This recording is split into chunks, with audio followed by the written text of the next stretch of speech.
Okay, we're here. I actually forgot to put my headset on. One sec.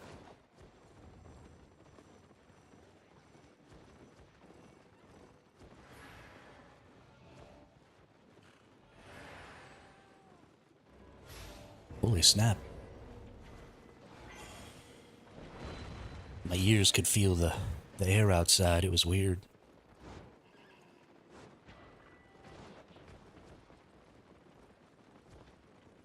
So I actually wear a wireless headset, so even when I get up, I wear it around my house pretty much all day. Go make food, go use the bathroom, all that stuff. And I didn't realize that I didn't have it on.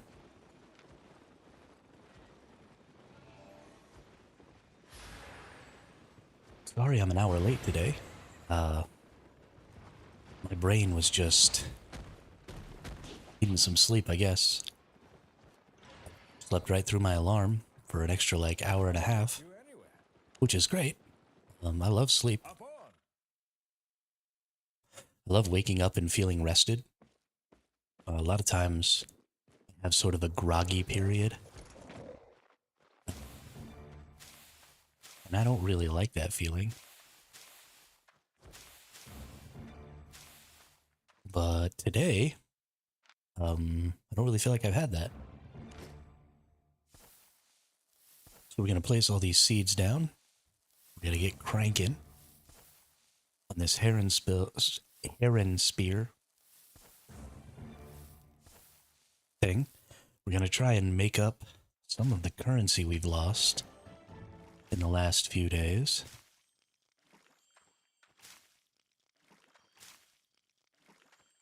Because we've been getting shit stomped.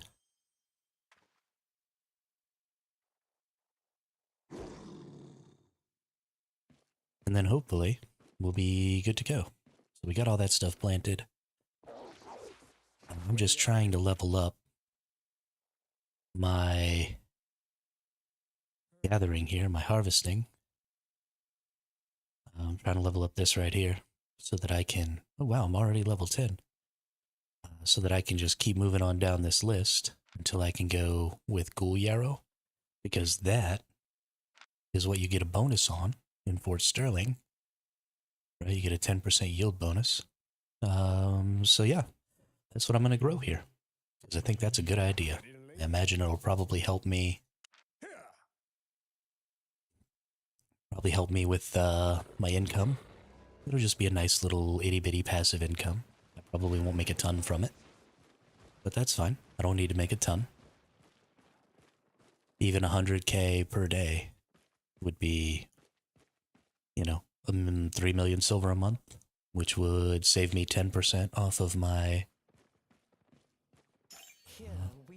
let's see, what do we got here? Wow, do we still not have enough of these coins? Man. Yo, what's up, Blighted? It's going good. Sorry I was late today, man. Sorry I was an hour late. How are you?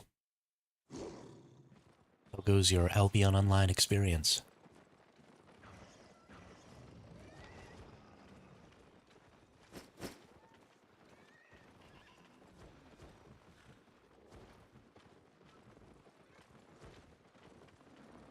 Not too good. What happened?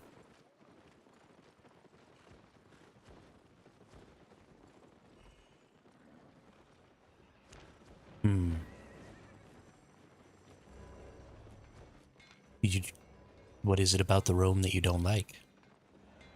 Is it just too much walking around not doing anything? Or...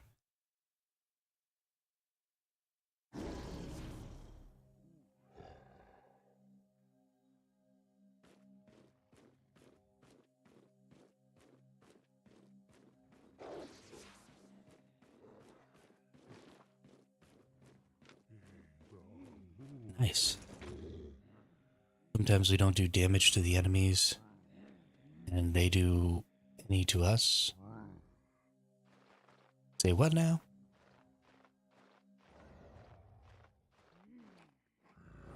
How is that even possible?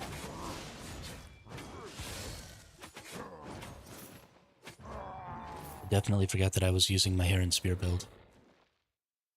Too many people tanking. Alright, I could see that. So that's just a question of tactics, though.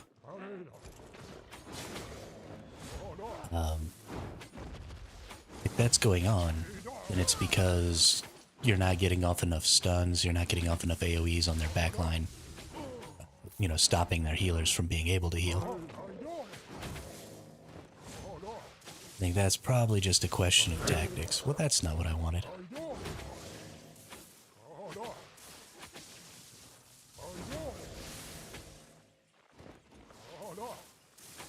Okay, can I please activate my skills?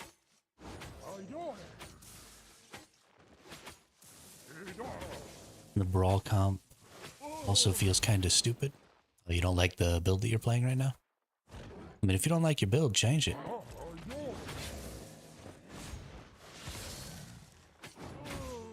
Just overwhelm with numbers and smack them with a mace. So I agree with you. I don't like large-scale PvP, really in any PvP game.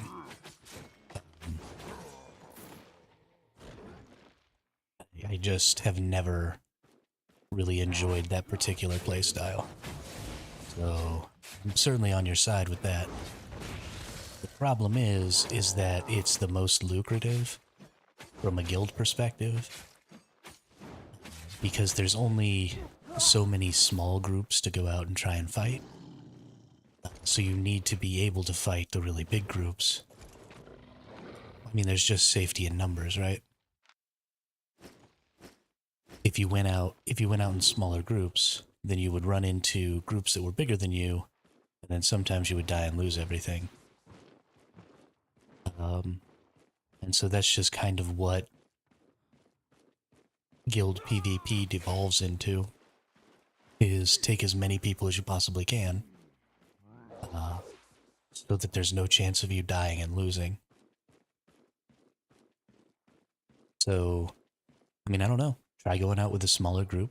Try making the focus of your roams not PvP, but PvE, and then just do some PvP when it's available to you. My favorite part of this game is honestly the PvE. The PvP is just kind of there to add tension. Already tried that and it's fun. Yeah. Yeah, I mean, I think that's just a better way.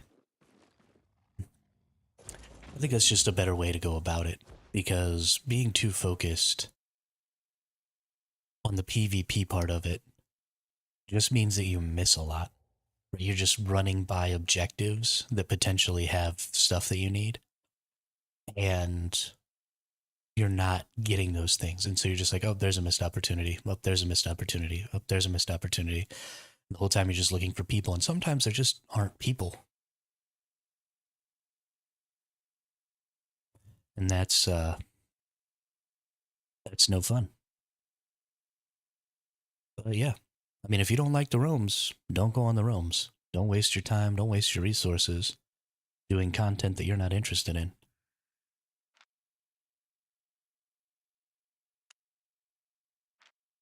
And if your guild isn't okay with that, then find a new one.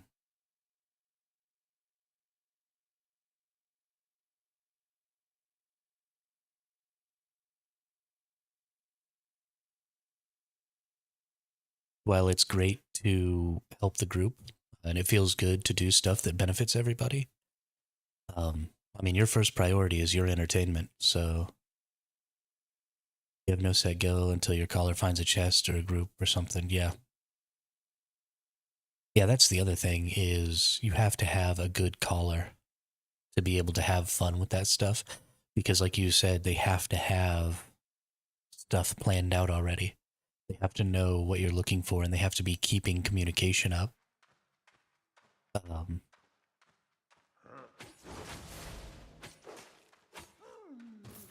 And that's also, I think, why a smaller group will be better, is because you can get to know that smaller group, and then everybody will be involved in the talking. You know, when you're running with a big guild group, a lot of people will just keep their mouths shut and just kind of sit in the background. That's usually what I do. And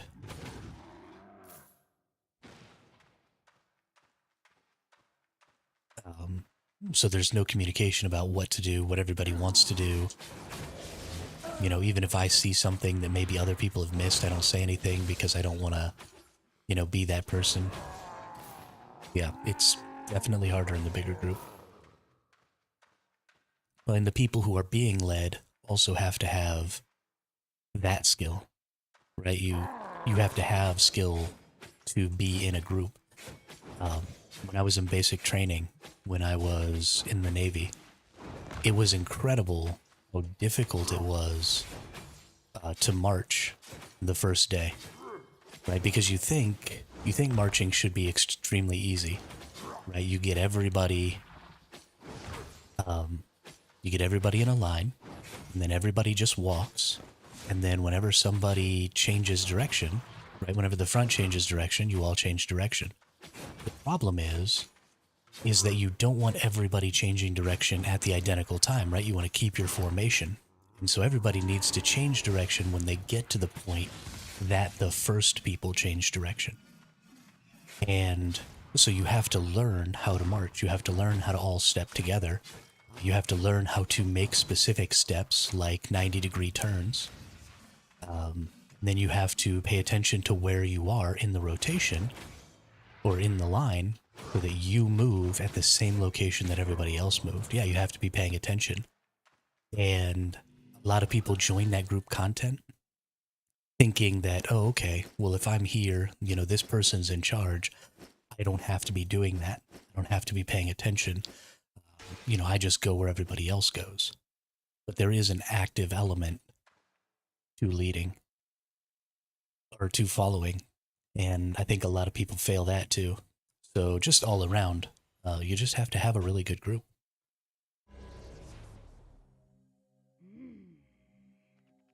It certainly can be done, but I think that as a community, gamers in general don't focus on the skills required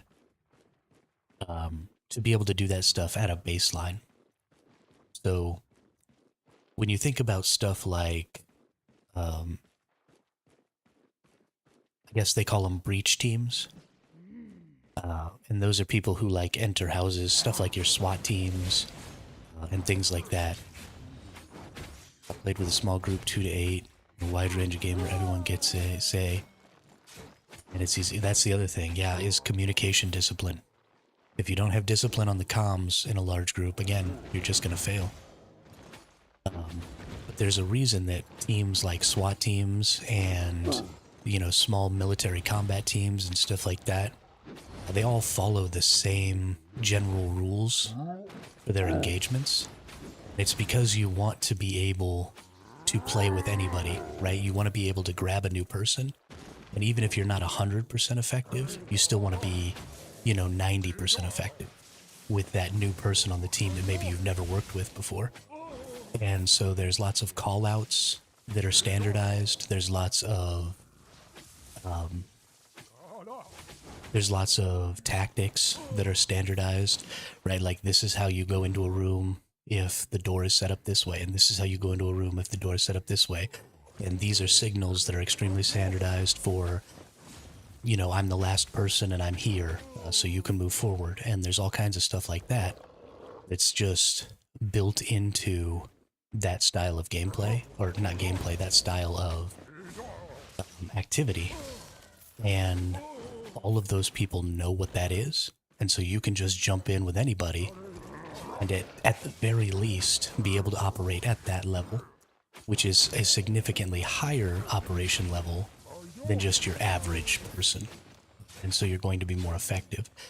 And so as part of a guild, you kind of want to create the same system, right? You want to get this standard of, you know, these are some callouts that we always use, and these are some tactics that we always use.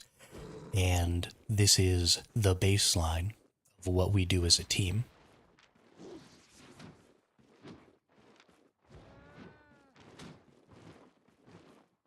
And if you do that, then you'll be fine when the teams have to change a little. But if you don't, then when the teams have to change, everybody's just kind of in disarray again. So, and that's why your guild leadership specifically needs to lead a lot of roams, and they need to be good at doing that shot calling, because they need to set up that standard. And so you don't necessarily need to sit everybody down and give them a big old textbook to memorize about, this is how we do this is how we do that. People will naturally learn by going on the roams and watching a good shot caller. But, you have to have a good shot caller, and that person has to be there. Well, and so that's not a bad thing, right? I'm down with the textbook. I'd read it. But not everybody can learn that way. Everybody can learn through experience. And so you need that. You do need a good shot call. And it doesn't necessarily have to be your guild leader, right? There can be, honestly, it's probably not a ton of people. People don't like to read. People don't like to read at all. What would maybe be a good thing, because people don't like to read, is if somebody actually went ahead and read it loud and just maybe made like a quick little video on it.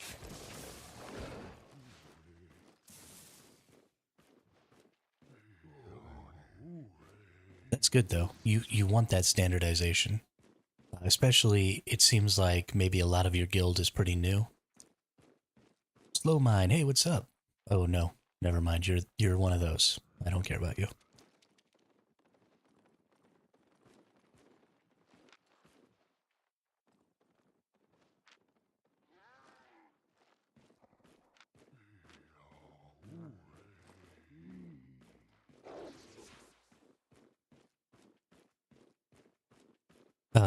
But yeah, I mean, if somebody just read that stuff out loud.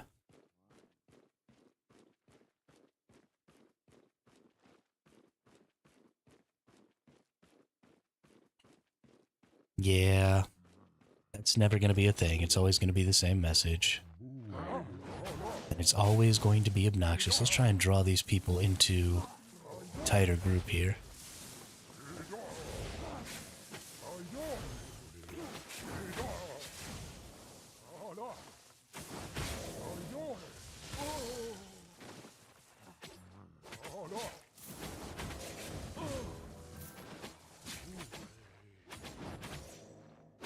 Can't wait for Easter to buy a cottontail. Oh, is that what happens? Is that when that mount shows up?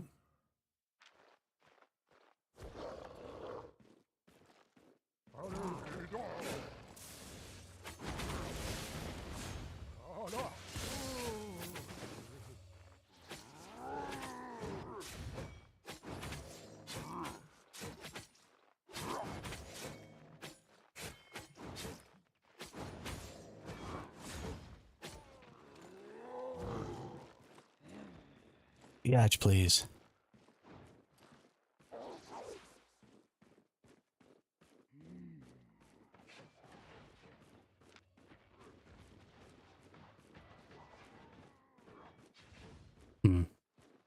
This person is quite a bit stronger than me. Except for their weapon.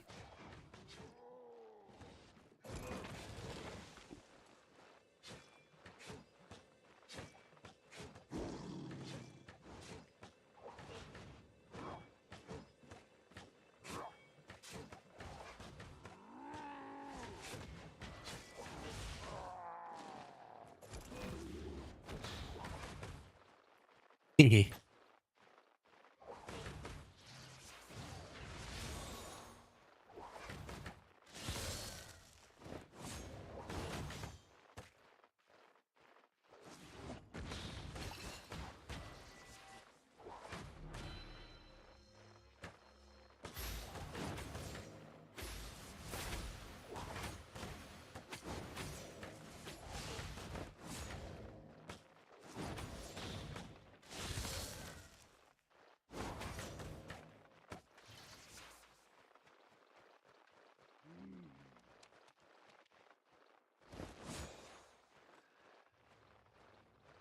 Oh, that sucks.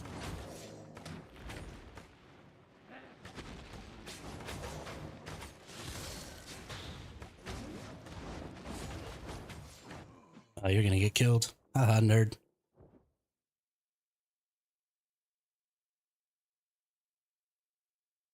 Yes. Yes, I should. That is absolutely correct.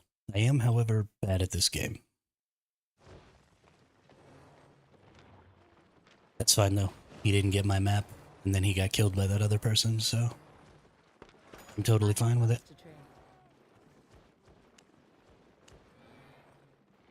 It was a good fight. Honestly, that person was significantly stronger than me.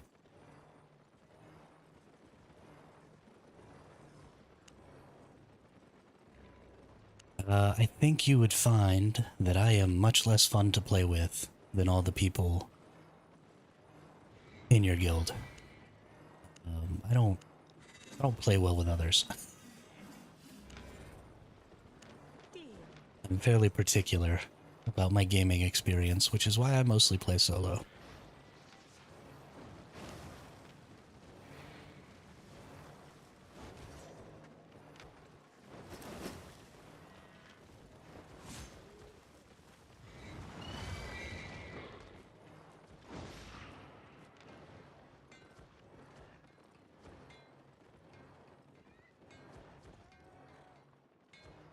I don't like I don't like losing as a group because I have a tendency to make everything my fault. And I don't like being the reason that other people are having a negative experience. So those two things combine to make me a really bad teammate who gets frustrated.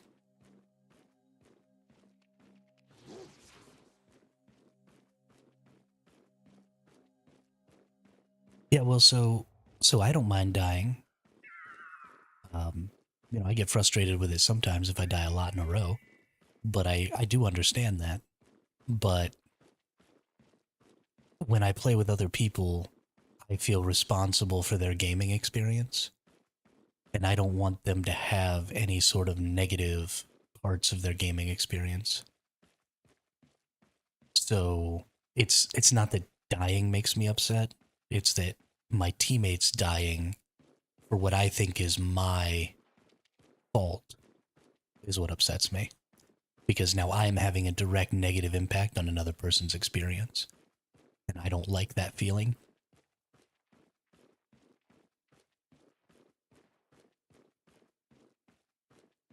Especially when I'm having a direct positive, or when I'm supposed to be having a direct positive impact. Yeah, I mean, it's a me problem. It's not an anybody else problem. Those people don't ever express that they're frustrated with me. I've never had somebody say, I wish I wasn't playing with you because then I wouldn't be dying so much. Like, nothing like that's ever happened. There are 51 to 150 people in this zone right now. I'm leaving. My goodness. What do we got here? So this is a tier 8 zone. I might be able to do something in a tier 8 zone. Maybe. Yeah, so I mean, it's just a personal... something I need to learn to try and get over.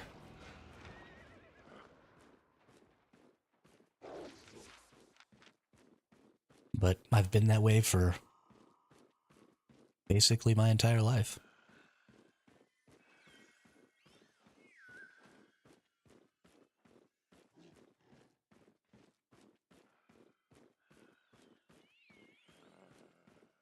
And it just makes playing with people hard.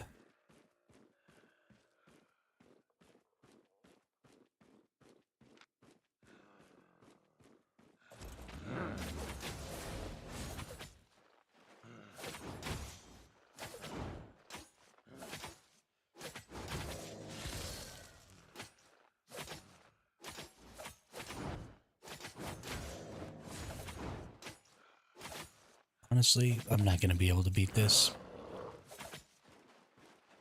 And even if I do, if I get into a boss dungeon, I'm probably not going to be able to beat that. So let's move past here. And then we'll go into the next tier 8 zone and then up into the tier 5 zone that it's attached to.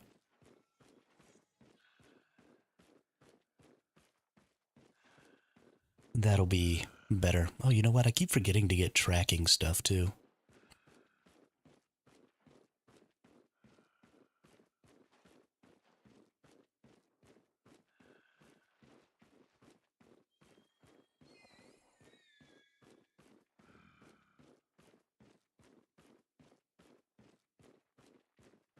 Need to remember to get tracking stuff. I need to add it to my loadout.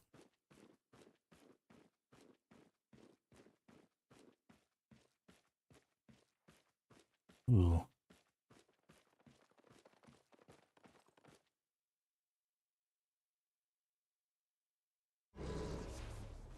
$6 to $15 here.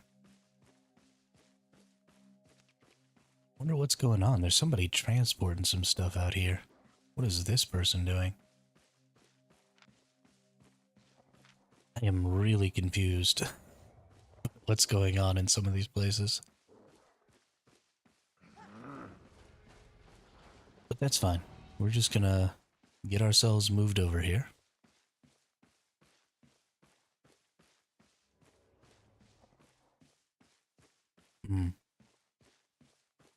Another naked.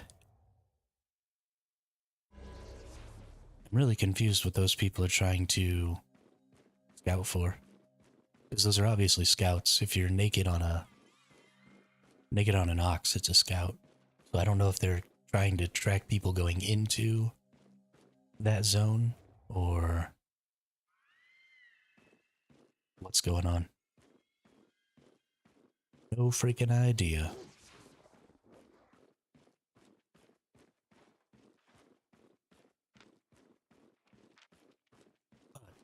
We're in our tier 5 zone now.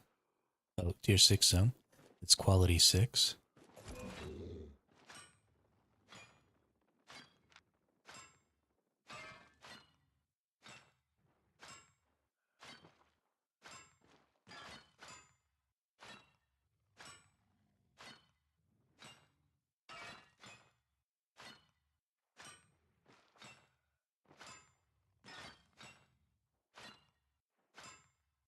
Tracking needs a team. Oh, really?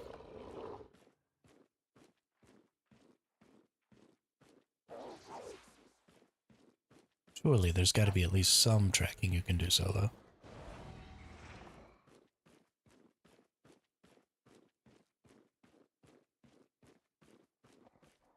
Be rather upset.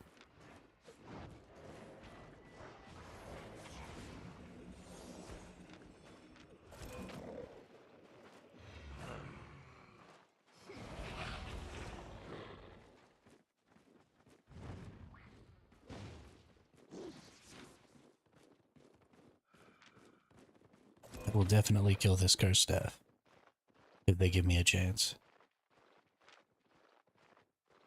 Let's see, Predator. Oh my gosh. They're part of this guild. Which means that I can't stay here and try and take this from them. Because their guild will come and kill me.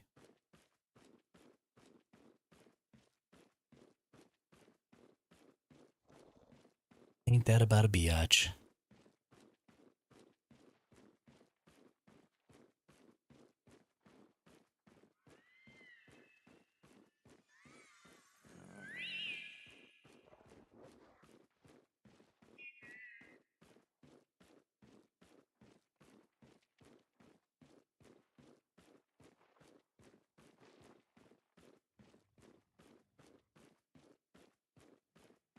Really? No enchanted nodes on this fiber gathering dynamic event thing? What a bummer.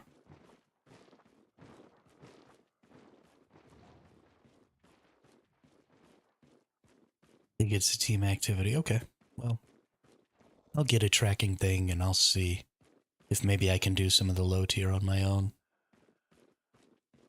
And if I can't, then I won't. And if I can, then that'll just be a little bit more currency I can gain. Which will be great. Ooh, nice. Rare Wisp. think this might be the play here. Ooh.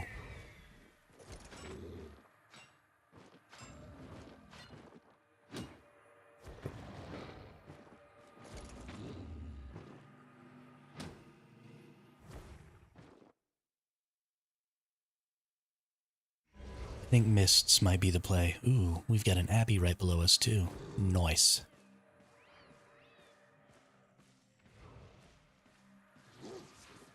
Definitely going in that abbey. What is that, tier 7 abbey? Yeah. Getting it. Getting it. Ooh, nice. Right here next to a spot where I normally like to go. Everything's coming up me on this run.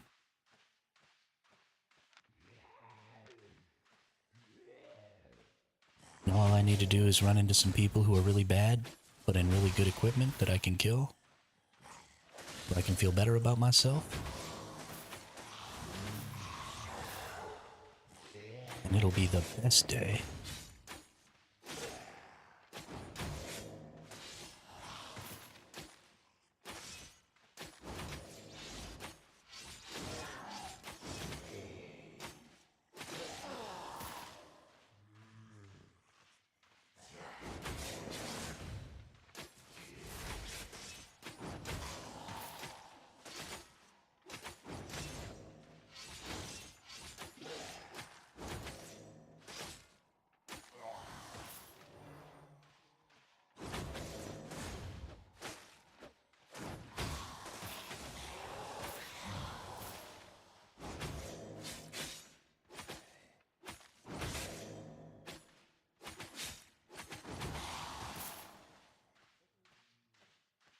Alright, you booger flinger.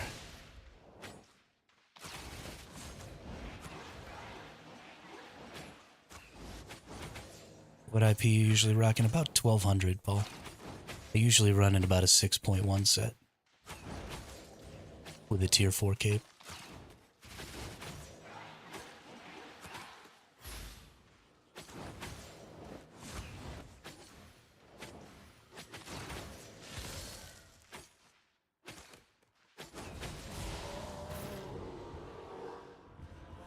Ooh, nice chest.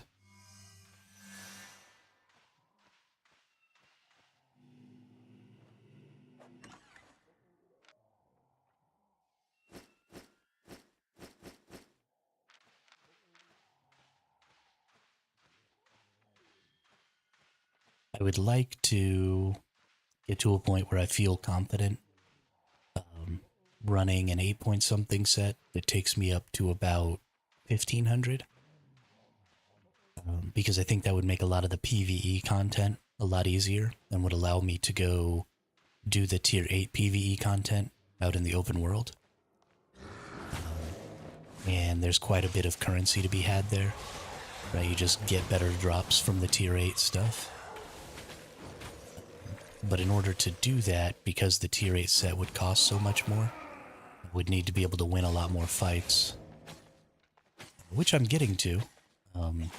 You know, I'm learning, I'm getting better at PvP. I think this build that I'm running right now is much better for PvP than my old build was. So, hopefully a little more practice and then I can start running around in maybe an 8.2 or 8.1 set that would allow me to go out into the tier 8 black zones and clear those instead. Or maybe go do some stuff down in the Ava roads. I haven't really spent a ton of time in the Ava roads other than doing some transporting through there. So I'd like to go down in there and maybe earn some currency. Okay, we got a person who started over here maybe. So probably they went this way. Maybe they skipped this because it's only a single reward spot. We're gonna go ahead and clear it. Likely I will catch them on the next double reward, or somewhere in the double rewards down this line, if they haven't left the area already. Hey, we've got a chest right here next to me. They may or may not be there. If they were there, they would have heard me probably fighting that group because I think I was close enough. Even if we couldn't see each other. Yeah, it doesn't look like anybody's here. We got a minute, 20 seconds. Ooh, a Master's Keeper cape. It was sold for 200k. Nice.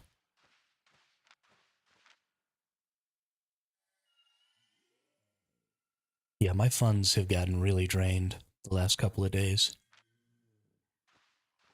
There are a lot more people out in the black zones doing the same stuff I am now. You know, I had a couple of really good days there where I was actually making a lot of currency, but there were a lot fewer people, I think, doing the encampments. And now I'm having a lot of trouble finding boss layer maps. And I'm running into a lot more people who are willing to fight you, who are doing the same thing you are. And I'm just losing a lot of those fights.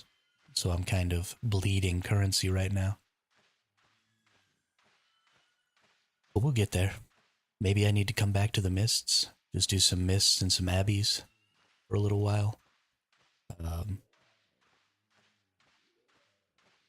really don't know.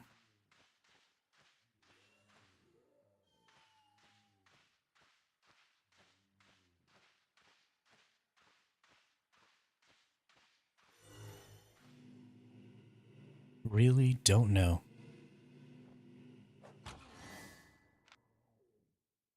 Another 40k. It's not great. I mean, I'm not getting very much at all right now.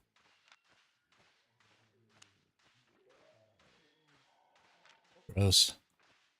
This is why the mists and the abbey and stuff aren't that great, though. It's just hard to get a lot of currency. I mean, I'm running around in something that's a little over 1,000,000 silver.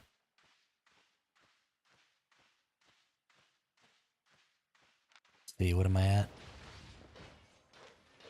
Oh, here's a person. Nope. Let's see, 5.3, 6.2, yeah.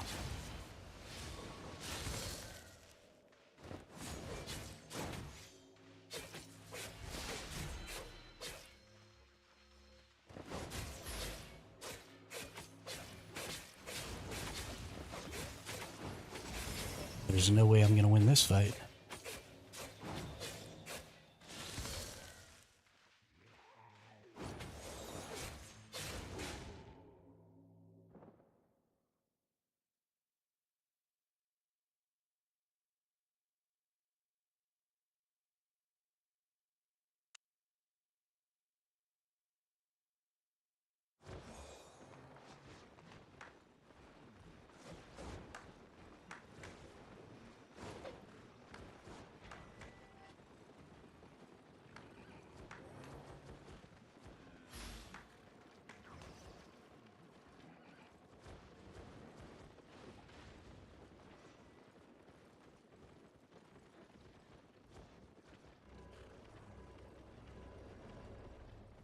Well, that was painful. Local goods. That was very painful.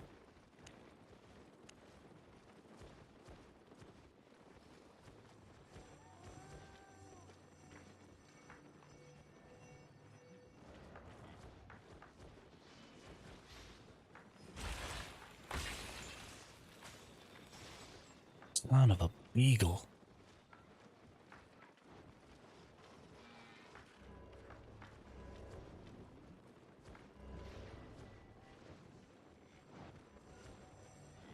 Okay.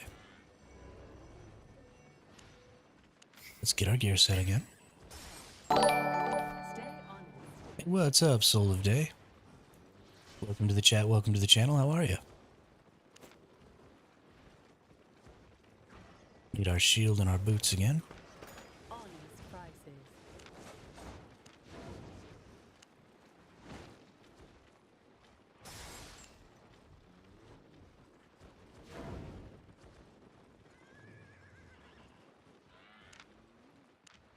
Satisfied?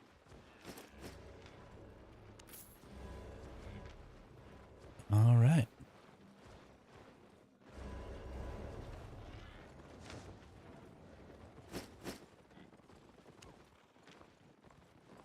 Let's get the heck back out there. Can't earn currency if you're sitting in town belly aching about dying.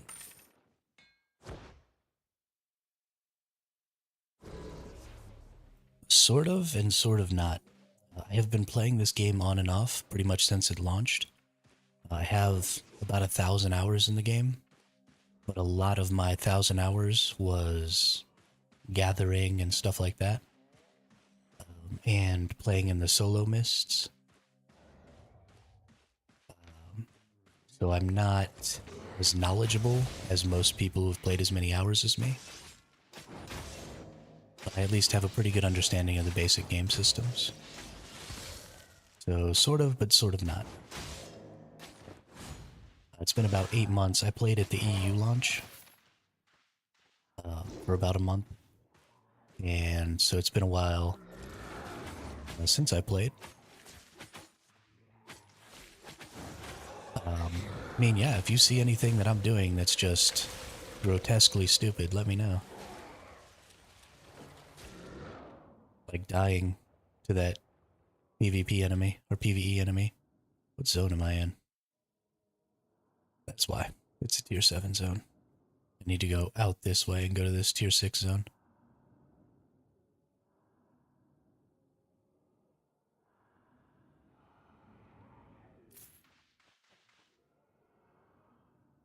I could clear the tier 7 zone stuff, but it would be much more difficult and leave me open to ganks and stuff a lot more severely.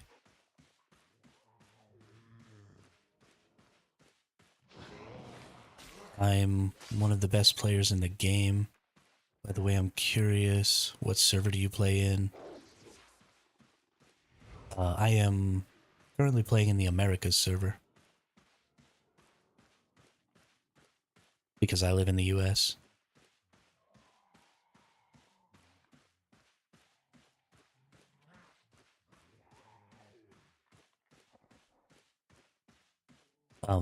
By what metric do you say that you're one of the best players in the game? Not that I doubt, I'm just curious what metric you're using.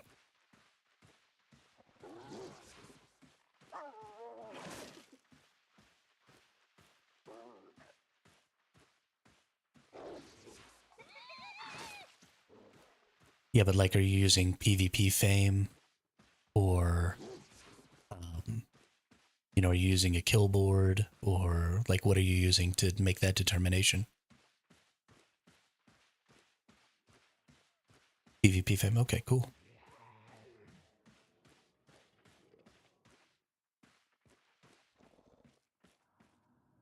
Well, good for you, congratulations.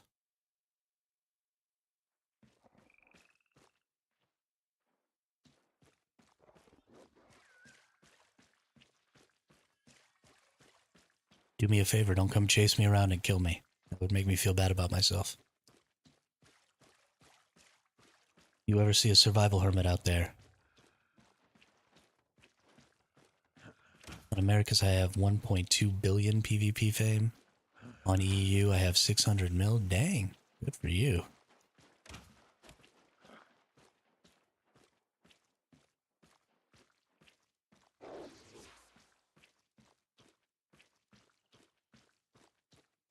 About 4 years on and off.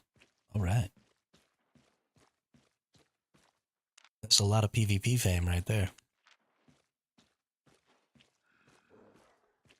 Let's see, I've been playing for, what, like 2 weeks? Total fame from killing players, 291k. Booyah. I'm one of the best players.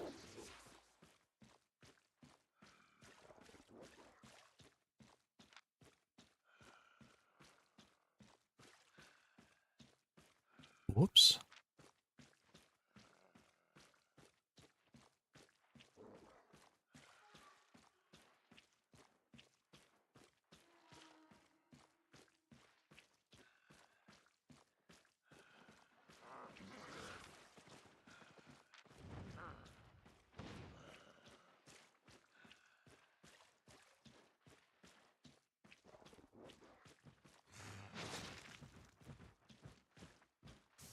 Hey, there's a cache over here at this one.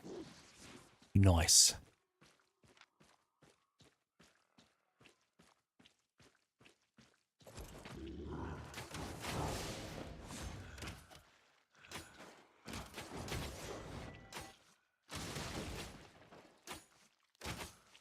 I find it hard to believe that if you're good at PvP, you suck at PvE. I mean, maybe you're not. You know, there are some really hard things that you can do in PvE, like trying to solo the aspect of white and stuff like that that require, you know, good specific mechanics, but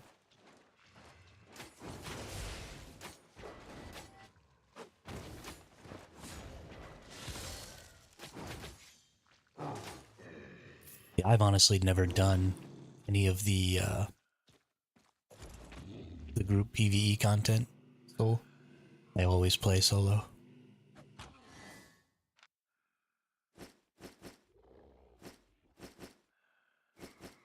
Well, that wasn't very good.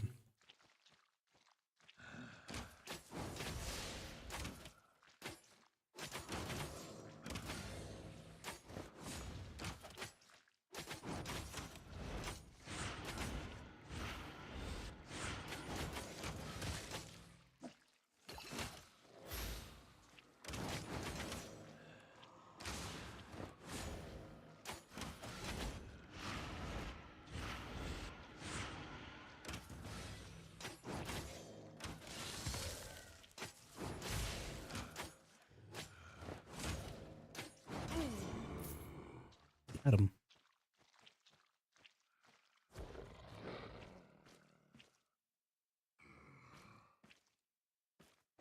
Nice.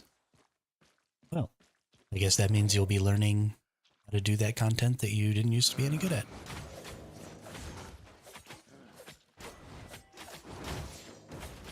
And then you'll be one of the best at everything. And then you will rule Albion Online. I believe in you.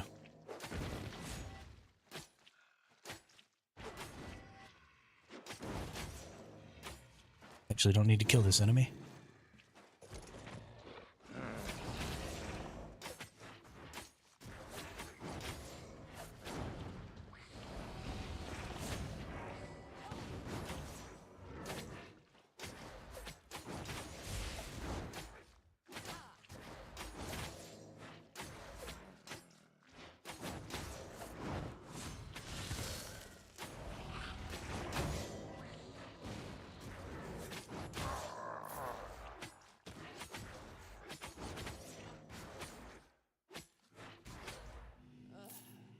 Give me my little chest of tomes.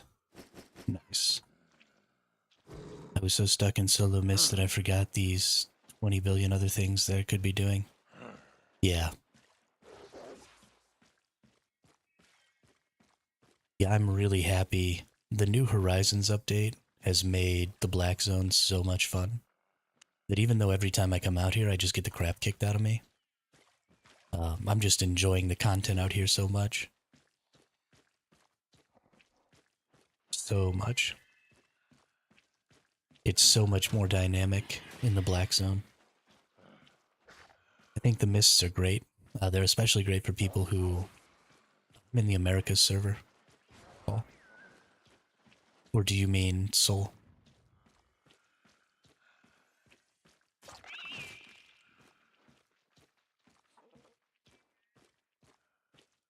No, it's not active.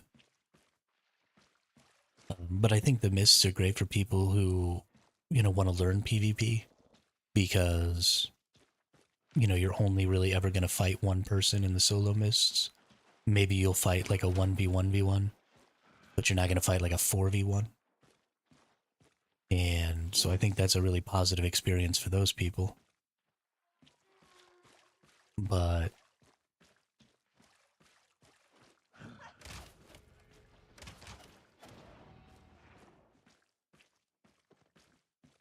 I appreciate that, Soul. I would happily accept somebody else who also quit the America servers, gave me all of their stuff, from their whole account. So I have like 140 million silver worth of gear and stuff on this account now.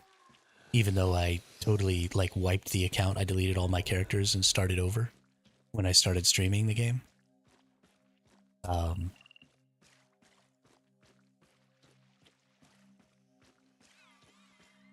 But I mean, I would certainly accept.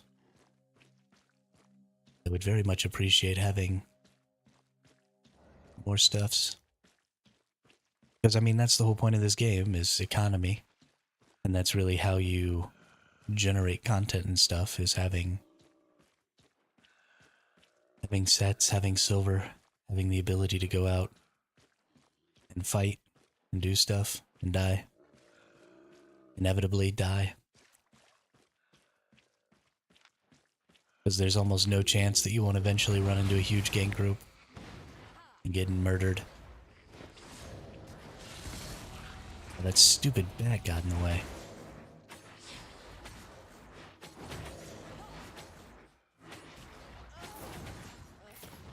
Stupid bat.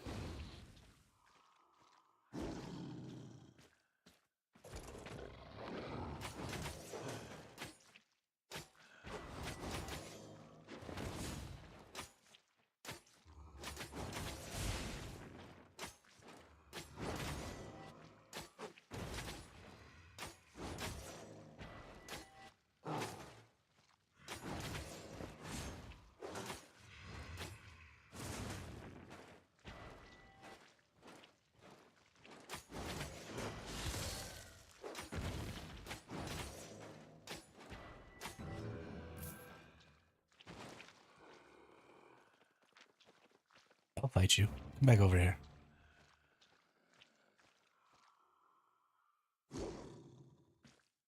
I do need to be careful now, though. Because folks like that have a tendency to just come kill you when you're a little weak because you're fighting stuff. I'm actually getting killed way too much by this. So I need to allow myself to heal up between fights, which is going to make it difficult to get all this stuff. So I need to kill these two enemies and these two enemies so I can get this and this. Yeah, what's your in-game name? Is it Soul of Day? Lex on top. Okay. Got it. Give me just a minute here. I don't want to do that while I'm out here in the black zone. But when I go to do this boss raid, or this boss lair, I'll get you added while it's closed. Okay.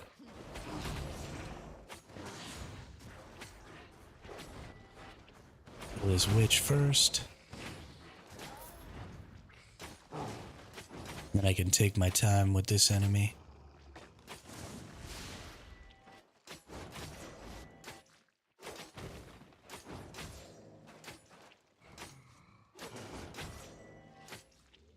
So I don't drain my energy here.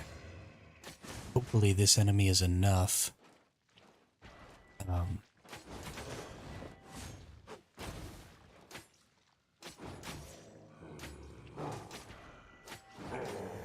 It is. Alright, so we get our map.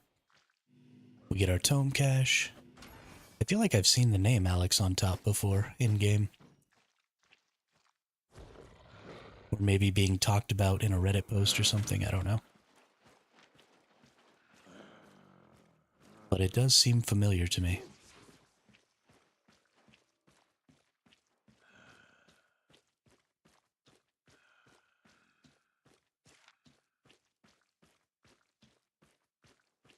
That person has some stacked ass gear. Somebody's going all in on that set.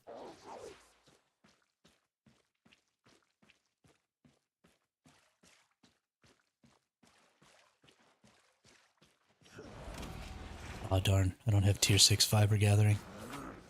That sucks.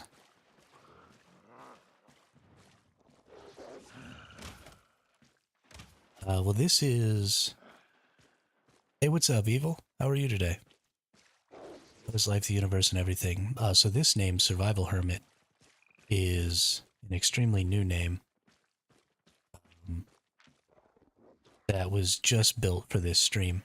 So I've never had a character named Survival Hermit in any game until I started streaming, and I was streaming Once Human for about, I don't know, 4 months before I started streaming Albion Online because I just kind of got bored of the Once Human experience. So it's possible. I mean, I don't know if you played Once Human, but if you did, it's possible you saw me in there.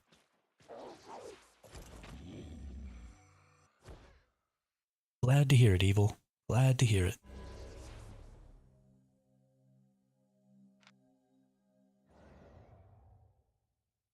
I've seen Hermit a lot. Interesting. I did play Once Human for a while. No kidding. Were you playing on the North American server cluster?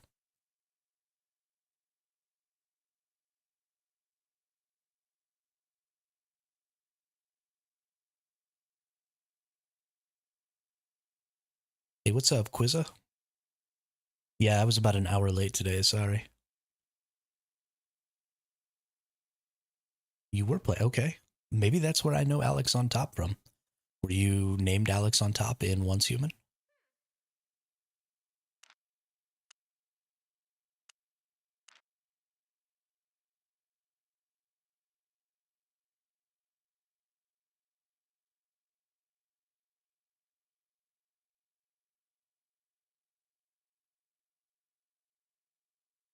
Okay, yeah, no, I bet you we probably crossed paths in Once Human. I played on, let's see, my first season was PvP X0001. My second season was PvE X0003, which was the first hard mode. My third season was X0001 Prismverse. And then my fourth season was X0001 for Way of Winter. Got the Sulfur Chemist perk. I think I can finish this solo run now. Nice. Now you won't be bleeding acid.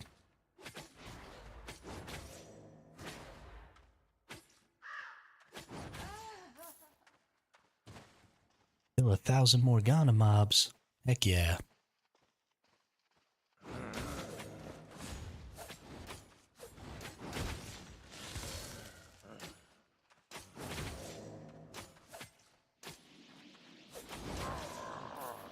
I just need to get the one for killing 1,000 heretics, and I have all 3 of those.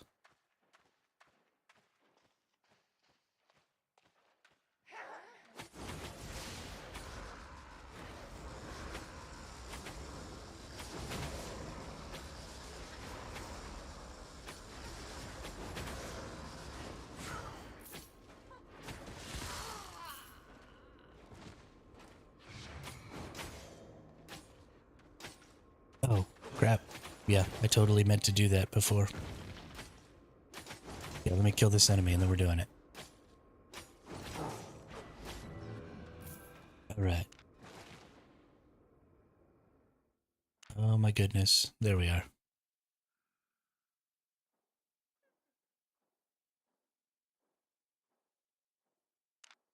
Send friend invite to Alex on top. Whoops.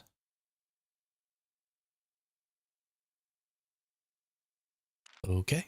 Friendship invite sent. Booyah.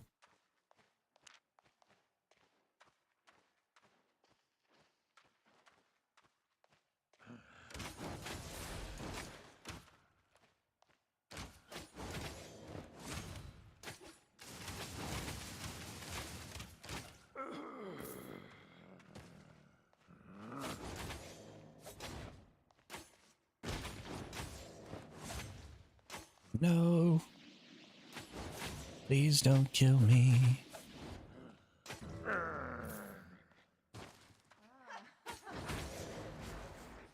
Okay, both of you need to group up. Come on now.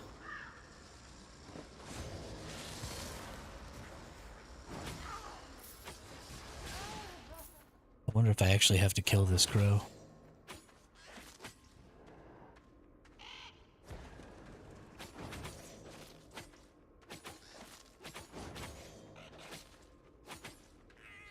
Do-do-do.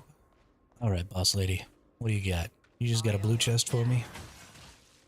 Sad as that.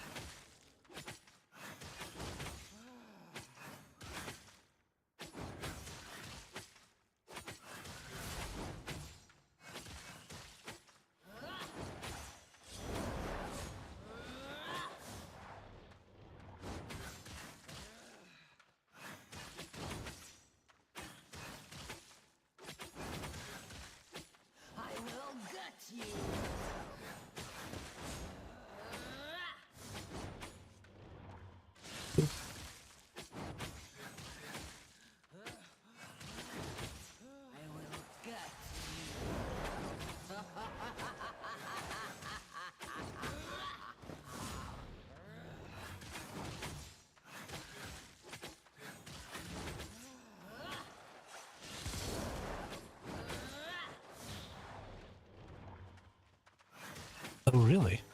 I was not aware of that, Evil. Is that for all of the boss slayers, or just this one specifically?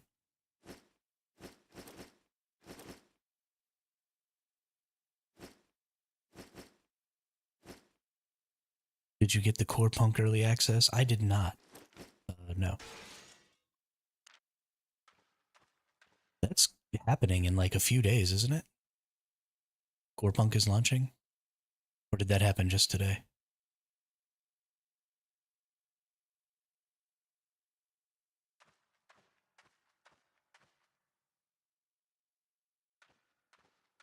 Let's go check Steam. Let's see what's happening with Core Punk.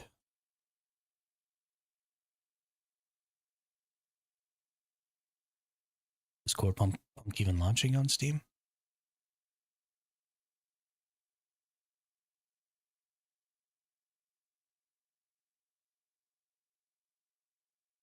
Looks like it is not. So the other... Some will attract the other mobs when you attack the boss, but this one doesn't. Oh, okay. Cool, cool. I was not aware of that. Yeah, November... Okay, okay. So the other stipulation for whether or not I'll be playing Core Punk is also whether or not it's on NVIDIA GeForce Now. Because that's what I play all of my video games on. Because my computer's old. Yeah, if they don't have NVIDIA GeForce Now access, then I won't be playing until either they do have NVIDIA GeForce Now access or I buy a new computer. Which will be a while.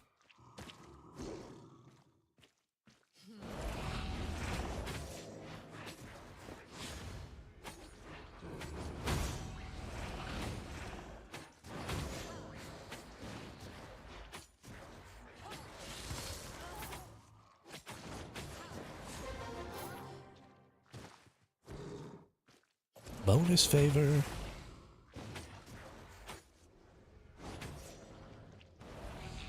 No.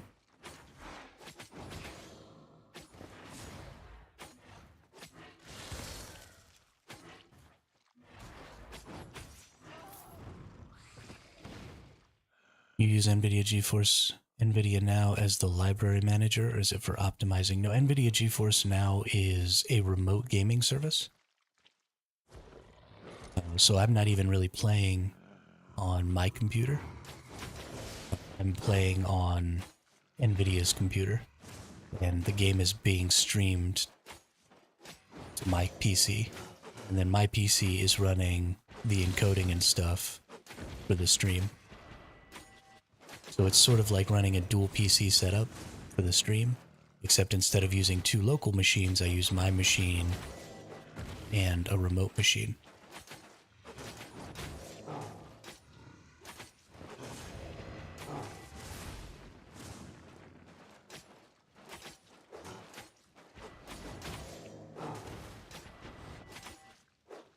Yeah, it's called NVIDIA GeForce Now. Please let me out.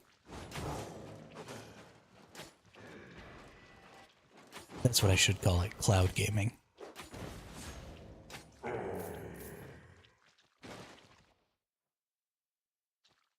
That is the correct terminology.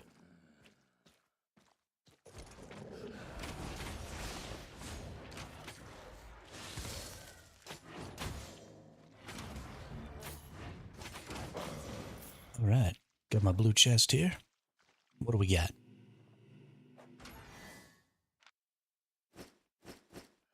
Unfortunately, NVIDIA GeForce Now is limiting access at the start of this coming year to where you're only allowed to use the service for 100 hours a month. And those of us who have been playing since before next year will be grandfathered in for 1 year. So at the end of 2025, January 1st of 2026, I will be limited to only being able to use the service for 100 hours a month. I stream for about 200 hours a month. So I will actually have to buy a new computer by the end of next year, or I'm not going to be able to continue streaming at the same rate that I stream now. I think I have some internet problems, so I'm going off. Get fixed, I'll be back. Okay. See you in a little while, Evil.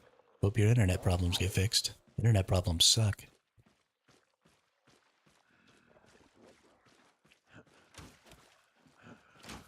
So yeah, I'm a little disappointed in GeForce Now's decision to do that, because they say that 6% of their users use their service more than 100 hours a month. They say the reason that they're making this switch is to improve the availability of their rigs and reduce wait times, but I don't ever have wait times. So I don't really know what they're talking about. And it seems like just a way to squeeze a little extra money out of those of us who use their service more, which again would be fine, except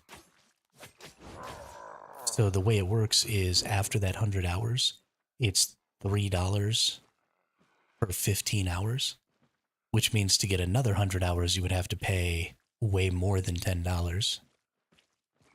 So, you know, if they were making it where every 100 hours was $10, then cool, I would just pay, you know, $30 or whatever so that I could game as much as I wanted to. And I'd probably be okay with that, but at the rate they're offering,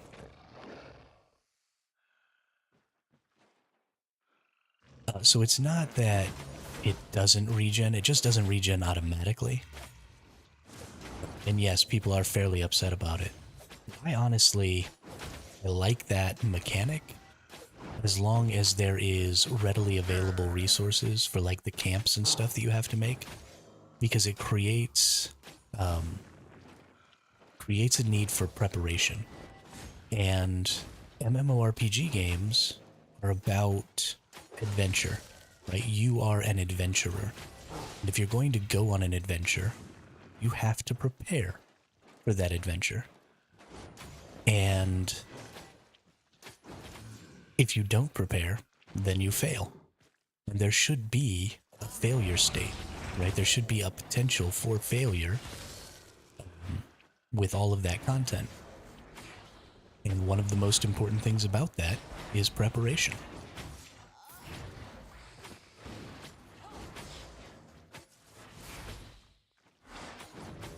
And that's pretty much all those mechanics are doing, is just forcing you to have to actually prepare for the content that you're going to go do.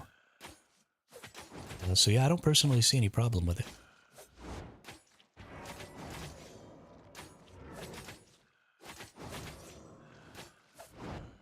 Now, you do have to balance based on that, right?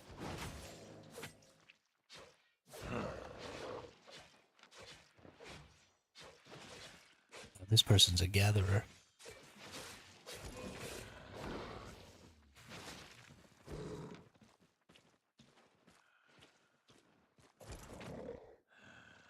But whatever. I'm not in any danger of them coming and killing me, I guess, so.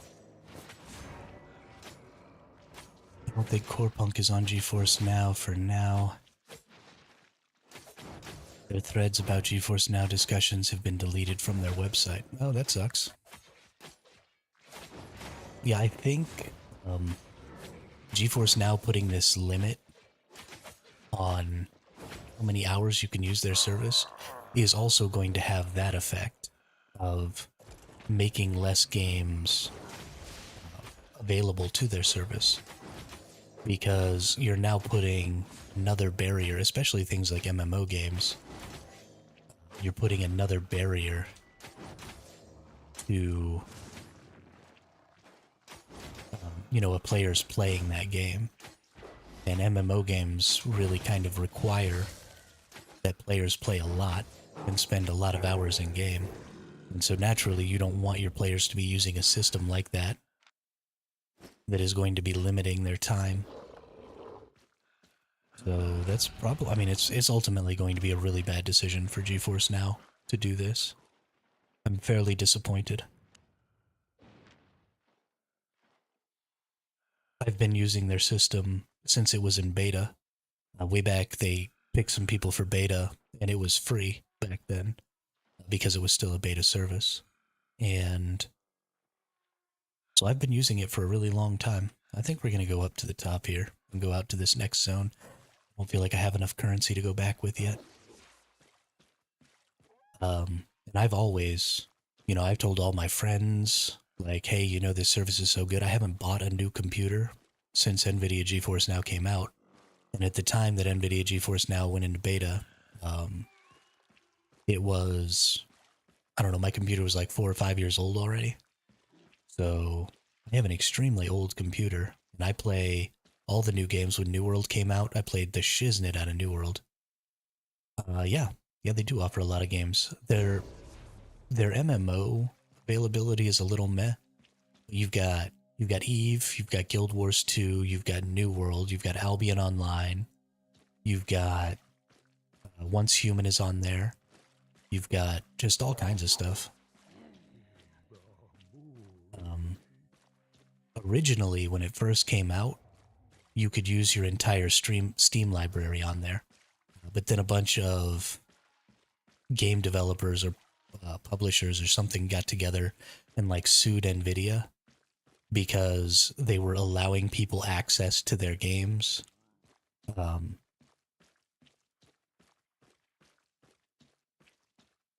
they weren't licensing the games themselves because, you were accessing the game on a remote computer. And so you had to own the license, right? I had to have the license for the game by buying it on Steam. And so there was a big old to-do about remote gaming services and, needing to pay license fees or have permission or whatever to be able to host those games on their servers, which I thought was probably the dumbest thing I've ever heard in my entire life. But it really limited the value of the service. Because now you just can't have every game in your gaming library on there. And honestly, I was really upset about it. I think that was a really bad faith play by developers and publishers to try and put out their own remote play services, because there were a couple of different remote play services that came out right around the same time for like Xbox and some other companies. And so I think it was just really done in bad faith to try and create exclusive environments so that you had to have these other remote play services to play these quote-unquote exclusive games. And I think that was just absolute trash. So... But I honestly, I think cloud gaming is kind of the future of gaming. Because, like, I don't notice any input latency or anything with GeForce Now. So they're trying to pull off, like, a better version of Google Stadia. It is a better version of Google Stadia, yeah. Exactly. And they launched about the same time. Google Stadia just got way more hype and was publicized way more. But they were launching at about the same time. And the problem that Stadia had was people had a lot of really bad input lag, and I don't know exactly what NVIDIA is doing. It's something about compression or something like that, and it's proprietary that they use to make it so that you don't notice any input lag. But, I mean, it's a really good service, and I think it should be the future of especially MMO gaming. So one of the things that consoles have over PCs is that the hardware is standardized. And so what I mean by that is every Xbox is exactly the same, right? All of their hardware, all of their software, everything that's going on inside of your Xbox is the same as everything going on inside of every other Xbox. And because of that, it's really easy to make games that are optimized extremely well for an Xbox. Because you just get an Xbox and you just design specifically for that hardware. And so in the future, I would like to see games like MMOs that require, a lot of graphic fidelity and a lot of GPU power and stuff like that. I would like to see those done on cloud gaming systems because you wouldn't have a bot problem like you do now because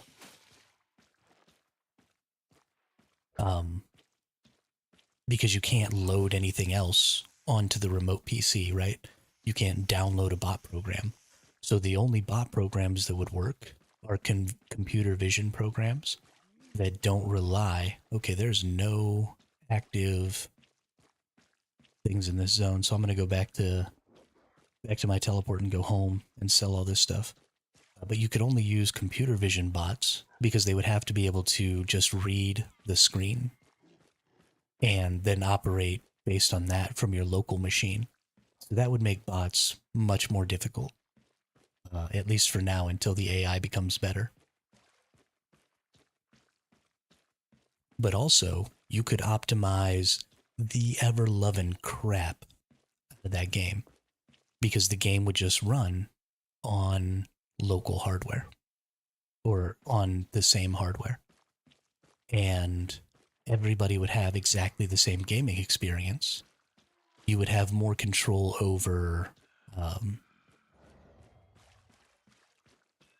the visuals. You would have more control over whether or not people could modify things like INI files to change. In Ark, Survival Ascended and Survival Evolved, there's a big problem with people changing their INI files so that they just straight up don't load some of the meshes or some of the visuals like grass and stuff like that so that they can see better. You would have total control over that because people wouldn't be able to modify those files because they're using a remote platform. Just all in all, it would be better for a more fair and more consistent gaming experience. And you could even throw that in as like part of your monthly service fee. And this is why I think that MMOs would be the best suited for this. Is people are already kind of used to paying subscription costs for an MMO. So it costs me $10 a month to play on NVIDIA GeForce Now. But I feel like I would be more than happy to pay, say, $20 a month to have a remote subscription to play an MMO game on a remote platform. And if an MMO partnered with NVIDIA GeForce Now and rolled their MMO subscription into your NVIDIA GeForce Now subscription, right, then I would be more than happy. No, I'm just using the $10 subscription, which, I mean, is more than enough for me. But if you think about it, so if you think about the value, the cost value there, I spend $10 a month, which is $120 a year. So every 10 years, it costs me about $1,200. And there's no way that I could upgrade my PC for $1,200 every decade and keep up with modern PC stuff. Right? That's not even a remote possibility. I wouldn't even try. 219, 159. Okay, so something in here's losing a lot.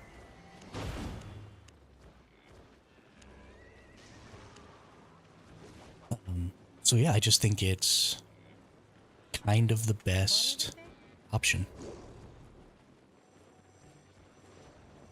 But you could, you roll those into part of that subscription, and then you just share. You could even set up a GeForce Now subscription that was designed specifically for that game only. So, you can't play every other game. You can just only play this MMO if you buy this sort of slightly cheaper subscription. And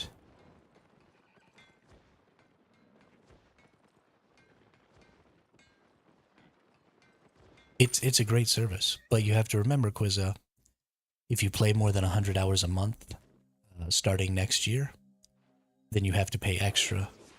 For every 15 hours, it's going to be $3.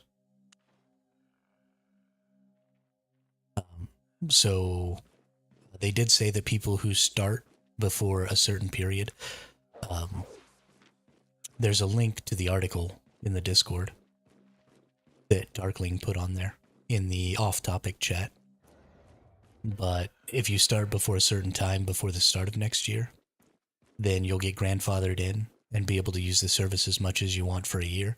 I assume you have to consistently maintain your subscription during that year, though. So I don't know how feasible that's going to be for some people.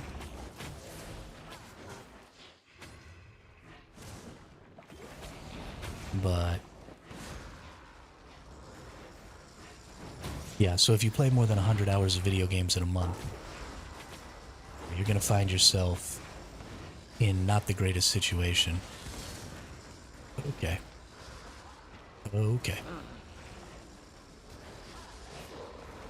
This whole time I've been running around without my boot skill active.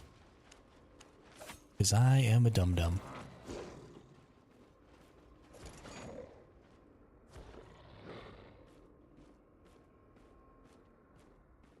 Yeah, I'm actually pretty upset about that change.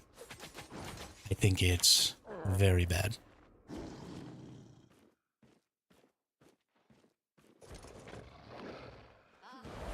Very bad for the service in general, and very bad for the people who use the service. Okay, not sure what just got me. But I guess that's fine. I'll just be dead.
Yeah. Yeah, that's about right.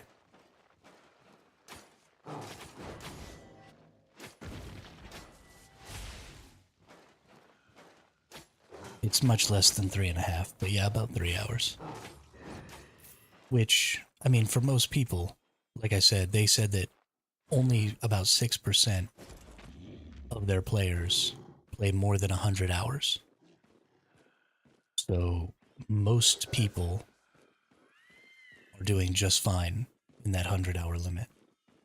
But that's kind of where my issue comes in, is if most of your players aren't using more than 100 hours, then you have no need to limit it down to 100 hours.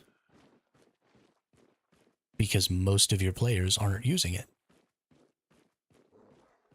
And So if you look at it on average, if you average it out, because I'm sure you have lots of players who are playing way less than 100 hours, who maybe only play 20 hours. Those people significantly outnumber those who play more than 100 hours. And so if you took the overall average of those players, it's probably less than 100 hours. So when you limit it down to 100, what you're ultimately doing is taking that average even lower than 100 hours, down to like, say, 50 or 60, depending on how many people play less than 50 hours. And I think it's it's a precedent that's been set in a lot of industries. And it's always been a really negative thing about those industries, like the phone industry, and the high-speed internet stuff. Your phones are constantly limiting your bandwidth, limiting, how many phone calls you can make, limiting your texts. A lot of that stuff happened early on in phone services, and it caused a lot of people not to adopt things like texting and smartphones and stuff like that for a really long time until they started having unlimited plans, because that risk of going over without recognizing that you went over and then incurring extra fees is too much of a financial risk for some people, right? Especially if there's not a hard stop. If I can't create a hard stop where at 100 hours it kicks me out of the game and just will not let me play anymore, then I have to constantly be monitoring how much I'm using, because there won't be like a leeway, right? There's not going to be a grace amount. So if I play 100 hours and 10 minutes, I'm still going to get that same $3 fee for the extra 15 hours. And so maybe I don't even notice that I've gone over that 3 minutes. And so I incur that extra fee, and then I feel bad because I could have played 15 more hours of my video game, but I didn't. But then if you think about it, if you go to play that extra 15 hours, maybe you accidentally go over that 15 hours by another 3 minutes. And then you've got to pay another $3. Like, the whole system is just kind of stupid.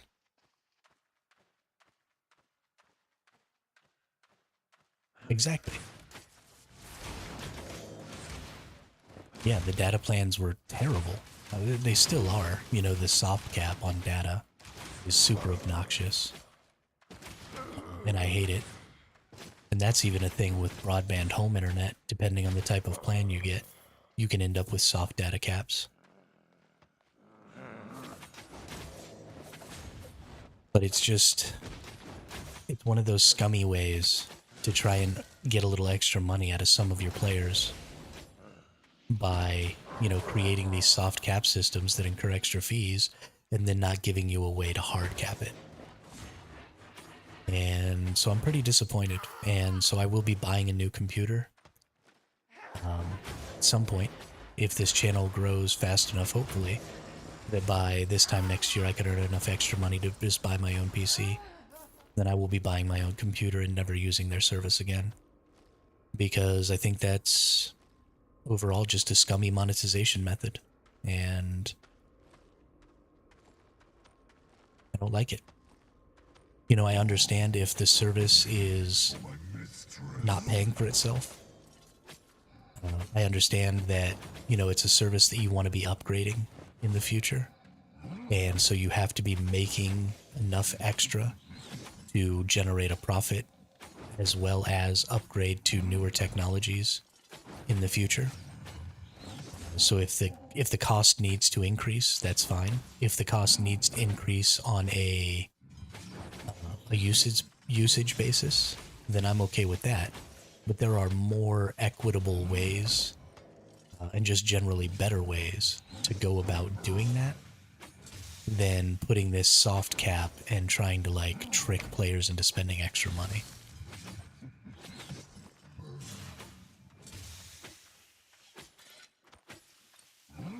So what they said specifically is that they want to reduce wait times.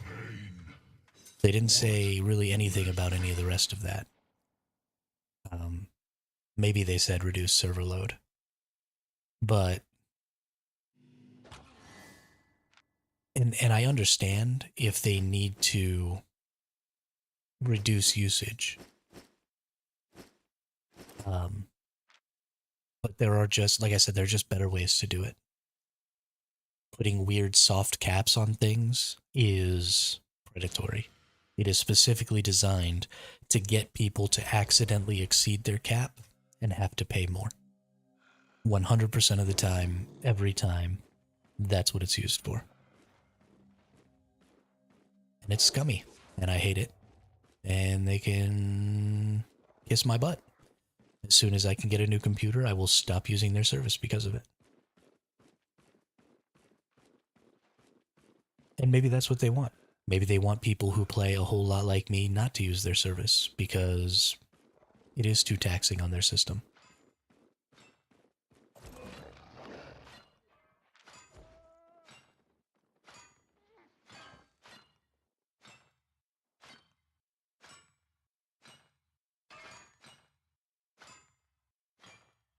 But again, I think NVIDIA GeForce Now is an incredible resource for new streamers.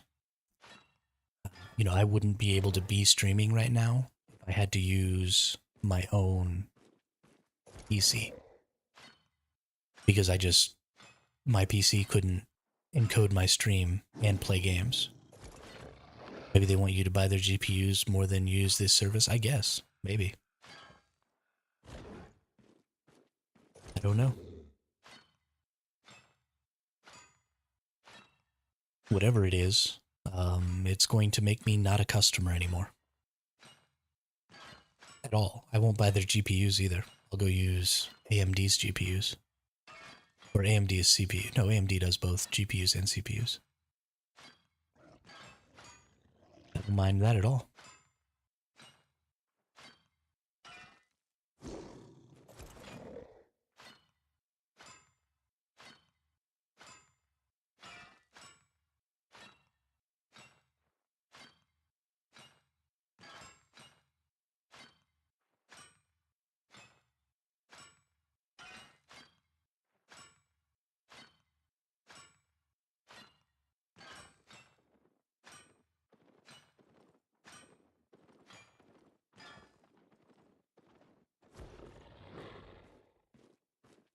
And I don't know, maybe they'll get enough pushback that they'll change, but I doubt that very much. Ooh. 23 solo dungeon. Don't mind if I do.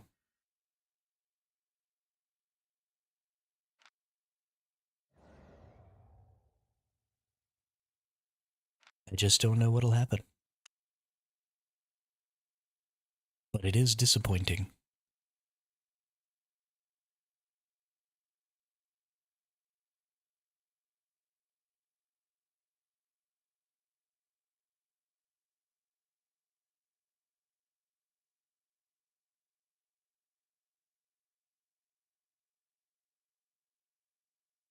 I want to try an AMD GPU sometime in the future, but the price of GPUs are just, yeah. Yeah. The recent prices of GPUs have been ridiculous.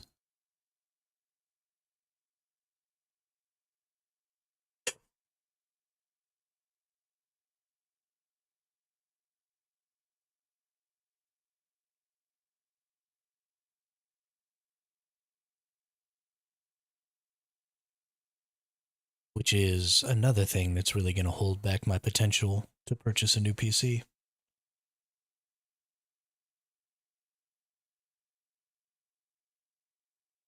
I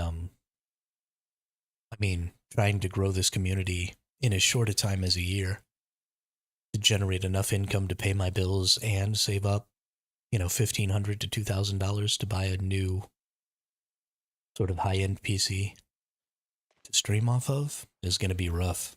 I don't know if I'm going to be able to grow the community that fast.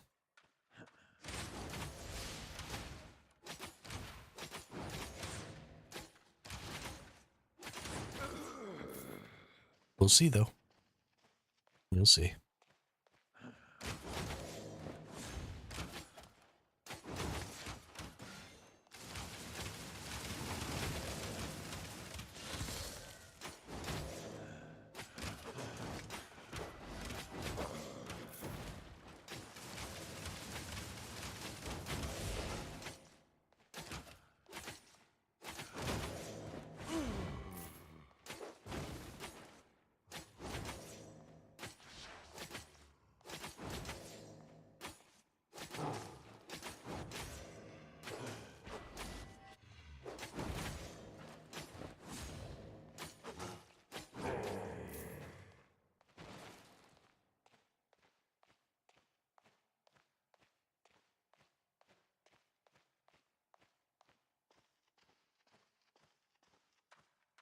But getting back to the hermit will survive. Well, yeah, I refuse.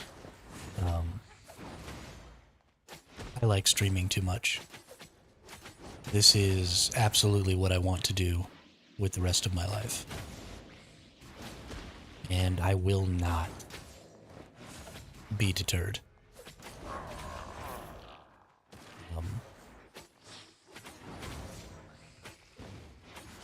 It's too much fun. I think I'm pretty good at it. And it's something that I can do for myself. It doesn't require me to, be spending all of my time making somebody else rich. And I really like that.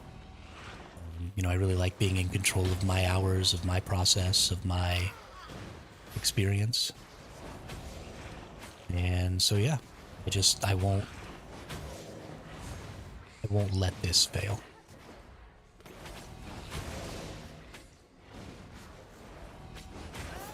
And I won't stop trying to make it succeed.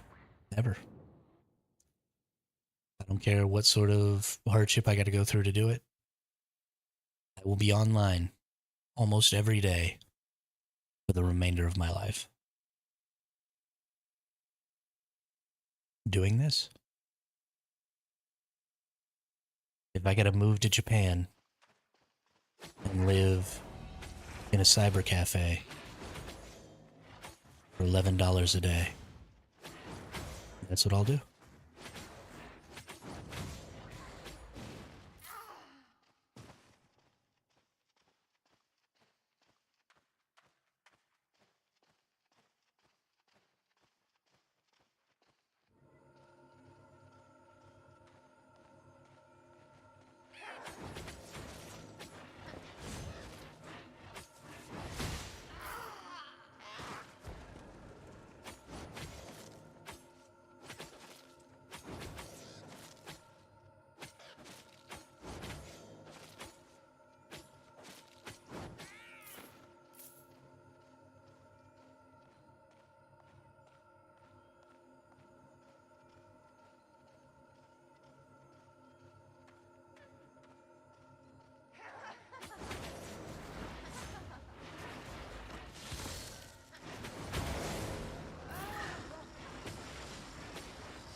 Man, these dungeons have definitely gotten more difficult.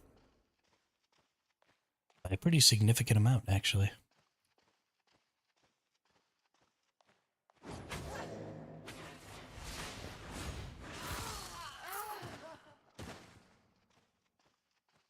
Ooh, this is gonna be a tough fight. Gotta kill this conjurer first. Ooh.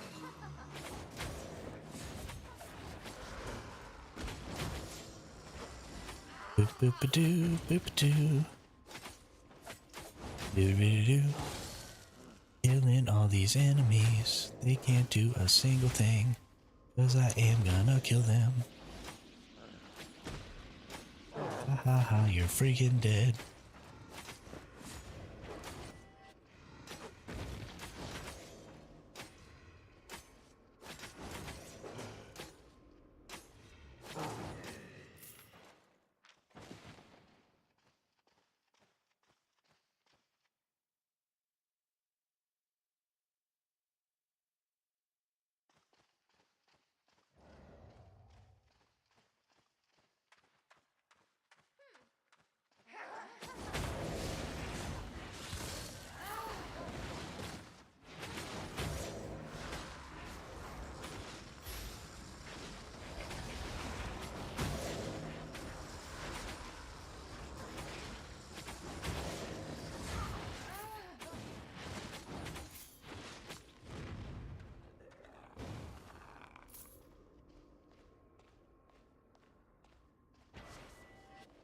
Ooh, do more damage.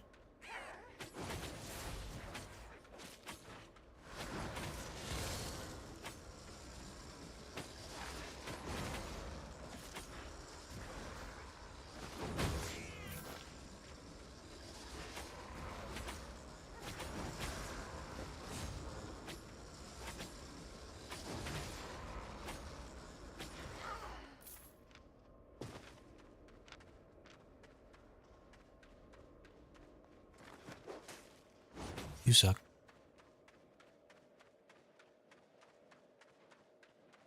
Alright.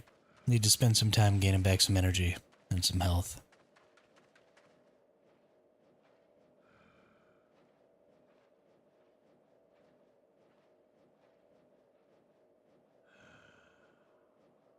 Did I not? Oh, I didn't update my thumbnail and stuff for this. Whoops. Gosh, I suck.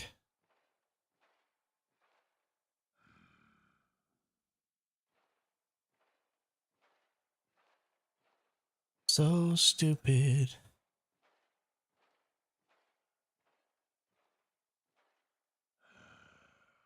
November 16th day. Get rid of this and this.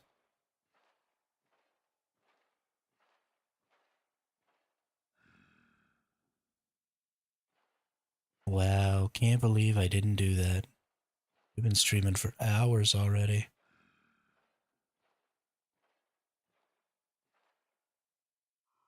Yeah, almost 2 hours already. I suck.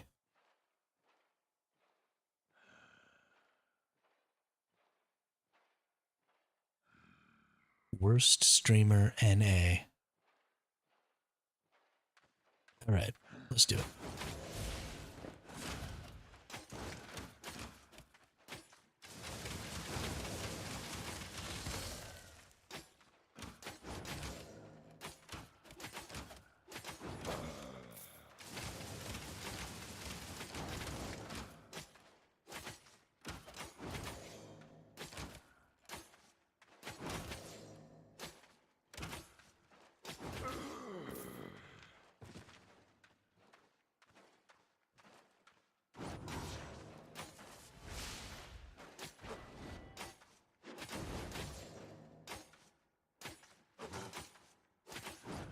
Raindrops on roses and whiskers on kittens, bright copper kettles and warm woolen mittens.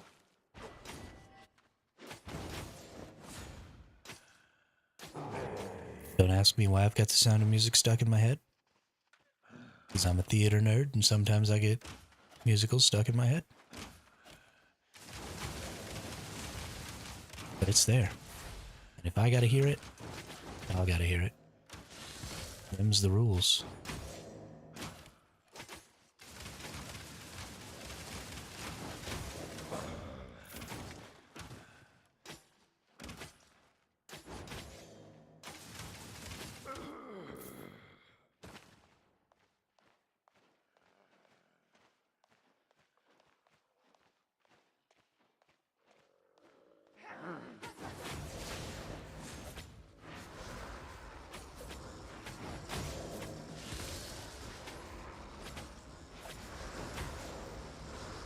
That was a bad idea. Made an oopsie goof.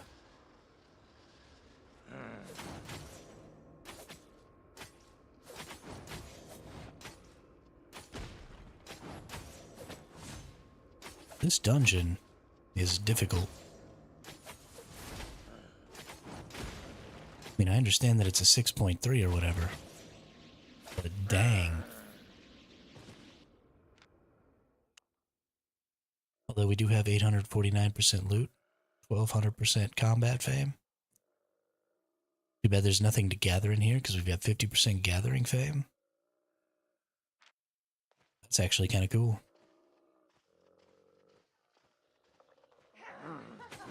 Okay, so we'll come this way. Hopefully get those two Morgana witches together. Nice.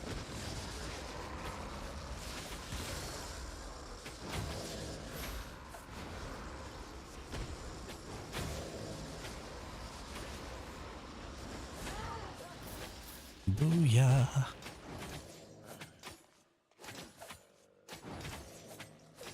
Killing everything.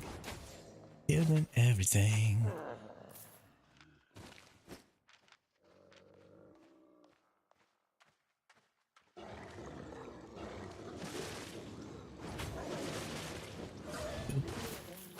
Really? Really?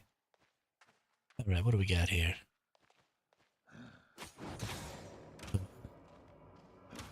I hate this nerd. We're just gonna stay on this side of him, so if he jumps back again, he jumps back into the wall. Yeah.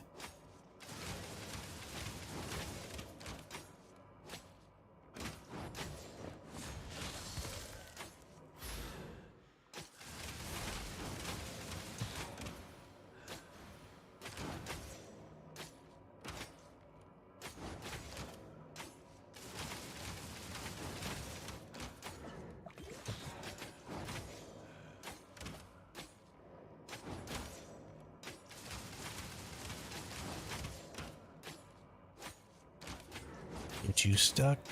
Can't do squat.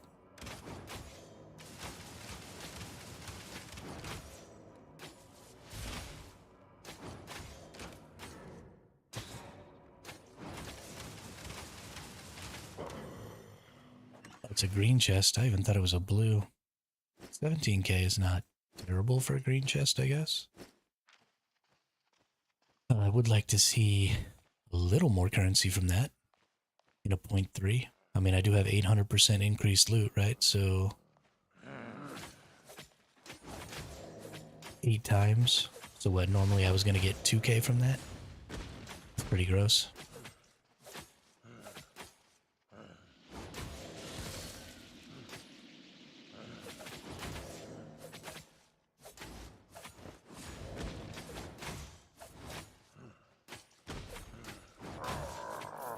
I assume it's actually a loot chance, not a straight up increase. So I'm probably just getting a better chance of getting higher tier loot. But even so.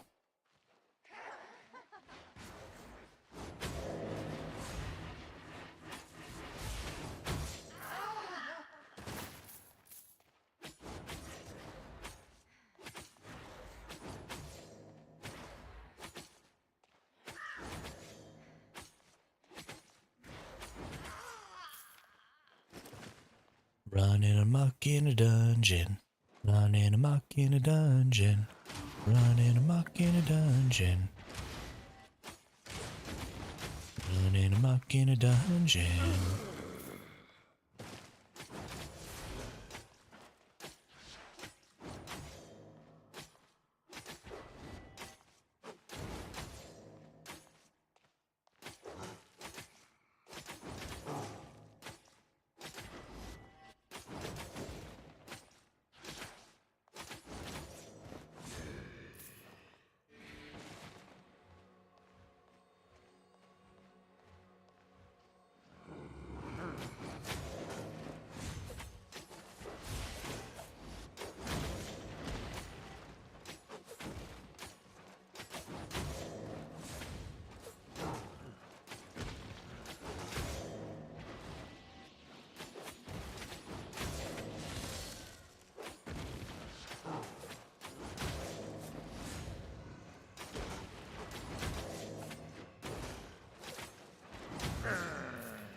Nice. Got everybody. Everybody. Yeah. Rock your body.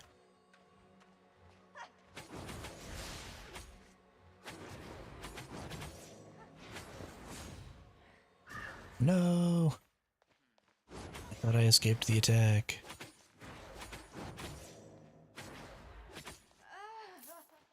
Did.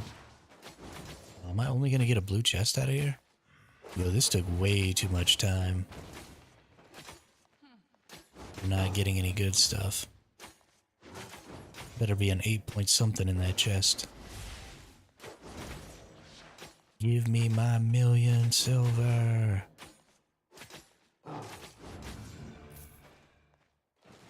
won't sit. Hey, we're up to 70 on the Heron Spear. And we've got 800k credits, which is nice. Nice, nice, very nice.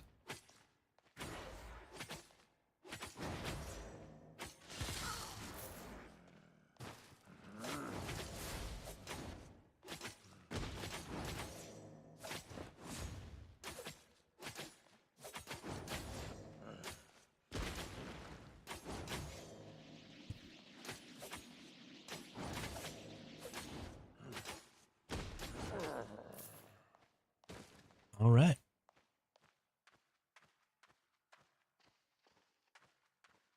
Time for the boss lady.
Got him.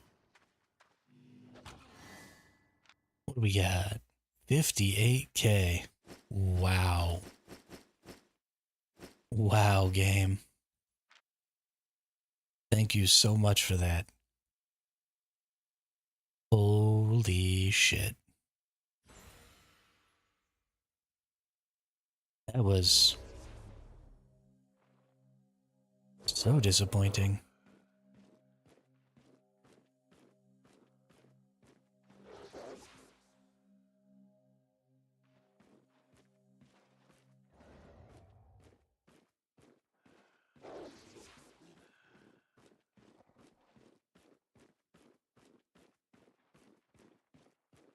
Ooh, 0.4 group dungeon. Wow. Wish I could do that.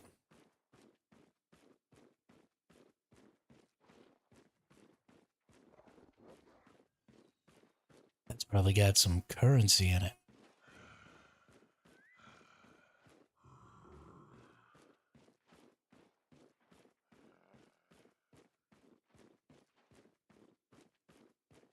I don't even get it. Like, these boss layers, they don't have any, like, indications of rarity or anything like that. They're just regular. And they give so many more rewards than the solo dungeons. Playing farm sim, watching the stream, nice. How is your farm sim going? The game is way more popular than I gave it credit for. Went and looked up like how many people are watching different games on Twitch last night, and Farm Sim's got like 20-something thousand viewers late at night when this game's only rocking about 5k.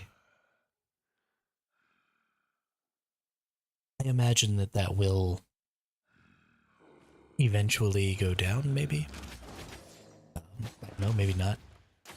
I have no idea. Yeah, no, I definitely don't want to chop down trees in the middle of this fight. Thanks, game. Please, please let me... Nope, okay. Cool beans. I didn't know it was that popular either, yeah. Honestly, it kind of baffles me.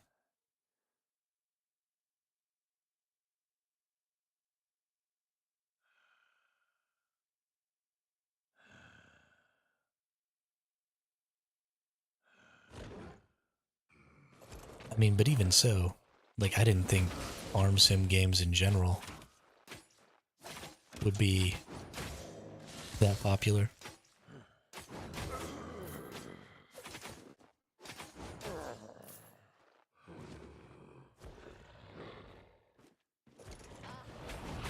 Maybe it's because I've been playing MMOs my entire life. I just assume that the most popular games are MMOs, which, I mean, obviously they're not. It's FPS games.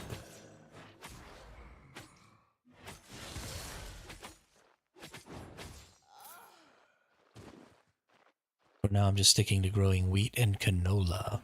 Nice.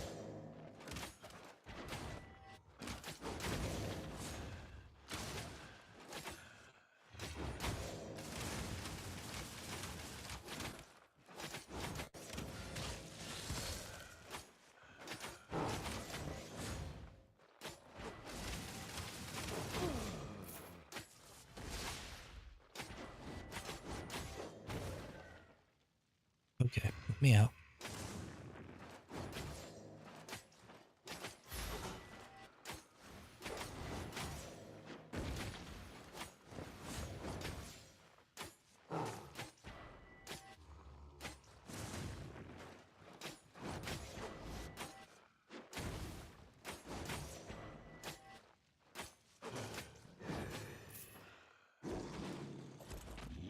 Uncommon cash. 353. There you go.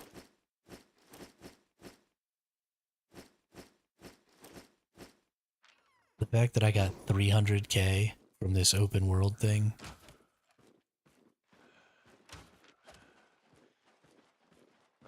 And only got 50 something K from a 0.3 dungeon. I mean, the time investment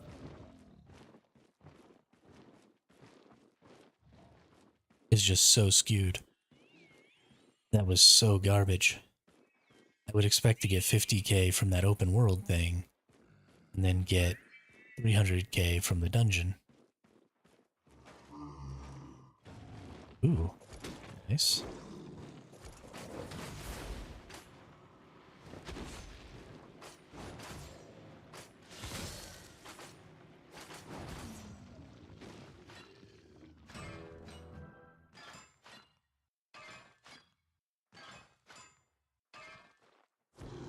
Very nice. Anything up here? No. Of course not.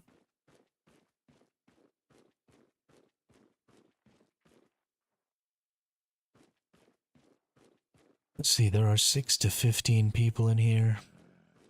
Probably I should be leaving.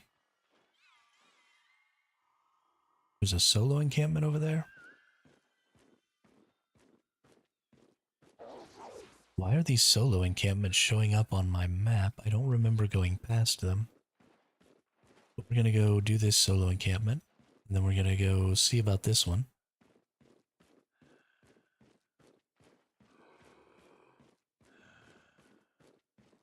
And then we'll probably head home. Depot and try again.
No. Get back on my mule, my horse, or my wolf, or whatever kind of creature this is. Can't believe I almost died. Sometimes I'm so dumb.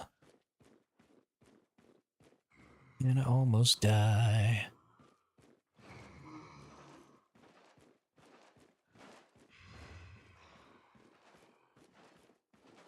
Doo-doo, ba-doo, ba-doo-doo. Why is that person still walking? Where are you going, bud?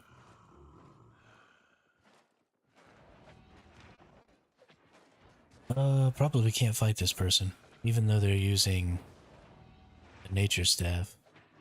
They're significantly stronger than me.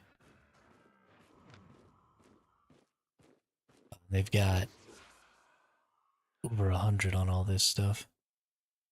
Yeah, they'll probably kill me. I have to leave. Black. I would have maybe fought that if I didn't have 600k in my inventory. But I do, and so I didn't want to risk it. So we'll go check this spot down here. See if there's an active event down there. If not, then we'll come back up to this event. We'll get our event chest, and then we'll head home. To Depot. Depot, Depot, Depot. Sunday, Sunday, Sunday. Nope, not active. Oh, it is active. And that person I could actually probably kill. And this person I could actually probably kill. I wonder if they're working together. They probably are. Together, probably kill me. But that's fine. Who gives a crap? Nobody gives a crap. Running around, doing the things. Come on over, buddy. What guild are you in? Harvesters of the Hopeful? Well, at least they're not in Predator. Now there's two. Are you both in Harvesters of the Hopeful? Nope. One of them is Predator.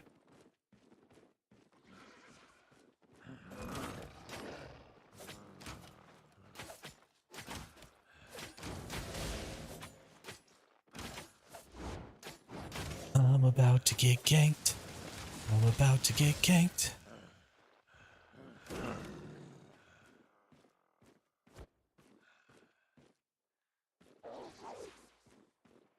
Going to get ganked. Who is this person? They are also in Predator. Too many Predator people running around out here.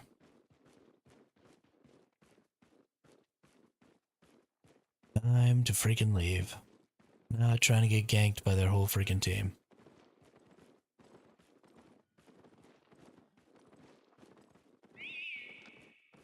And there's another one. Yeah.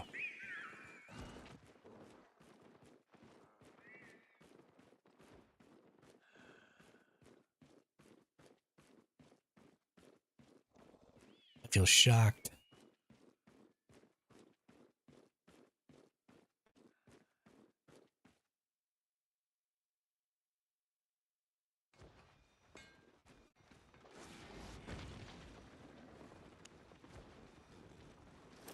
I feel super shocked.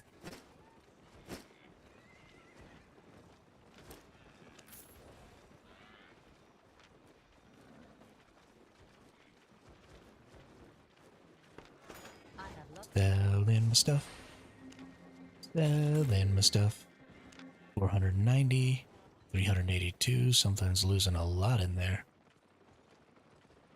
These two things are losing a lot. Sell everything else, and then sell these. La la la. La la la.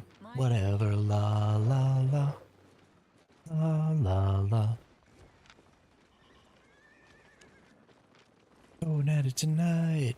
Tonight. Standing on the rooftop, top of the world tonight.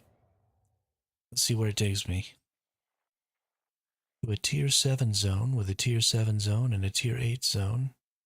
Morgana's Rest, tier 8 zone. Oh my goodness. Could go down over into this tier 5. That's only quality 2. I could go up into this 5, which is quality 5.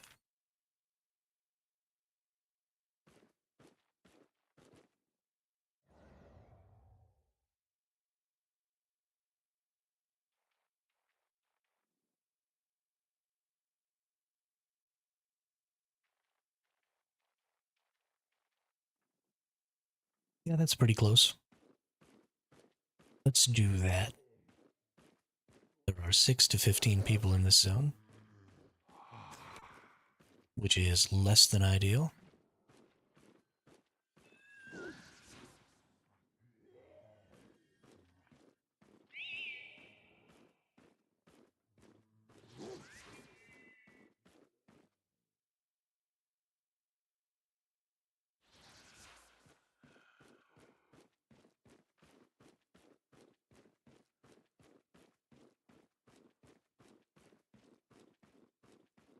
Wrong button.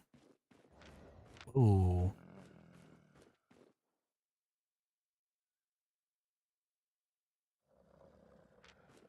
There is a 34% chance. Okay. We are going to run around this tier 7 zone. And we are going to do some mining. Because there should be a significant... Oh, this is a tier 8 zone. There should be a significant chance of some fairly high tier enchanted nodes in this zone right now.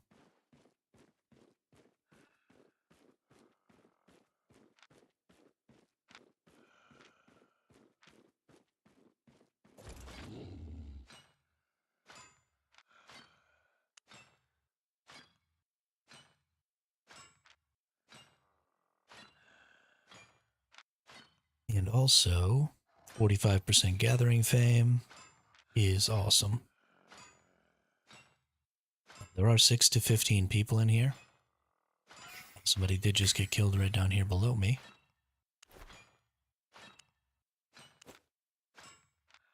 Nice. Another 50 learning points. Dig it.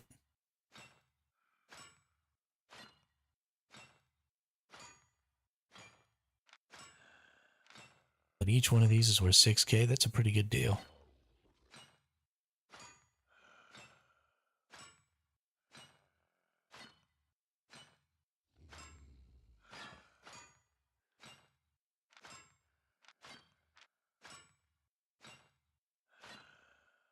Am I probably going to get killed while I'm out here doing this? Sure, probably.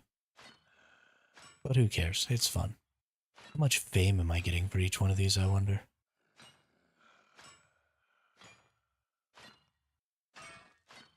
$326. Nice.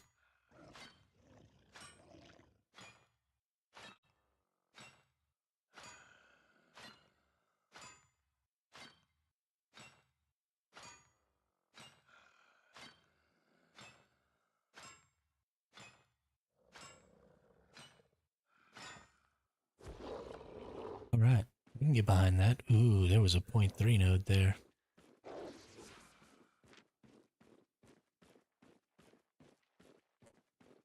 Oh my goodness.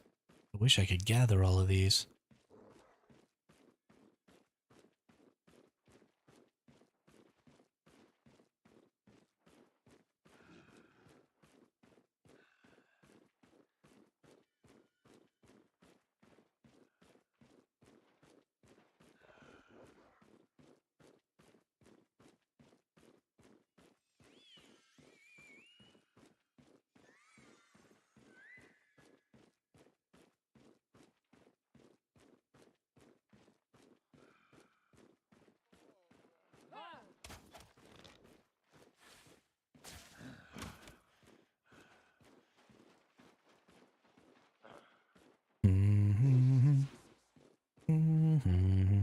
Whatever.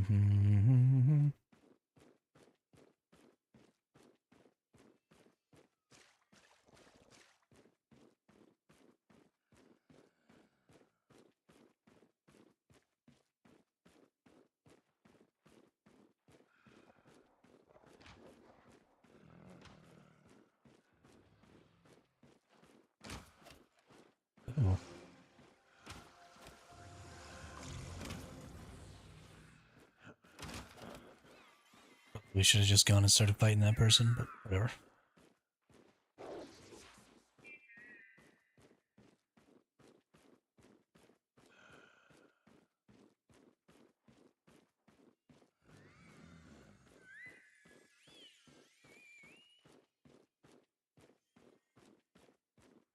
Kind of focused on something right now. I want to find some good tier 7 enchanted nodes. Honestly, I probably shouldn't be running around the outside to do that. People tend to not necessarily run around the inside of places. They spend a lot more of their time. It's just natural to run along the outside edge. Here we go. Oh yeah. Ooh. This is a good get. Good get.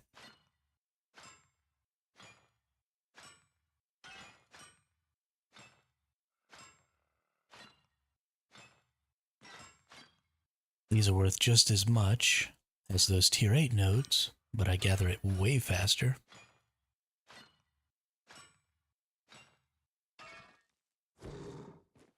That's why enchanted nodes are so strong, is because they just multiply the amount of currency you can get.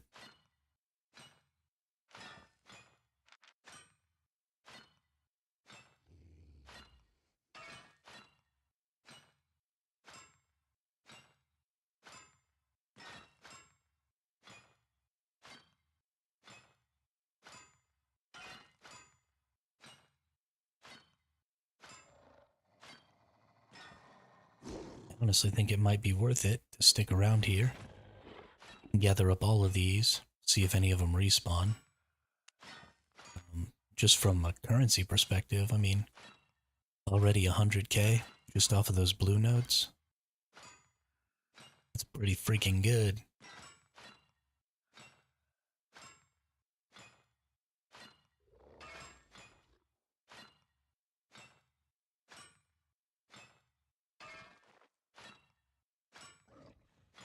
Already made 4,000 or 5,000 fame over here off of that.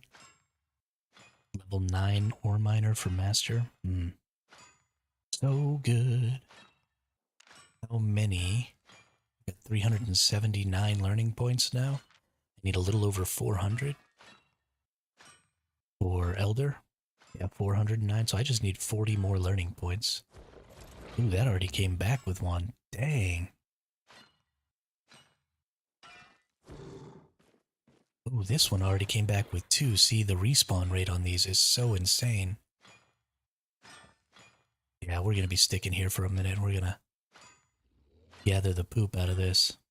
Wish I had my mining gear with me so that I could be really increasing my yield here. Oh, one of my blues stopped being blue. That's too bad.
Master learning point already. Nice.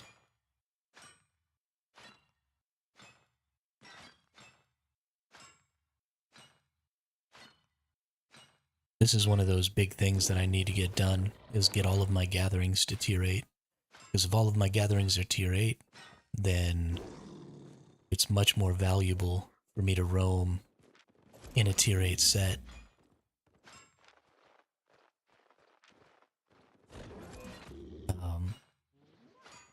This person is etc.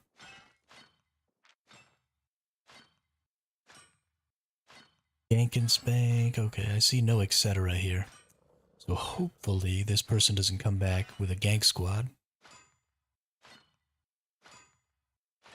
I don't mind if they try to gank me. They were only 800 IP. So I have a really good chance of defeating just this person.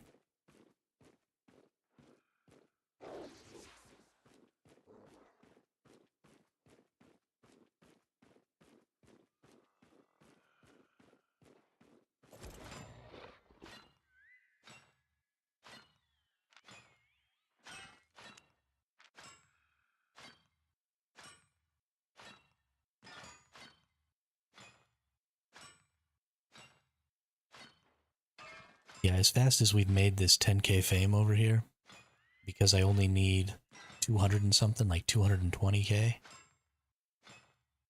in order to get to the learning point here. This is just too valuable a spot to pass up or to give up. I'm earning pretty decent currency right now. I wish I had the food that I need. I would be honestly gaining another 60 or 70% fame if I had my food and my Avalonian tool and all of my gear. Obviously, I'd be risking way more, but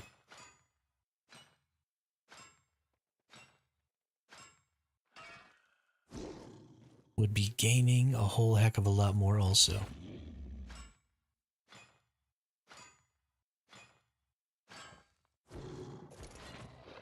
The play might be to go ahead and try and find something else to do in this zone. It is a tier 7 zone, and it's a pretty high quality tier 7 zone. So I'm going to have a little difficulty beating any of the content in here. But it may be wise to just go ahead and maybe like run down here to this spot, see what's going on, see if I can't do something here, and then come back.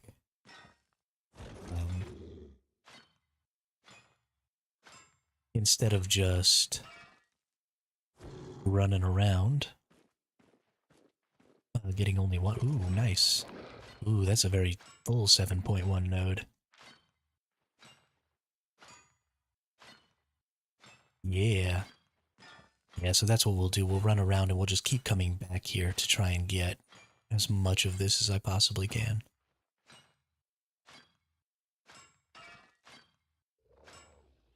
How much is these worth? A little less than the tier 8 flat, but still good. Still good. I love gathering. I love it, I love it, I love it.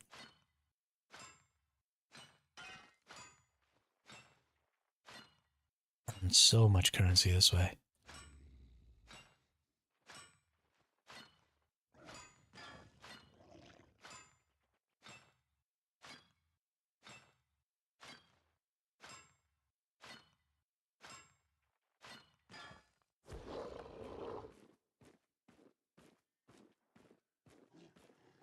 It's a little more difficult to gather tier 8 resources and tier 8 enchanted resources especially, because people kind of know what the rotations are and what their respawn times are, and there are people from all of the guilds who own all of these zones just running around gathering basically all the time. Especially mining gets picked really, really clean.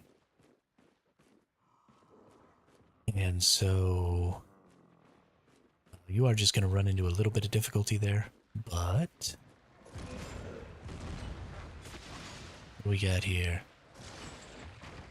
Unlikely that I can take this person.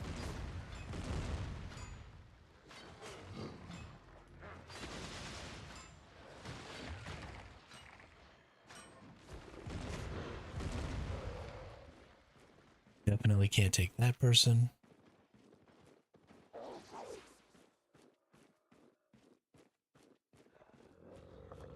I don't know exactly what's going on over there, but I don't want to be a part of it.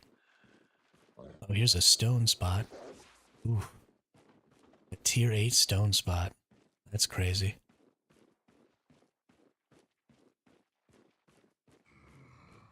there's a tier 6.2.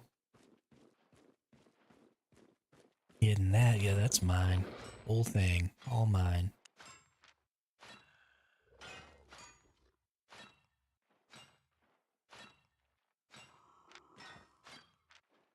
I can't believe the amount of enchanted stuff we have out here.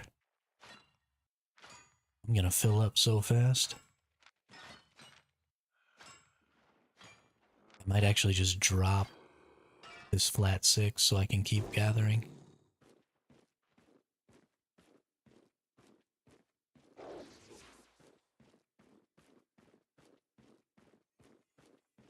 Because that's going to be the thing that holds me back from gaining too much more.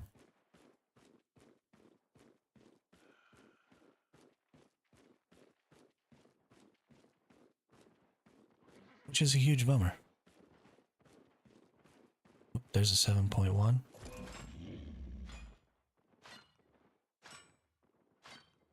This person would stomp on me pretty hard.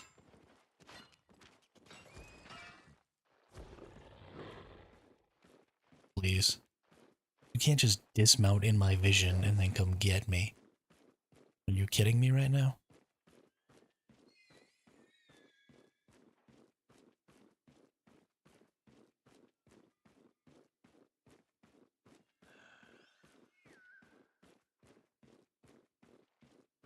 Especially not while I'm mining. Like, maybe if I was fighting some enemies. You know, something could happen. I couldn't get on my mount fast enough. But how dumb do you think I am?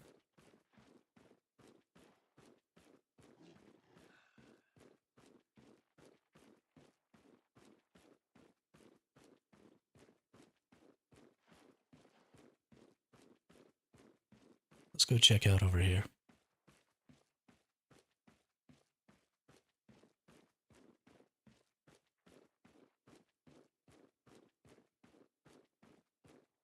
Ooh.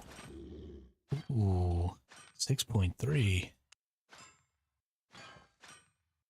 Booyah, dude.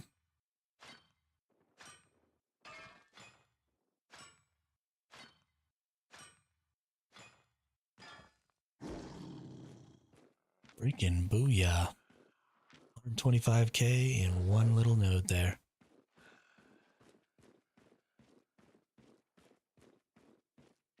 Goodness, gathering is fun.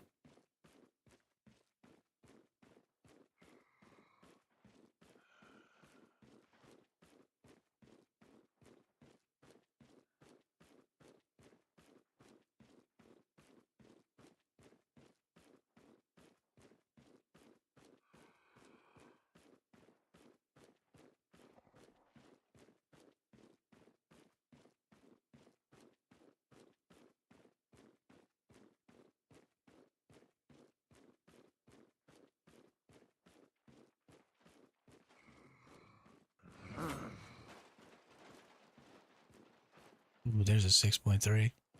Bet somebody got that. Ooh, 6.2 though. Yoink. Don't mind if I do.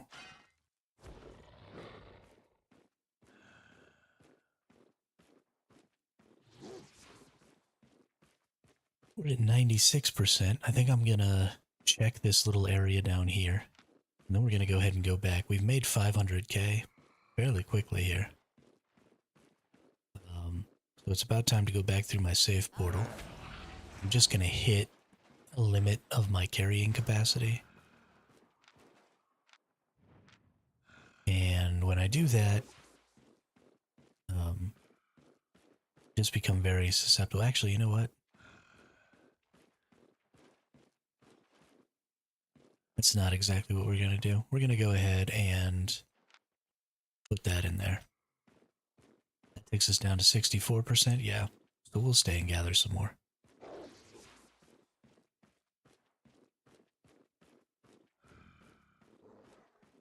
We're looking for anything that's equivalent to flat 8, I think, is what we're going to stick to. Because there's just so many enchanted nodes that if we do, you know, flat 8s, 7-1s, 6-2s, and anything above that, then I think we'll get Plenty. Ooh. Oh, the whole thing. What's up?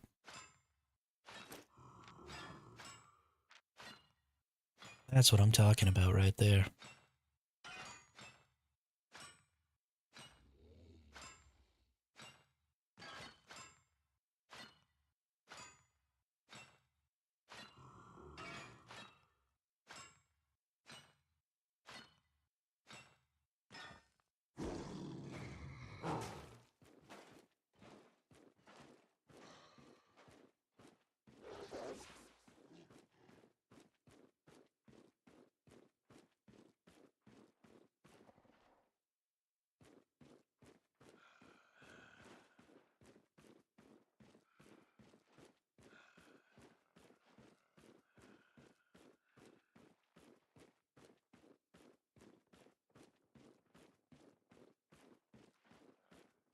Alright, let's go check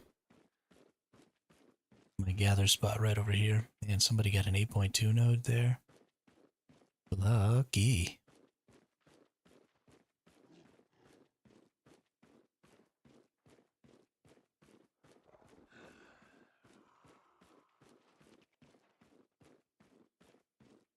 Yep. For some reason, nobody's gathering this stuff. I'm so confused. But also so happy.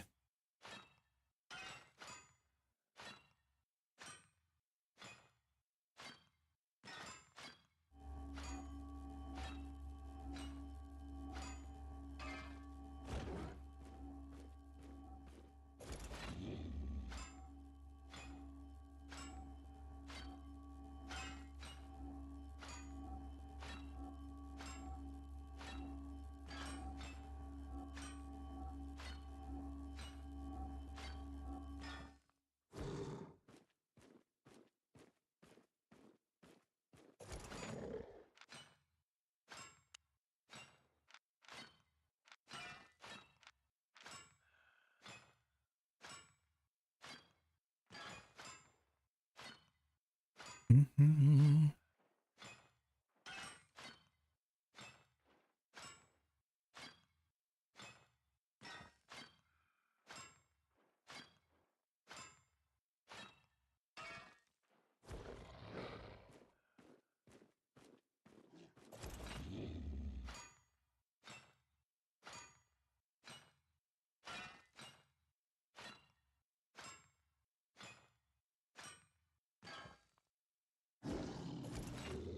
We're getting pretty close to halfway there.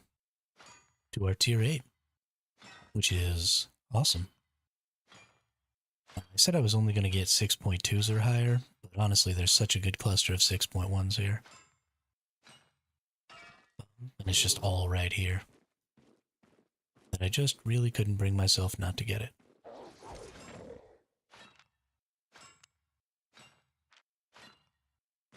And it gives me a chance to come back and get some more of these 6.2s. Hey, Master Ore Miner level 10, what's up? And these are taking almost 20k. Gear up those masteries, those specializations. So I've already done 2 of them. So, I mean, I've made a lot of progress since coming out here into this zone. What is this? 8.0 treasure? I mean, likely somebody's already on top of that. I would go up there, but that would probably result in my death. I don't think it's worth the risk, because it takes so long for me to mine 8.0.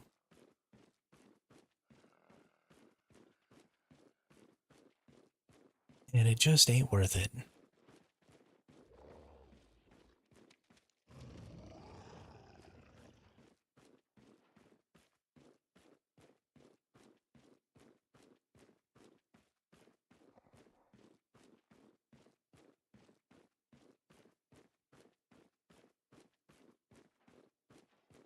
This has been so much fun.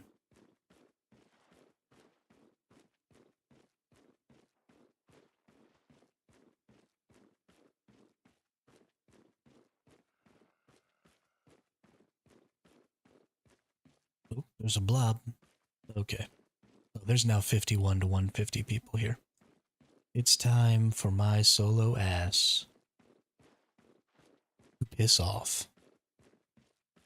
That's what time it is. This is how you die. We're gonna go home. We're gonna sell all this stuff real quick. We're gonna be happy. And then we're gonna use the restroom and get some food. Because it's about that time.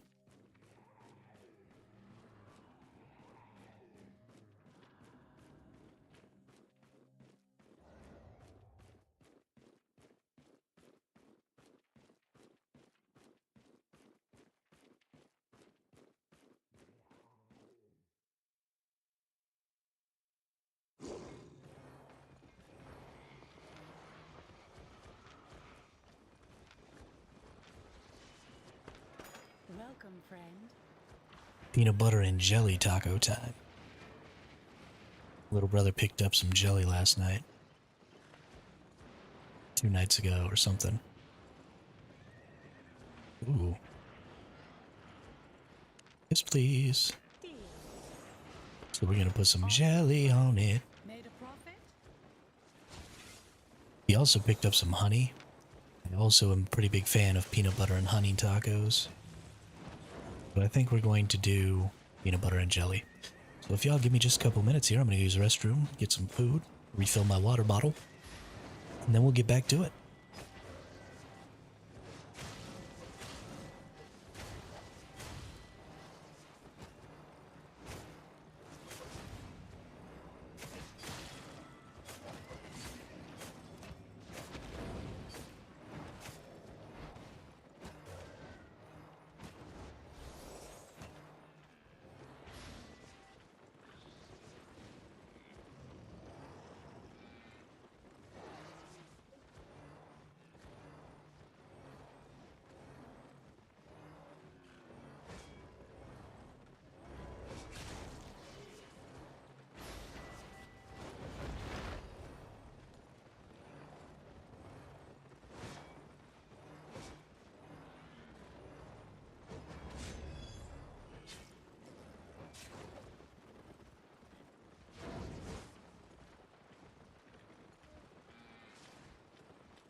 Oh no. This is awful. I didn't realize until I just sat down, which takes a little bit of doing because I set up my blanket because it's a little cold in my house because my heater's broken. And I didn't bring my water. So now I gotta eat peanut butter and jelly tacos with nothing to wash it down. Or I have to get back up. And I'm not getting back up, so...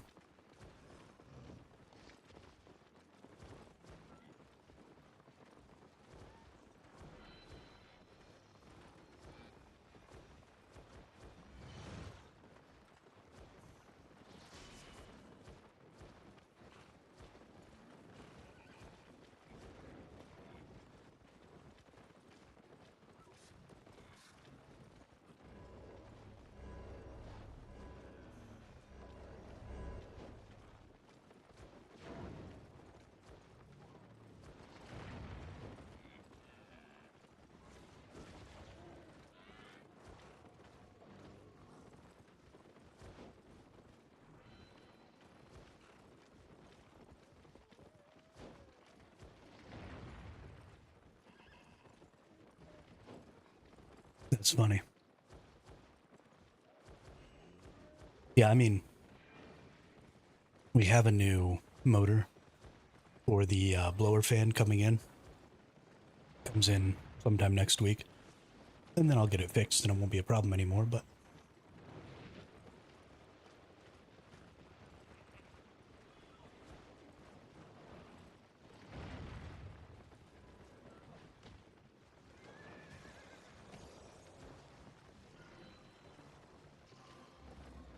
yeah, if I didn't have to worry about it, that'd be even better.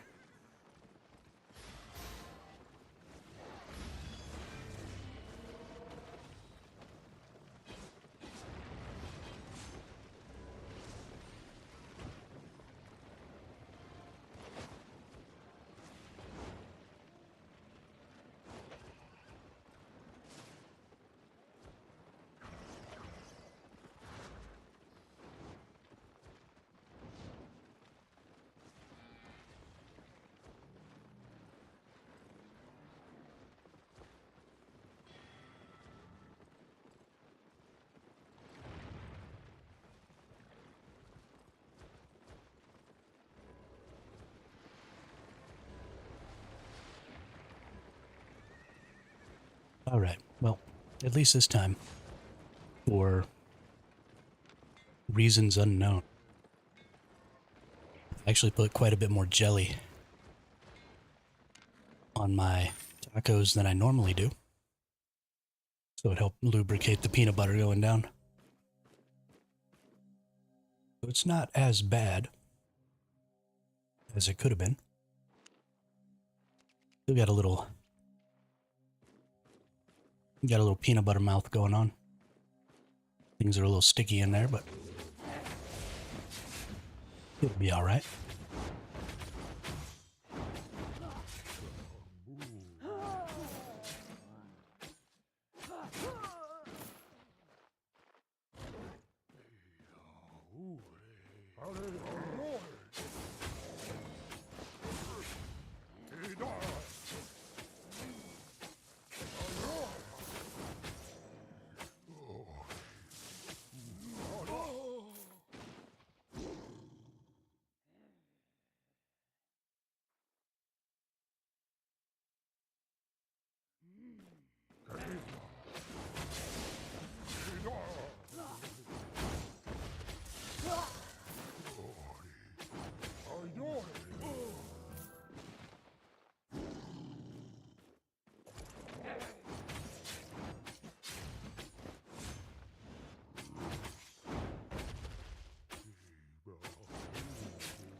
Hey, another weekly reward of favor.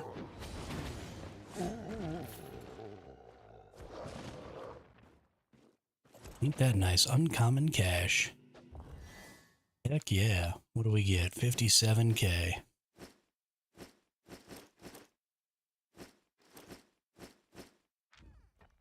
That was less than exhilarating.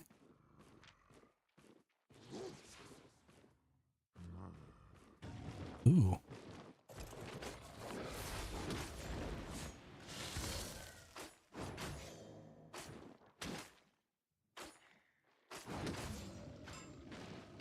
That's real nice.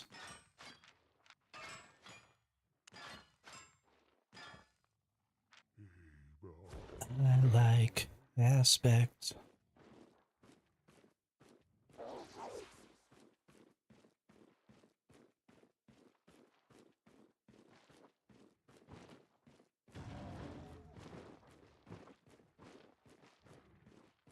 I need some options to change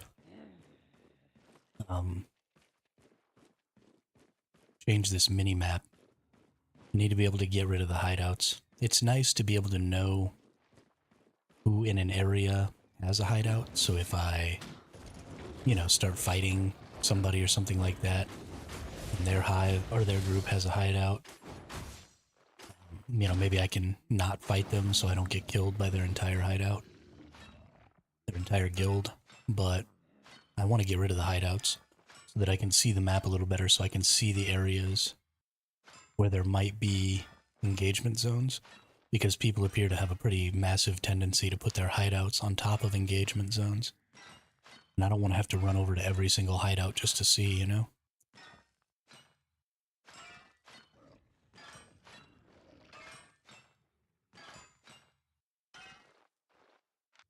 Let's actually change this back to this, though. Since we're not overweight yet.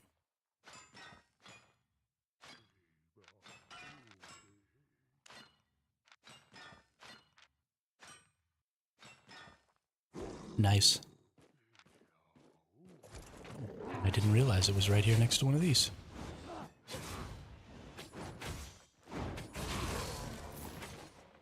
How baked.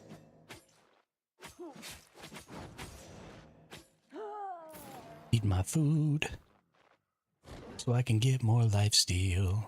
Ooh. And another node. Ooh, piece of candy.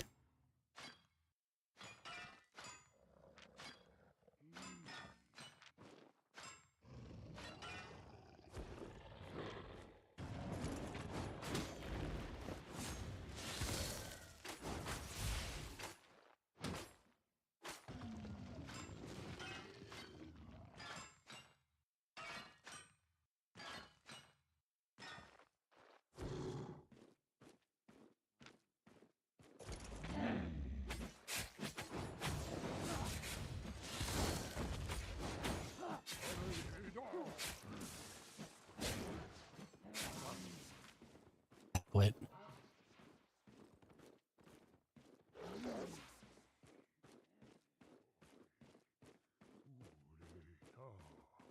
That person will almost certainly be able to beat me. Their base IP is 200 higher than mine, which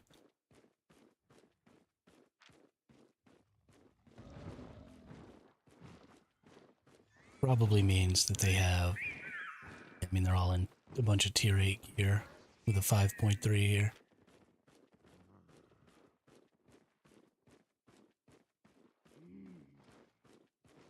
Maybe they're leaving. Maybe I'll get a chance here.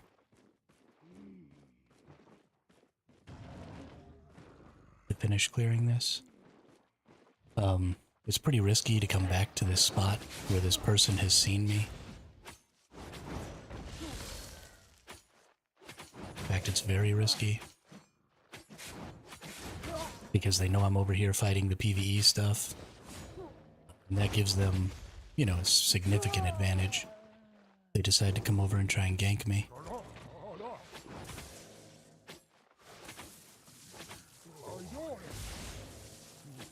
I should be conserving more of my energy. There's kind of two potential options here. Either I conserve my energy and wait for them to come get me and fight it, or use that energy to run, or I try and spend all my energy to kill all this stuff as fast as humanly possible, and then, you know, just be done by the time they get here, so that I don't have to worry about it. So I think I'm just going to expend energy, try and get this guy down. There's no map. It's just this chest, which is now open. It only had 40k in it. It was a huge risk for basically no reward. And there they are. Yeah. But they definitely would have ended up coming back and interrupting me again. But I didn't have to worry about it. We're all done. Now, again, they know that I'm out here doing these engagement zones. So again, every engagement zone I go to, it looks like maybe they left. But every engagement zone I go to, I run the exact same risk of that person potentially being there or showing up because they know what I'm doing. Oh, are they following me?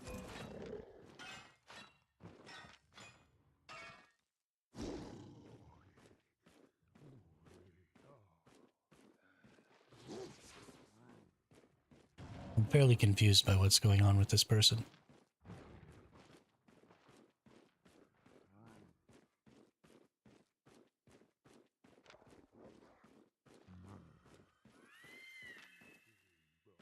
And I don't really think I want to continue to take the risk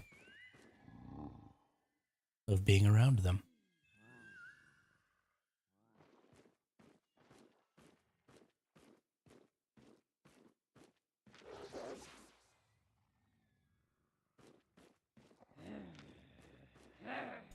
I don't know.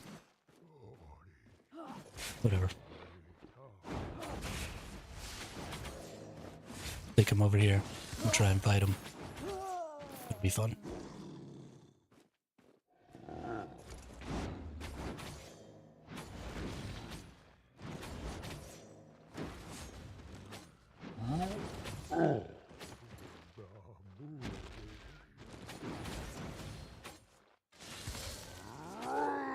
It's also possible that maybe they have a hideout here, and they just went to go switch gear because they don't want to fight me with a life staff. Which would be really bad. And that's honestly why you have to be careful of fighting people with hideouts in the area that you're in. I didn't check that person's guild, so I don't know if their guild has a hideout here. But I'd say it's a fairly likely possibility.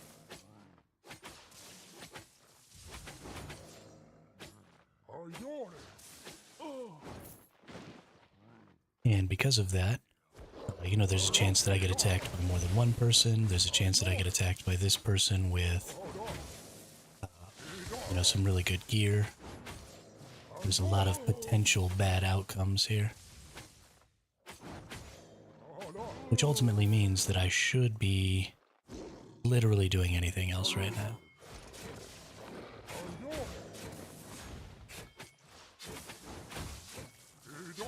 And if I was super concerned about staying safe, I absolutely should be leaving. But it's fine. I want to get my caches here. I want to do this content. If I have an opportunity for an advantageous fight, then I'll take it. And if I don't, then I'll run away.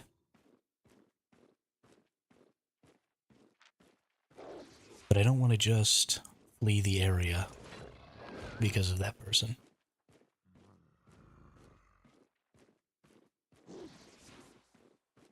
I want to try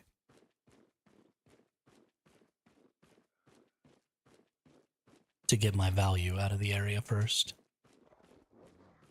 But we do want to eventually go up here, because this is a tier 5 zone up here. So maybe when we get over there, right? We started from here. We came down around. I don't see a ton of potential engagement zones. We've already gotten 3 engagement zones in this area. So now is probably a good time to be able to leave, actually.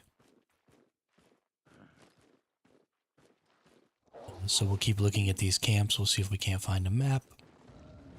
If we can't, then we'll just move on.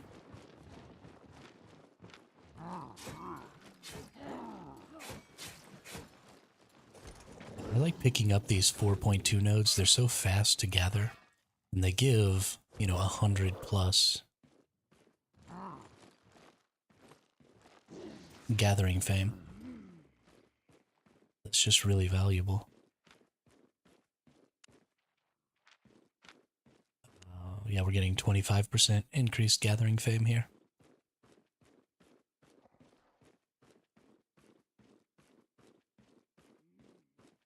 So yeah, we're just in a good spot here.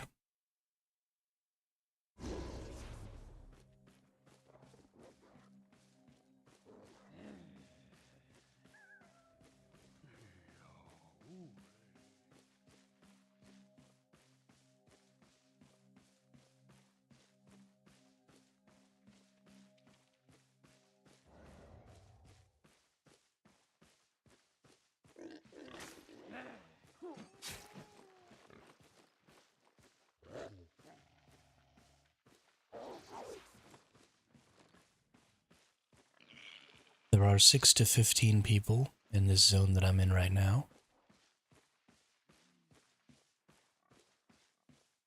Which means at least paying a little more attention than, what you would pay if you were in a zone that had 0 to 5.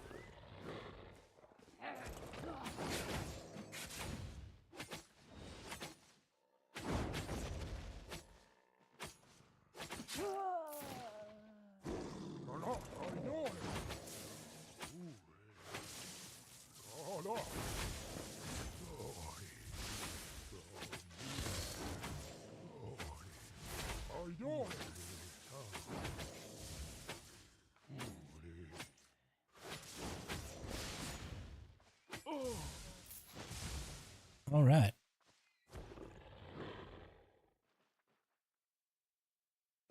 I love these engagement zones with the little circle bosses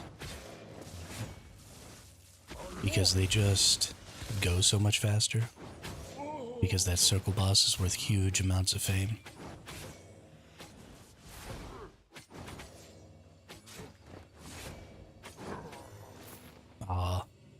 Tome cache. Bummer.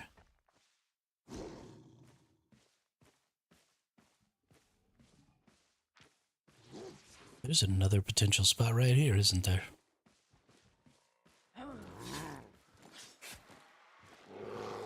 Nope, maybe not.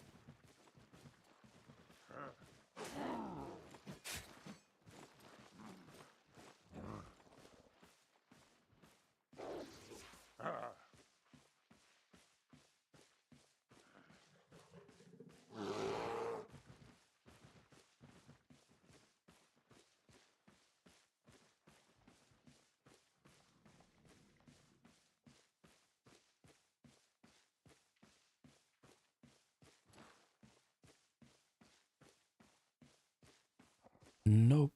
Nothing in there.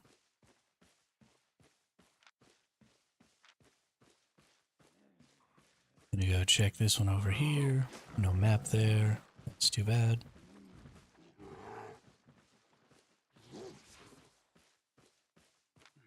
Hey, there we go. Active zone.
there was a glowy enemy over here.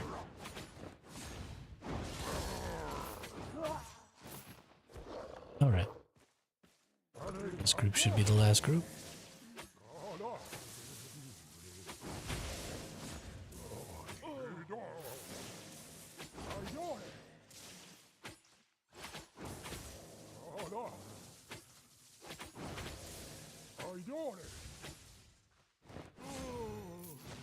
Dang it. Another green. With just fame tomes.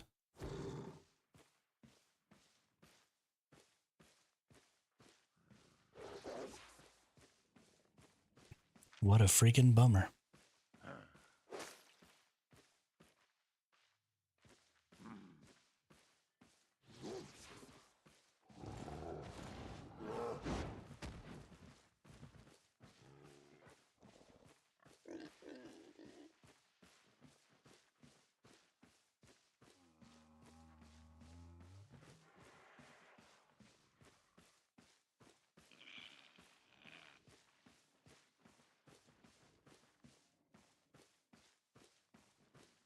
There was a potential engagement zone out here, but I couldn't see it because of this. But apparently I was wrong. There's one over here that I didn't look at.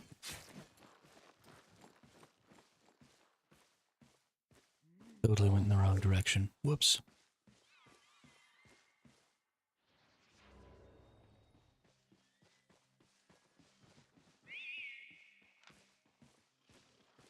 What's up, evil?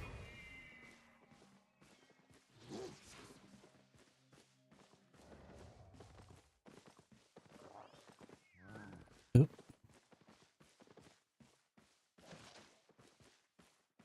I've seen two people now. They may or may not be a part of the same group, and they may or may not be a gank group. Neither of them are following me, so I assume it's not a gank group, and that they just happen to be running around. There are 6 to 15 people out there. There is a pretty decent chance that there's just some other people running around. So I guess we'll see. We've got one more encampment here.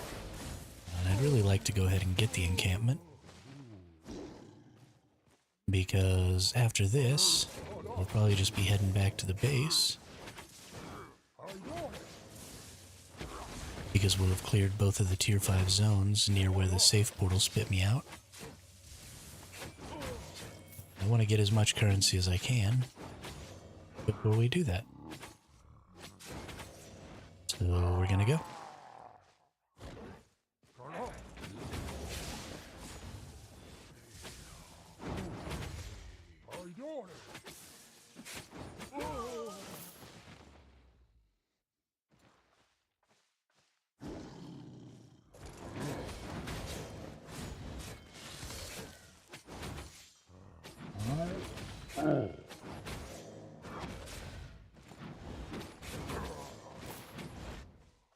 I hate fighting on these hills. So annoying. You know, I honestly don't know right off the top of my head. It's pretty good. So the reason my ping is a little skewed, though, is because I play on that NVIDIA GeForce Now.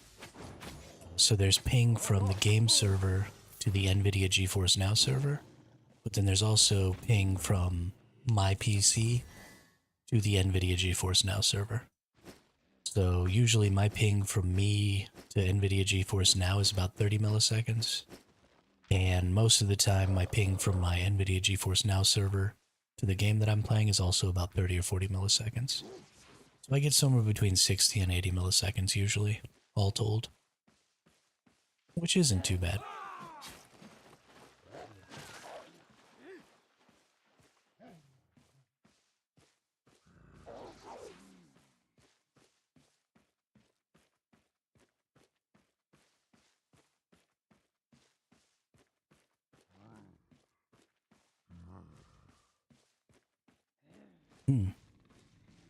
There's a potential spot out here in this corner that I didn't see. Yeah, I mean, I think 140 is reasonable.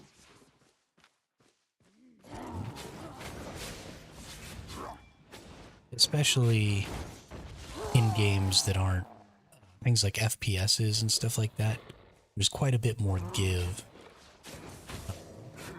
in this game than there is in an FPS. Unless you're just playing at like the absolutely highest tier of arena play, I think you'll be just fine at 140 ping. Now, if you try and go into the arena and, you know, top rank and stuff like that, then that ping might get in your way a little bit. I don't think it would be terribly noticeable otherwise.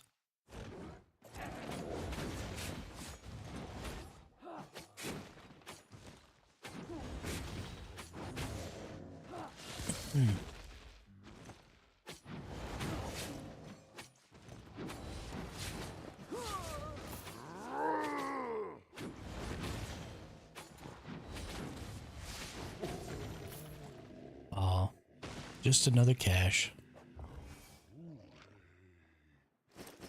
What a friggin' bummer. Oh well. We got everything in here, and now we can get out.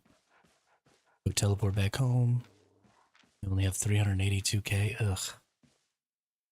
I want to teleport.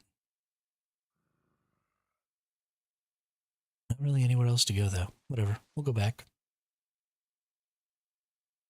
Might as well take our little bit of currency and be happy.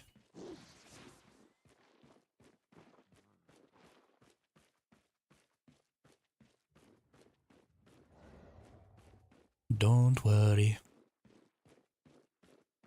Be happy. Just sometimes my Q with axe wouldn't be registering.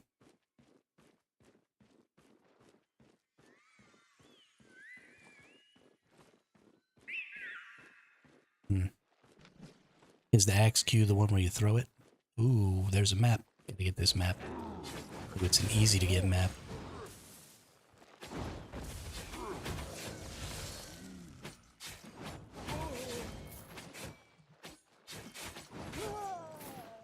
Glowy enemies.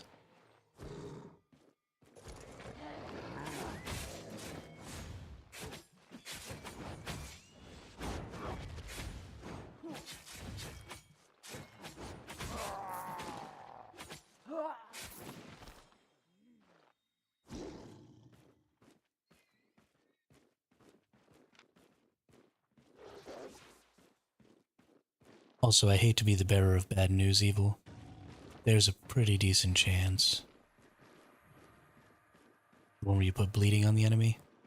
There's a pretty decent chance that at least some of the time that you blame your attacks not landing on your ping, it's probably just because you missed.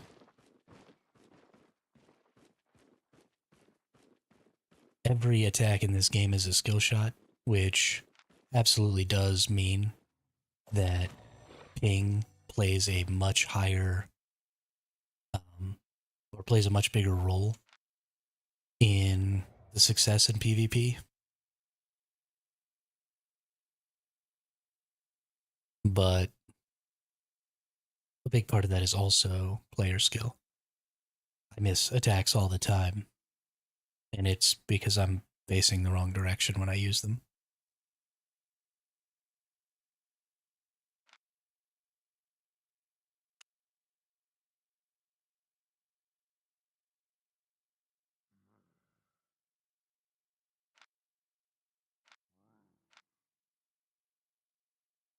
And it's likely not every single time, but there is some percentage of your missed attacks that are your fault and not your ping's fault. And that's true for everybody.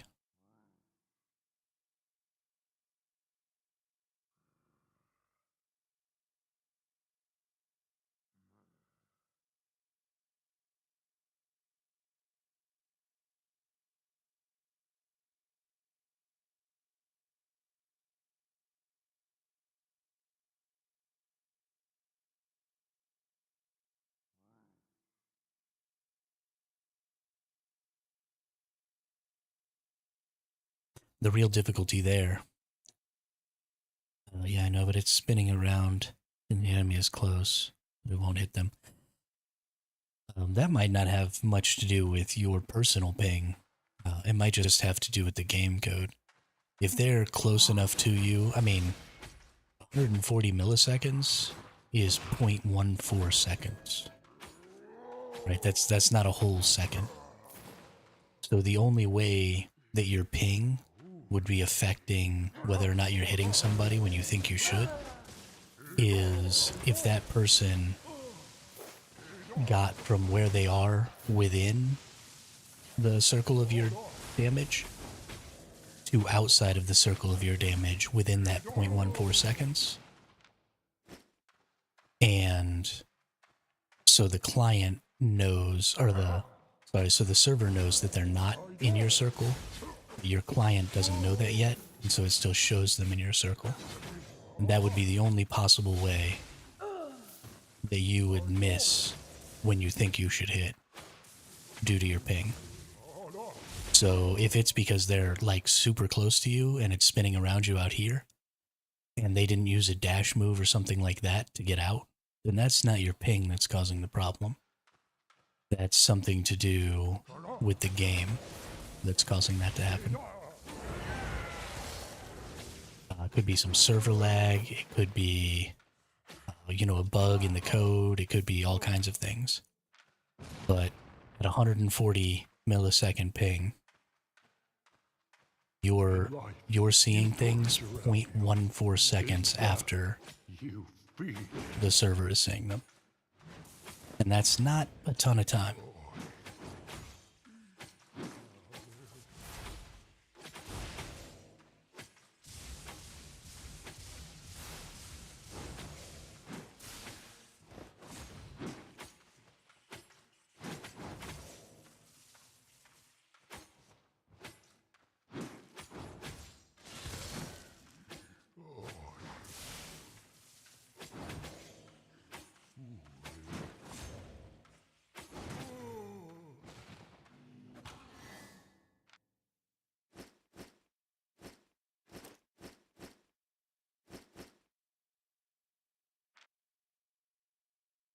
That was a good little boss layer there.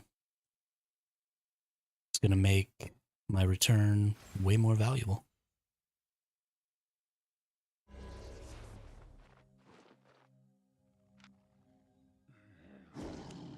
Very nice.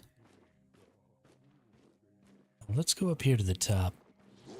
See if this one's active. I don't know if I checked this one or not earlier.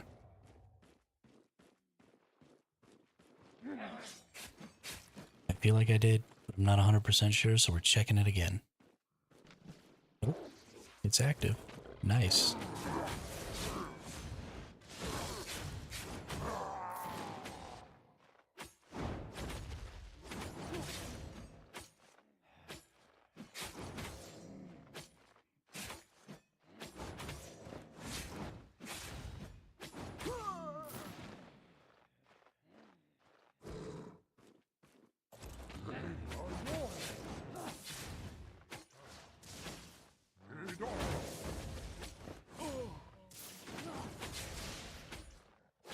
Clear 2 rare mists for 1.3 mil today. Heck yeah.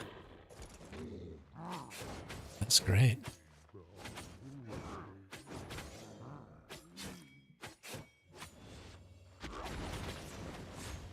$1.2 mil is good.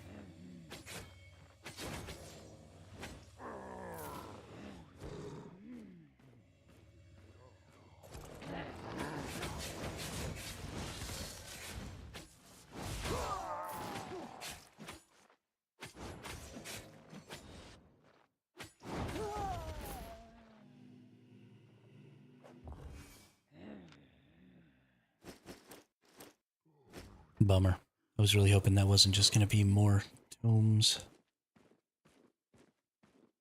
Oh well.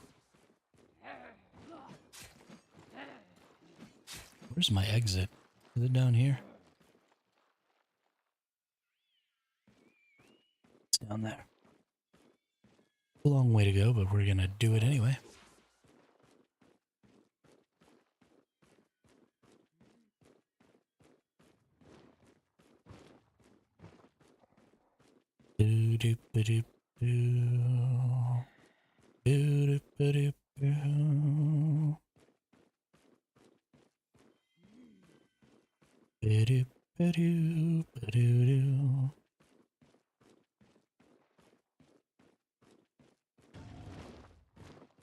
Nothing in there.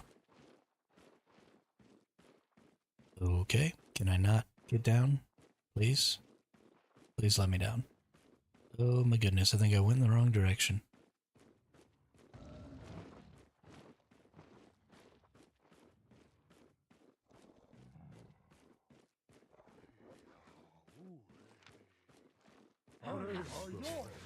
Oh.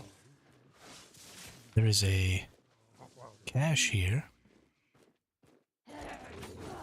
Even though I have this zone cleared already. Totally worth to come get this cache.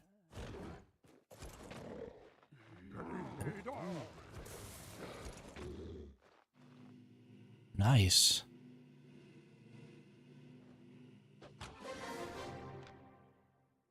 Was 75k? Booyah, that was basically free. What's up?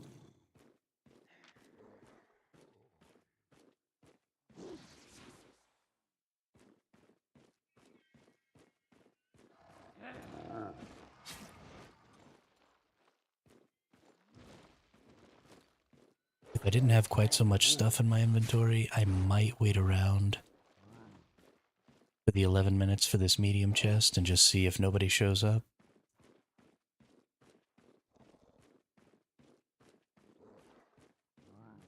You know what, honestly, my save portal is literally right freaking here.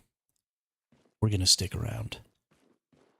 Because even if I get jumped, surely I can get down to my save portal.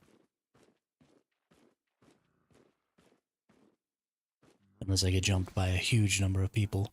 But we'll keep our eyes down here. And if this jumps from 0 to 5 to 6 to 15, then we'll know that there's lots of people around.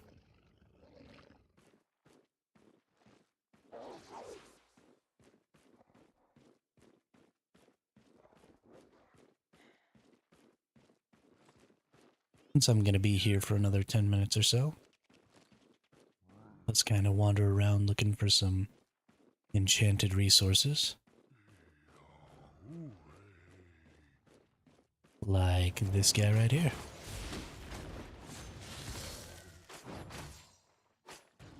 Perfect.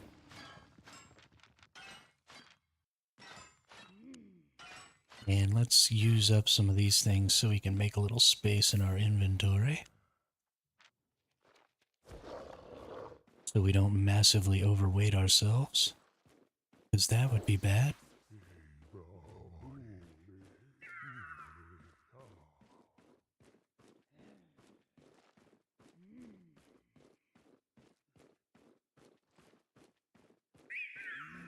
All right.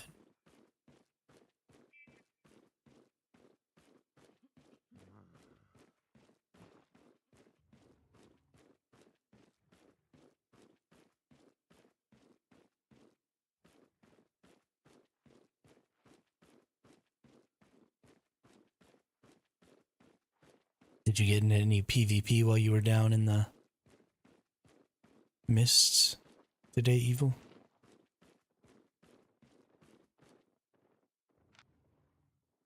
Well, that person is definitely going to be there for that. They will definitely kill me. So I don't think I'm going to stick around waiting anymore.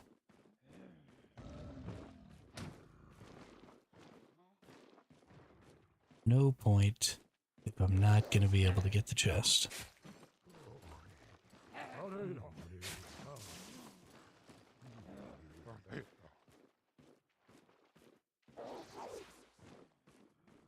Like you got into a 3 versus 1?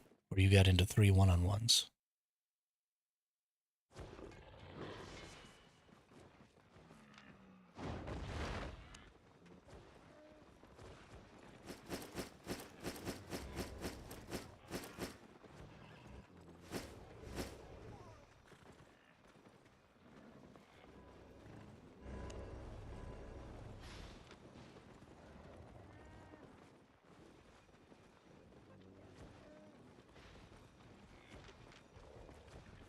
3 1 1. Oh, okay, cool, cool. I assume you won? Have a look.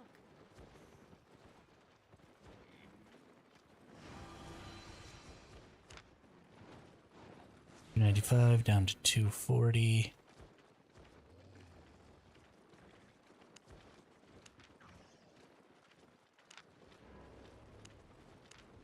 Satisfied? Cool. We're actually making money today, which is pretty good. I haven't actually made money in a long time.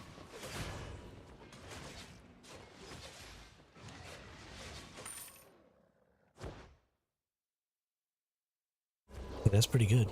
Winning 66% of the time is not easy in this game. At all. Tier 5 down there, tier 5 up there, tier 7 there, so we can go there and there. If we need to, if we don't make enough.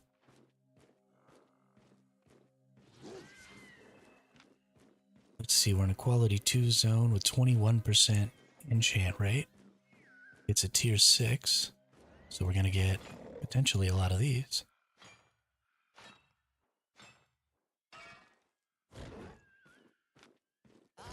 Did you go back to your daggers, or?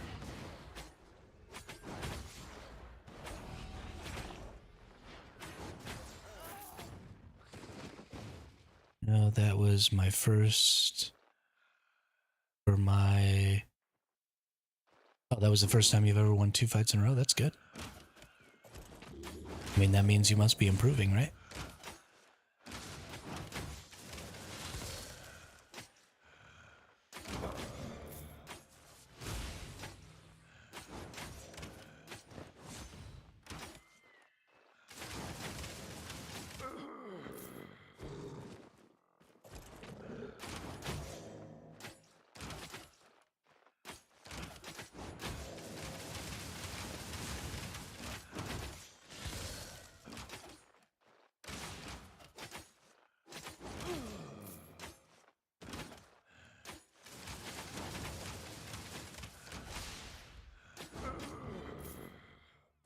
Oh, I'm all out of poisons and I'm all out of foods.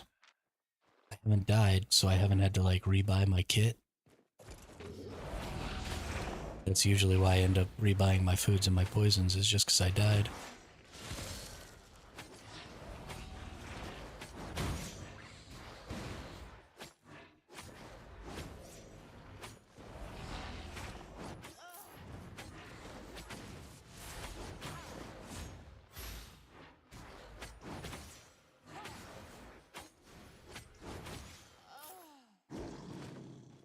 Nope.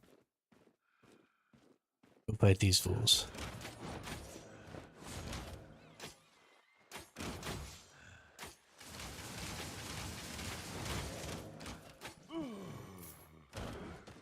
Only had to kill one. Hey, and we get a blue chest.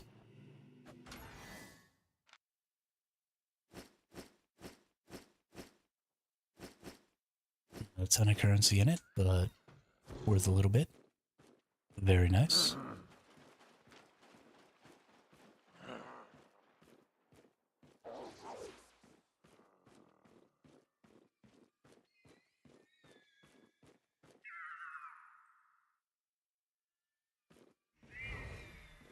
Heck yeah, legendary wisp.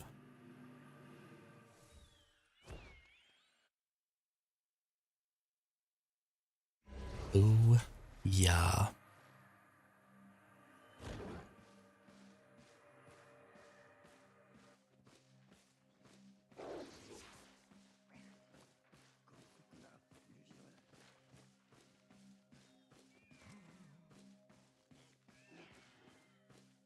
We're in the 6.1 gear, so we could probably take out the encampments here.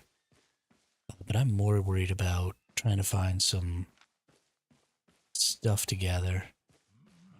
Now, let's see. How hard are the encampments here? Yeah, that's quite a bit of hit points. Quite a bit of defense. I don't think it's really worth it. Probably not.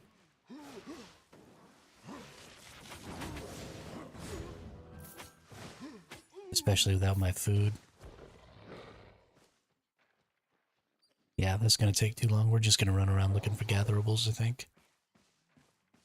Maybe find a couple of chests or something that are out in the open. Hopefully.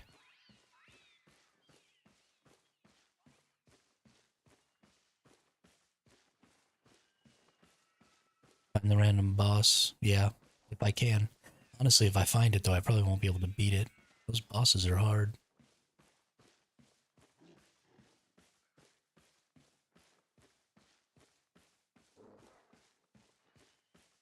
But we'll see. If I find it, I'll at least try.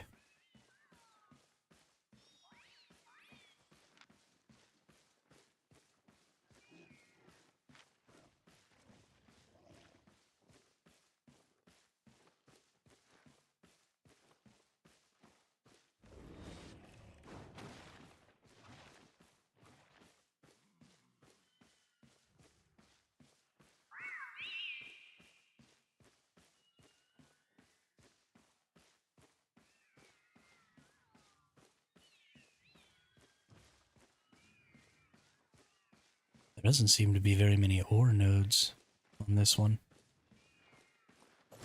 The 8.0s take too long for me to gather, but 7.0 aspect, not so much.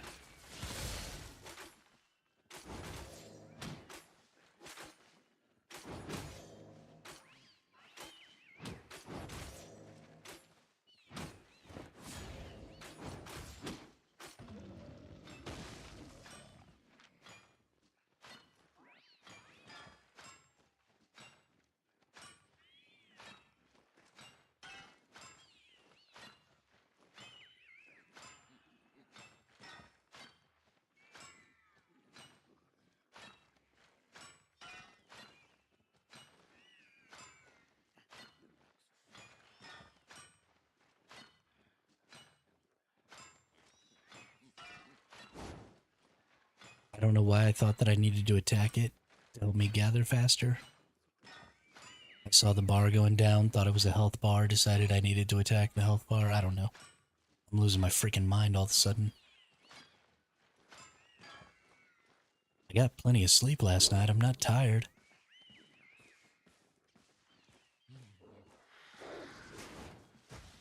I just suddenly went stupid.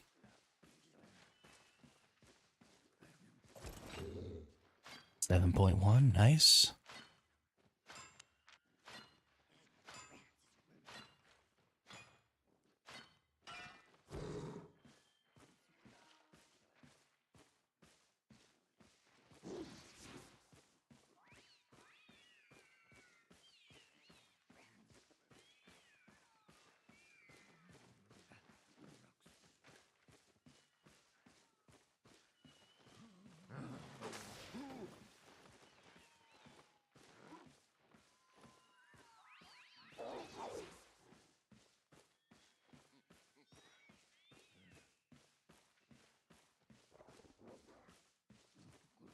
Gosh, I wish I could gather all these tier 8s.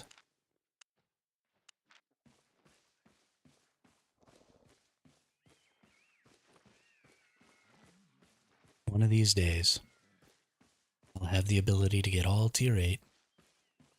And I'll come out with food and Avalonian tools and all that stuff. Well, that person would definitely escape me. Actually, they'd probably kill me.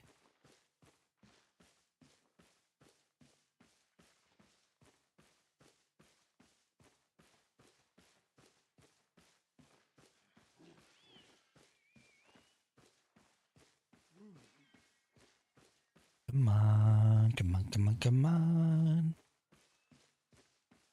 Give me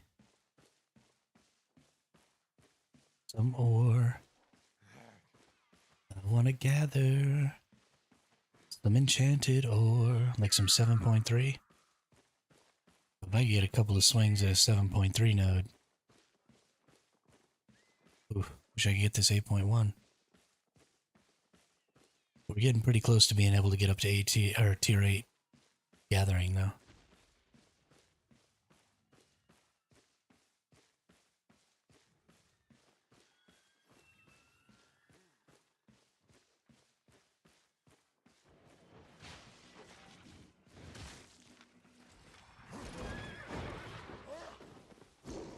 Darn. Should have jumped off as soon as I saw that person was in distress.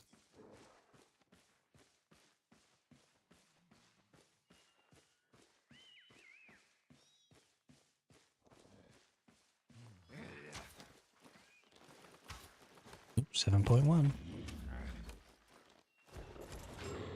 Gonna get 2 bites at that apple.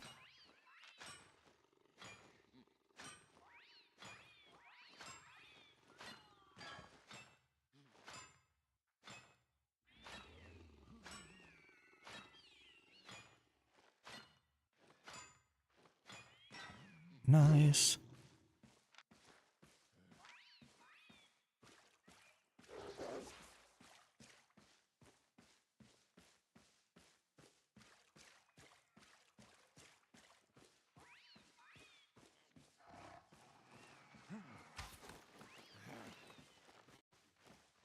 I want action tonight.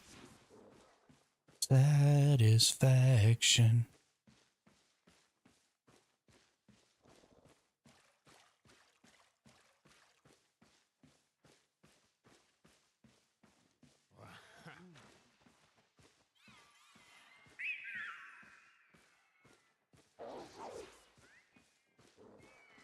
Please give me more ore to gather. I need so much more ore. I need ore to gather. No, ooh, dang, that's an 8.1. Can't gather 8.1 yet.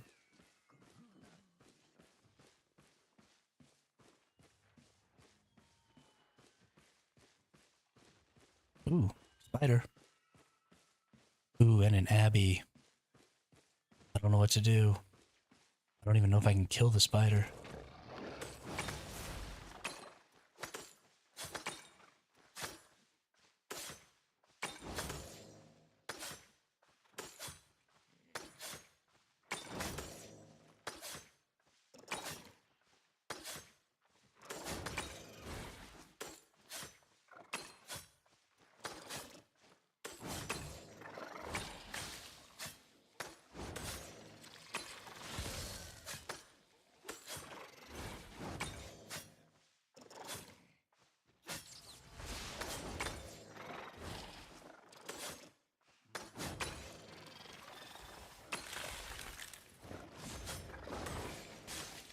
Yeah, I don't think I can.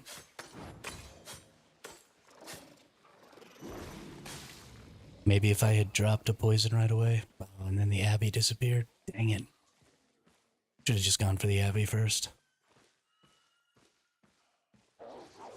Maybe if I'd gotten 2 poisons down on it, it might have worked out.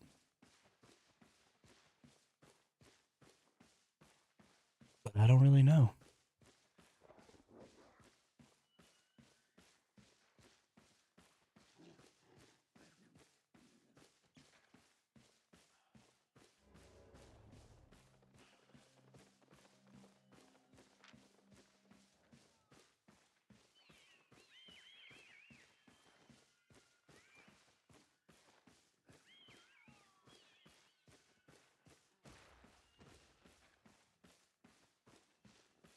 Man. I want a 7.3 ore node.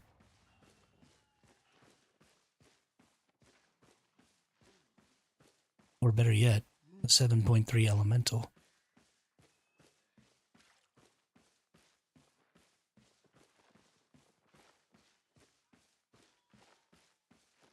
That would be hella dope.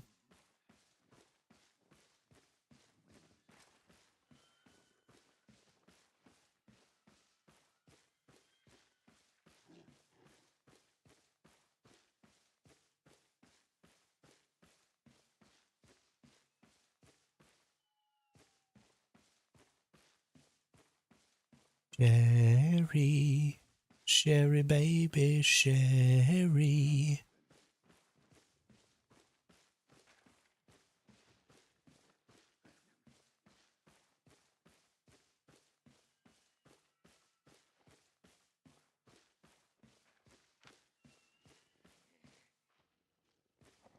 7.3 elemental would be one of those things that, whoops, sorry, smacked my microphone boom. 7.3 elemental would be one of those things that walks around that you can harvest, one of the enemies. That's an elemental. And then a 7.3 is a tier 7 purple. So this is a stone elemental, right? For the tier 7 stone. So it's like that, but for ore. And it'll have a purple glow.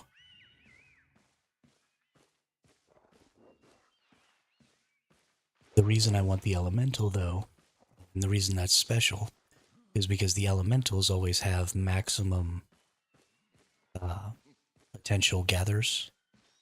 So instead of just getting 1 or 2 gathers like I would get off of one of the nodes in here, I'd get maximum gathers. So they're just way more valuable in the mists. And I want one.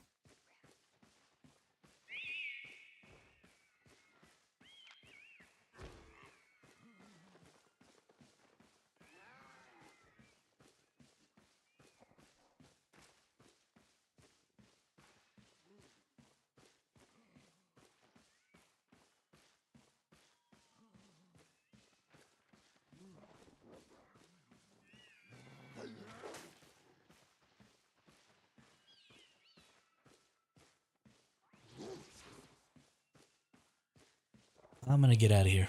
I don't think I'm gonna find anything more valuable in here. We're just gonna pop on out. I'm really looking forward to when those legendary mists are more valuable to me. Because, you know, I can do the engagement zones and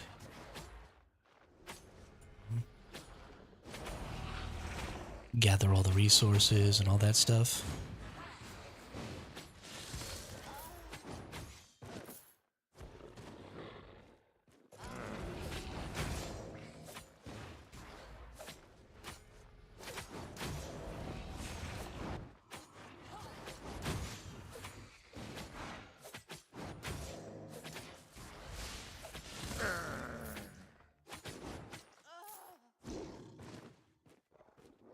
Ooh, nice. We got a map.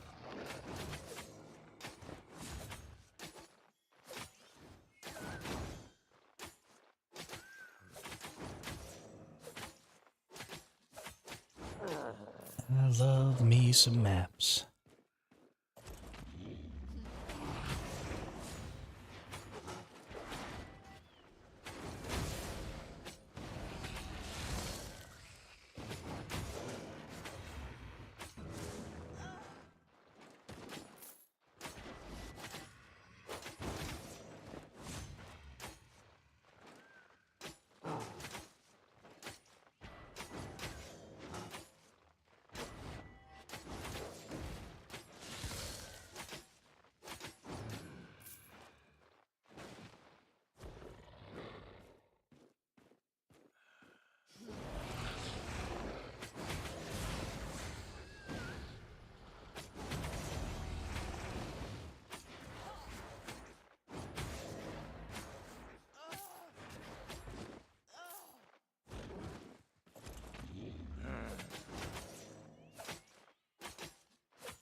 It's unlikely that that lower tier player is going to dismount while I'm there.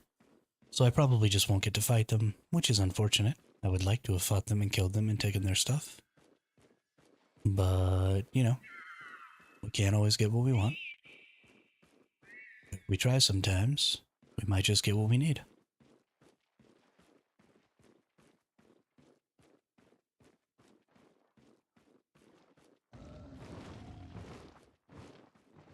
So we're going to go over here. We're going to do our little dungeon. Get our boss layer done.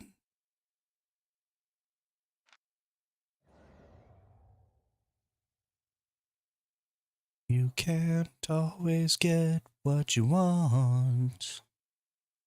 You can't always get what you want.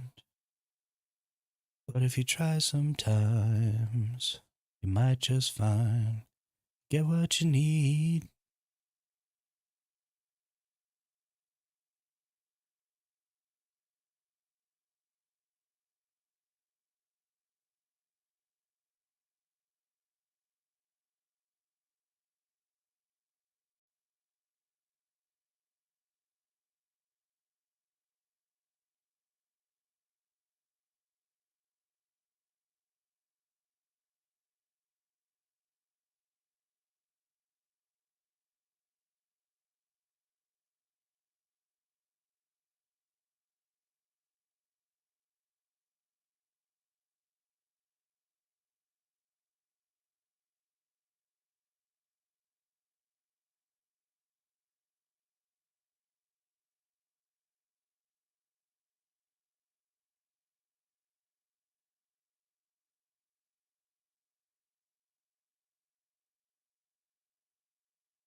I got a map that was close to a team camp and one of the guards was glowing.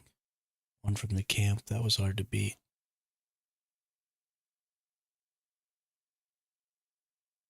Got a map that was close to a team camp.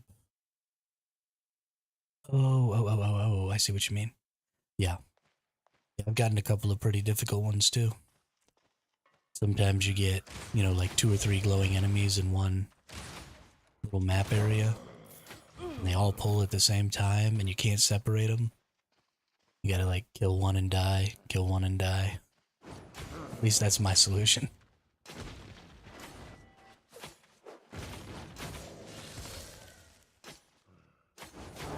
The maps are just so valuable.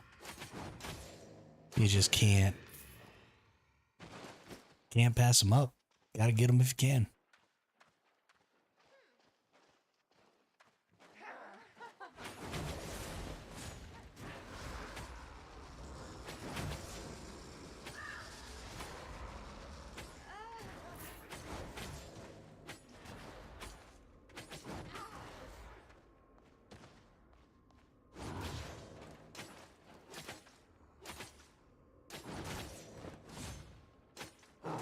I don't remember if this is the one that you said I didn't have to kill the enemies on or not.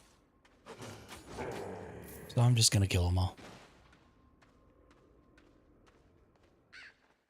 'Cause I don't remember. No, you feared me. Let's bring all these enemies over here together. Ooh, ooh. Killing everybody all at the same time. You all deserve it.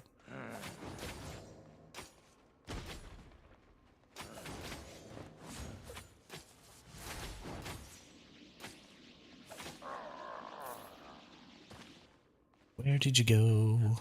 Why are you running away? You and your stupid crossbow.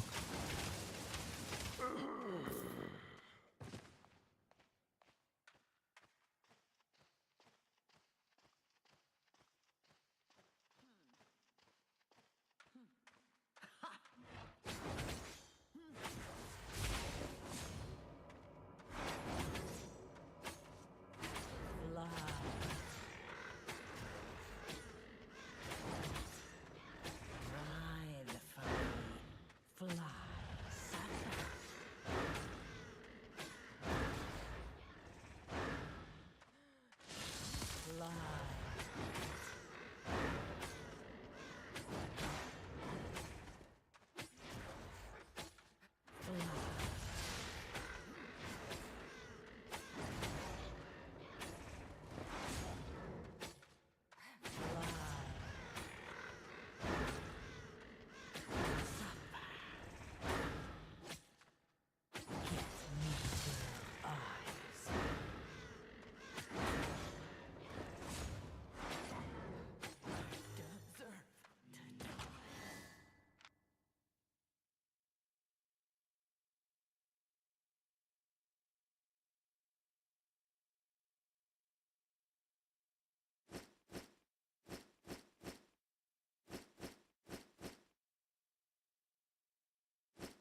That really sucks. That shouldn't even be a thing. Can't believe that they let that happen. They probably need to put something in their code that precludes certain types of enemies from being attached to the maps. Because right now I think what they're doing is using proximity to determine who's attached to the maps and who's not. Because I think they use proximity for a lot of things, like whether or not you pull additional enemies when you're fighting certain enemies. I think a lot of that stuff is all based on proximity. So if they're going to continue to do that, then they need to put in some sort of a list or something like that that precludes enemies with certain tags, like, group or something like that, so that you don't get those. Because, I mean, I know they do have group maps, group boss layers or whatever, and so obviously you want group enemies to be able to defend those group boss layers. You certainly don't want group enemies defending regular boss layers. That is bad.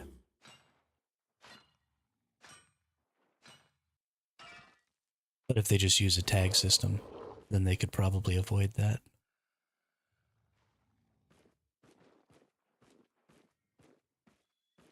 Fairly simply.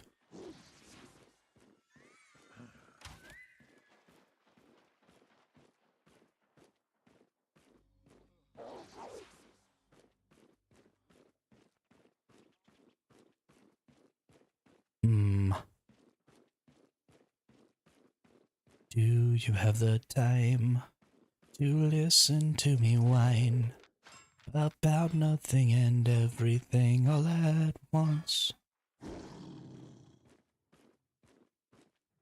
I am one of those.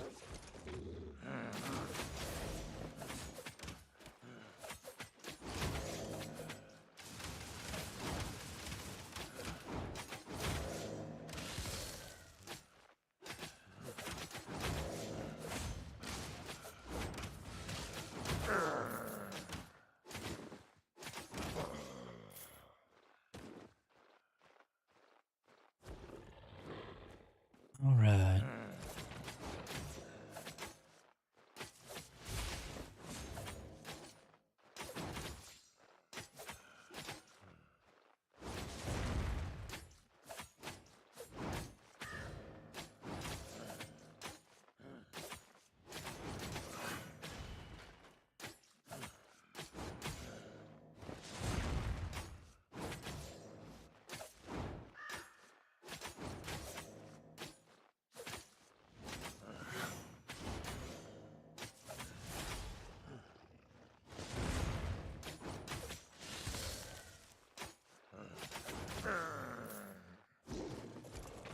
Nice, we got a map.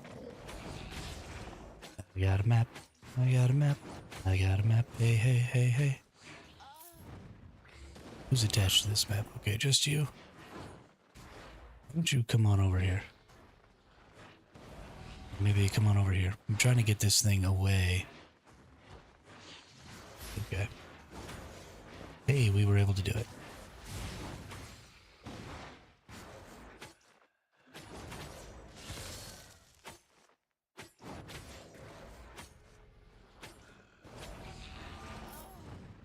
So we had our map. Get our doggy back. And hopefully I can get this without, yep, aggroing that person. Booyah. Booyah.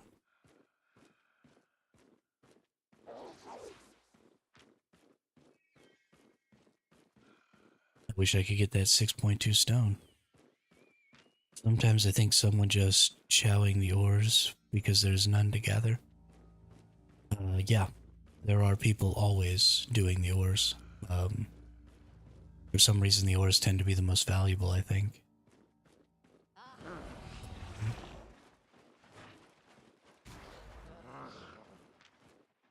But there are people who run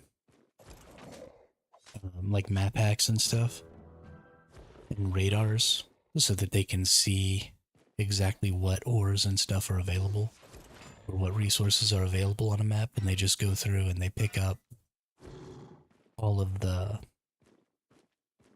enchanted notes, especially in high tier zones with high tier enchanted notes. I mean, you can never find like tier 8 enchanted notes and stuff unless you get really lucky and arrive. Ooh, a .4 group dungeon. Wow. Wish I was in a group right now. But, yeah, unless you get lucky and you just happen to be there when it spawns, then you're almost never going to get the enchanted nodes. There are people who spend almost all of their time in this game gathering. And they have, you know, guilds that protect them and that protect the zones that they gather in. And keep other people from doing any gathering in there. And then they just go and hoover up all the enchanted notes.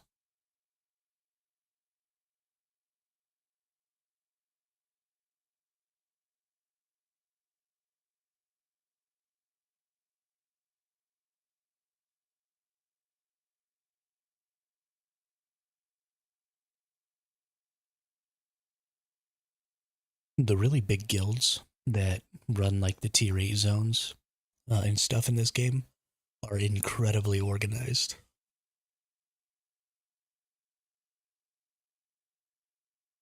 And they don't really let any of that stuff go to other players, which is why if you're a solo and you want to gather high tier materials, the mists are pretty much your only option, because you're just not going to find a lot of those really high tier materials out in the open world. Unless you get super lucky. Now, I suppose that has changed a little bit, because now you have the dynamic zones, the dynamic gathering zones, which can be tier 8. And they can have the enchantments, or the enchanted nodes. So, yeah, see you later, Evil. Have a good day.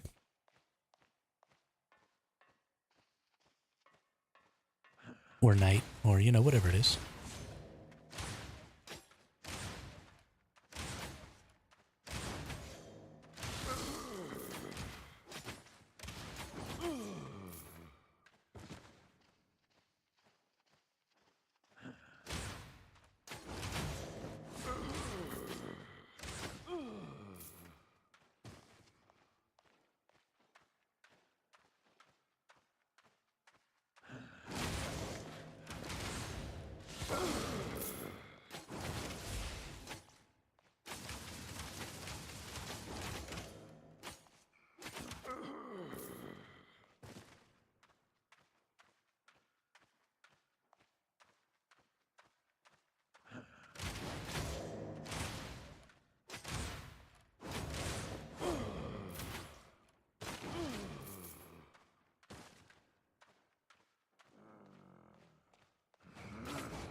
Hey, oh, that's a blue chest.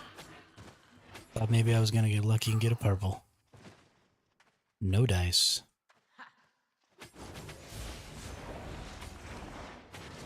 No freaking dice.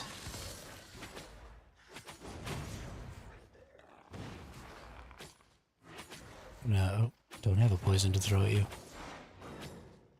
I wanted to...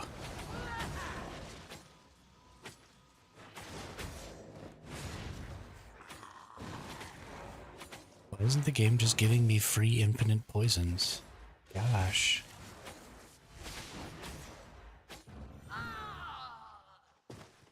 Hey, level 73 mastered. What's up? 93k in here? Could be better, but it's not the worst.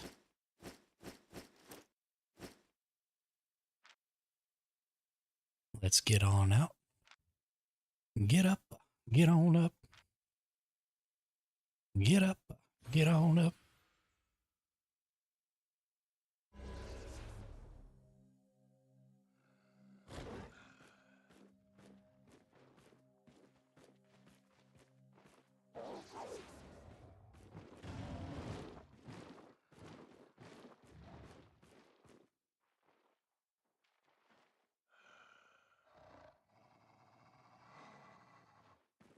Why is this hideout?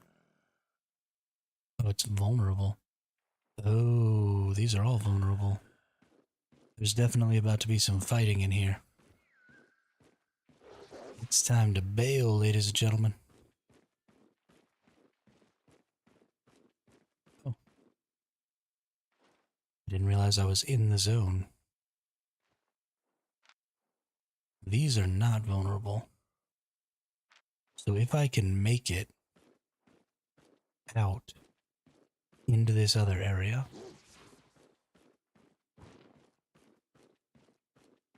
then maybe I can keep going on this particular roam without having to go back, because I've only made about 400k. So I'm not really ready to go back yet. So let's try and get to this exit. We'll bail out of this zone. We'll go into the next zone. We'll do our stuffs there. Then we'll come back and go home. That seems like a good plan.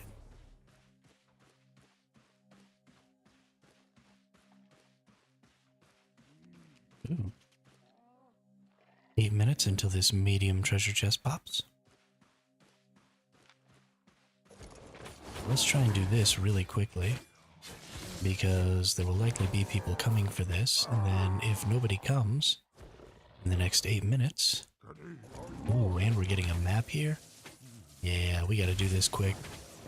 We're gonna be just blowing through energy as fast as we can here, because we want to get this map.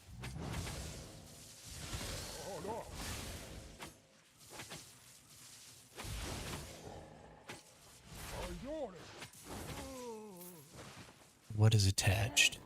Okay, just these two enemies, really? Wow. Okay, we pulled the third enemy because we hit the enemy it was attached to too close to it, which is fine. That should have our map opened up there, so now we just kill this person. We snag up that map.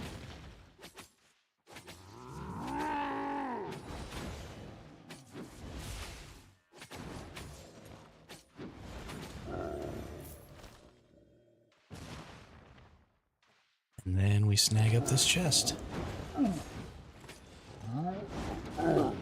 It is only a green tome cache. It might not actually be worth sticking around to get.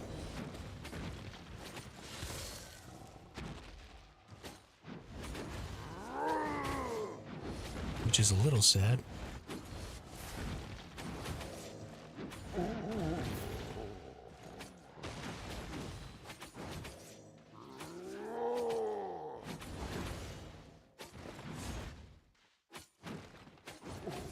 But that was easy enough. Put up our tome cache, get the heck out of here, and go to our boss lair. We're gonna do the boss lair real quick. I don't think it'll take us 8 minutes. Well, now I guess 6 minutes. I don't want to have people running by here while I'm waiting.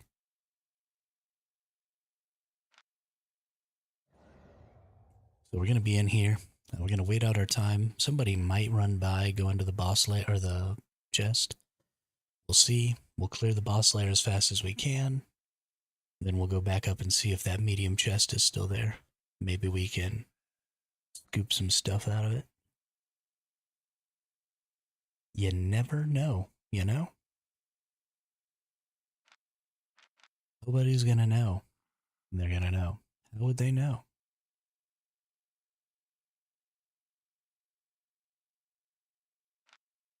Let's use up that.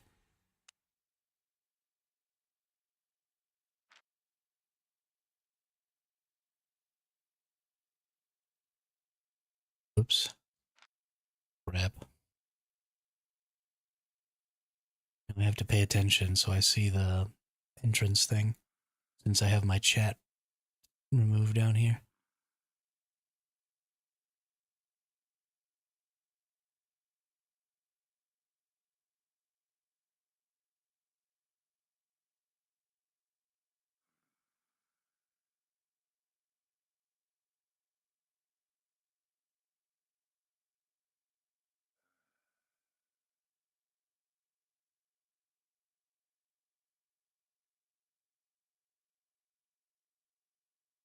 Hey, it's closed. Nobody here. We're good to go. So we've got about 5 minutes, a little less than 5 minutes to clear this.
Yeah, these zones do look cool.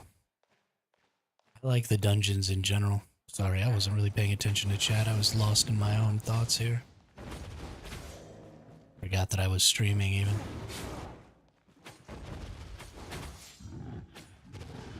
Brain's kind of all over the place today.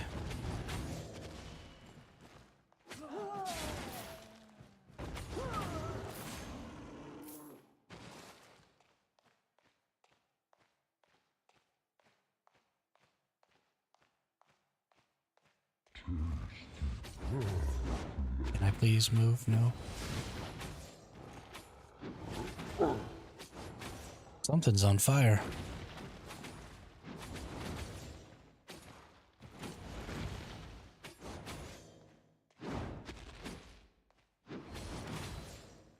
Fire truck just went by my house.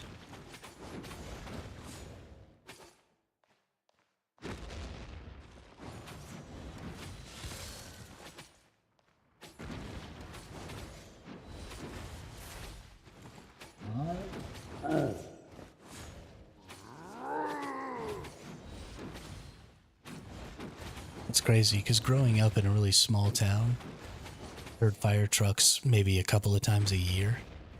And now that I live right next to a big city in a fairly large community, I hear fire trucks like a couple times a week. It's insane.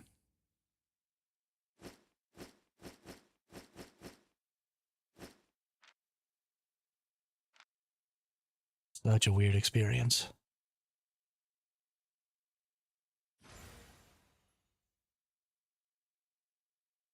Such a weird experience. Oops. What do we got here? 40 seconds? Nice. That's perfect. Oops, somebody just got killed up there. Okay, well, let's go see. Got that person on a moose. We got a person in some 6-something gear. Probably not gonna be able to kill that person.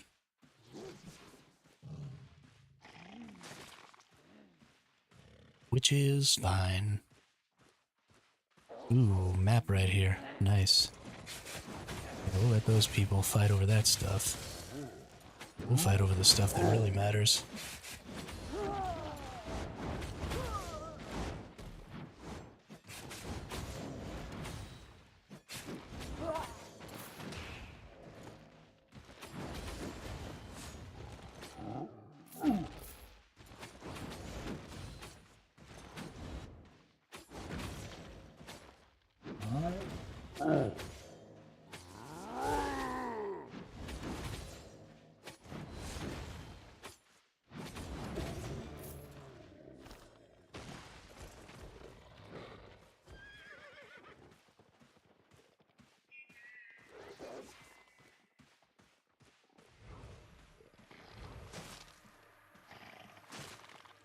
That person tried to come and steal my freaking dungeon. I prefer cities, but I like to spend time in my mom's village sometimes. It's a nice place with sound of birds and flowing river. I thought that I was going to prefer the big city. When I was younger, before I joined the Navy, I really wanted to go live in a big city, and I even enjoyed my time living in San Diego, California while I was in the military. There's just a lot of stuff to do, but in the past 5 or 6 years, I've gotten to where I just can't deal with all the noises because I don't know what the noises are about. I don't know exactly what's going on, and that really bothers me to not know what's going on when I hear big noises like that. It just triggers my anxiety, and that it happens too much in the big city. If I could have really good soundproofing in my house so that I didn't hear that outside, then it would be fine. And then when I wanted to go out and do stuff, which I don't do anymore, then there would be lots of options. But since I don't really do a lot of going outside, instead of just having a fortress for a building inside of a big city, I'd rather just live kind of in the middle of nowhere by myself or with my brothers and not have all of those noises going on and just not have to deal with that at all.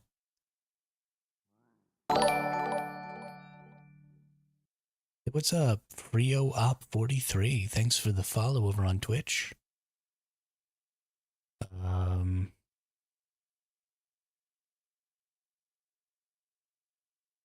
really appreciate that.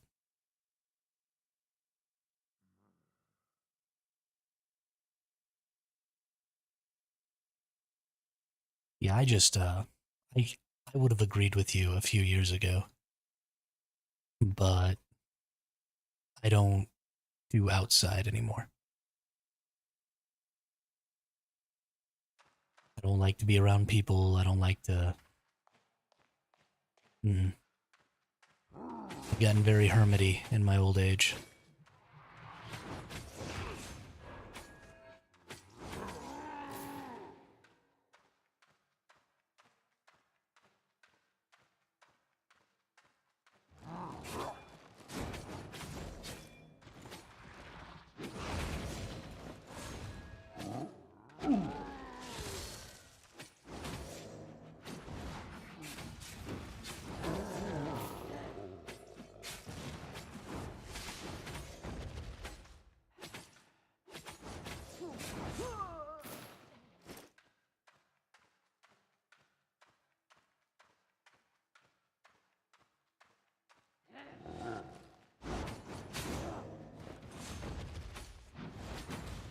What's up, streamer?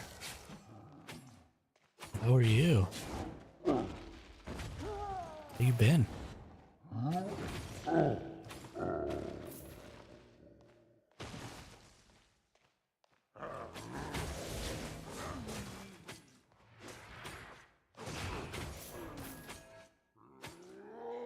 Doing great. Doing real good. Having a lot of fun out here. Have a small film camera. I go around filming random things in the city that I quite like. Maybe it's going to change in a few years. Who knows? That's cool. It's good to have a hobby like that. It's good to have something that's going to get you outside.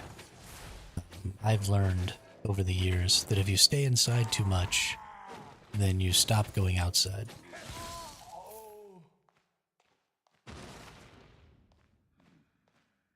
So having a reason to get out and do stuff is pretty important. And hobbies are fun. Who needs outside when you have Albion? I mean, I agree with you, streamer. In the last 7 months, I've only left my house once. So I certainly don't need the outside myself, but most people do. Most people don't enjoy being alone and inside as much as I do. It makes them stir crazy.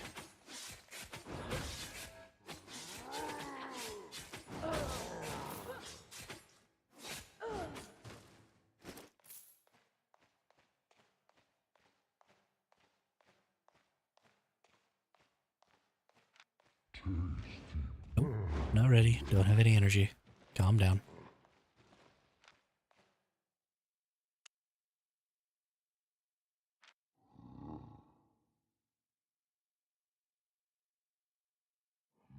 Albion does have grass. Although, honestly, personally, I prefer the no grass, stone, or desert biomes. So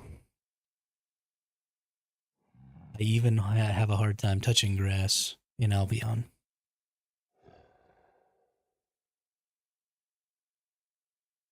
But it's fine. It's fine.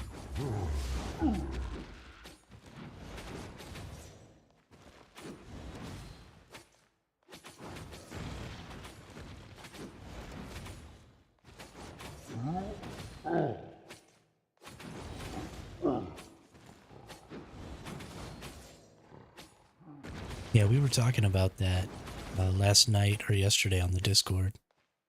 And while I think it was a good idea, that wasn't really the solution that you needed to have. You know, things need to go to your vault immediately, and the Chaos Weavers need to not be permanent stationary figures. They need to move around so that their area of effect isn't just constantly crippling one group of people and forcing them to fight it. Instead, it can be moving and giving temporary detriment to a wide variety of people. And then if somebody feels like eliminating that threat, then they can. Yeah, now it's made the Weavers useless. Yeah, exactly. They're totally kind of pointless now.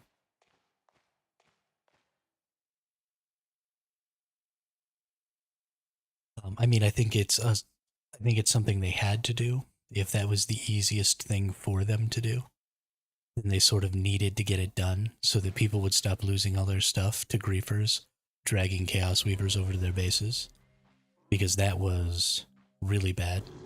And you can't continue to have a system that allows that to happen.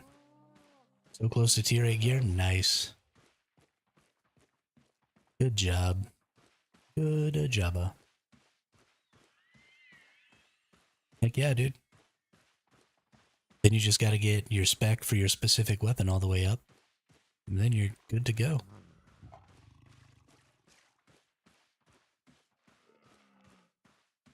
Then you are good to go. Yeah, I guess they will keep it that way until they fix the loot issue. Yeah, I hope so. I hope they fix the loot issue. And they don't just say, well, you know, we solved it so that you don't lose your stuff anymore. that's good enough. I don't know, because that would just be absolute booty cheeks.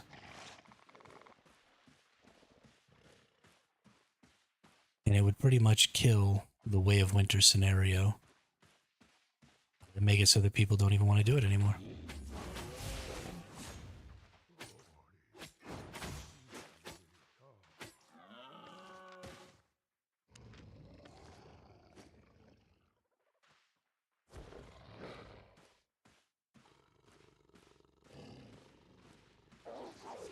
And we can't have that. We want people to want to keep playing. Of course, there are enough issues with that game that I imagine they're probably just going to keep bleeding players for a while until the game kind of dies. It was a really great concept, really great idea, really great attempt at, you know, sort of a new way to play. But I think they had extremely poor execution, and I think their solutions to a lot of the problems that have cropped up have not been very good. And so I just don't think that they are going to be able. Why did I jump off of my mount? I don't think they're going to be able to recover, because I think they just keep making sort of the wrong decisions. I do like how cheap premium is to buy. How cheap premium is? Premium's not cheap at all. 30 million silver is a lot.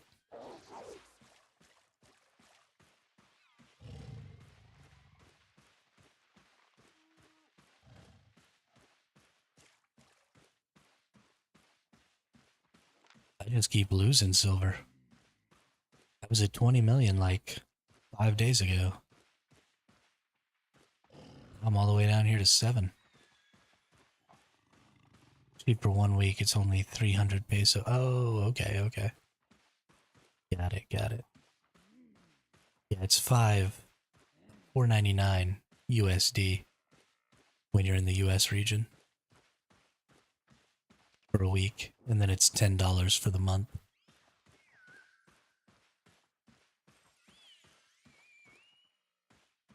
So I imagine that's just a localized price.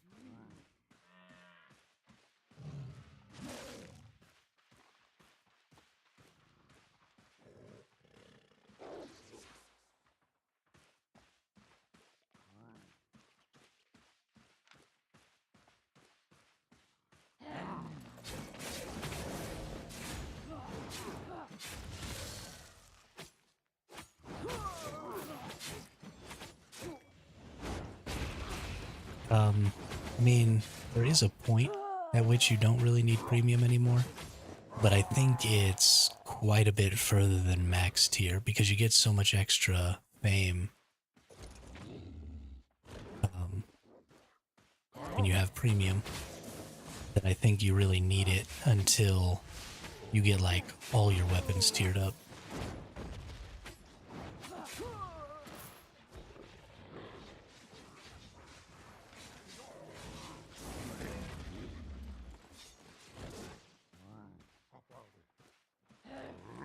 Hang on.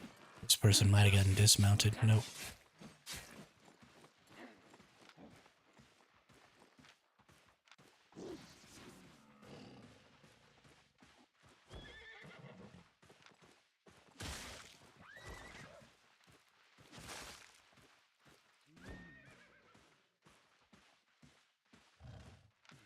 I'm planning to get a steering wheel to play Euro Truck next. Nice.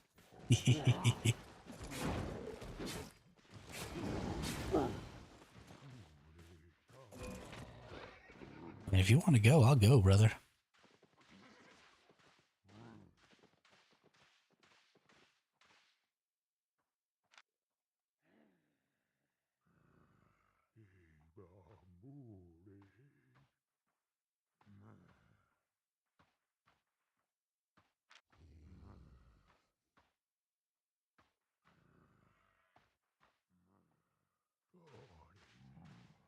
You can buy 20 mil silver for around $8.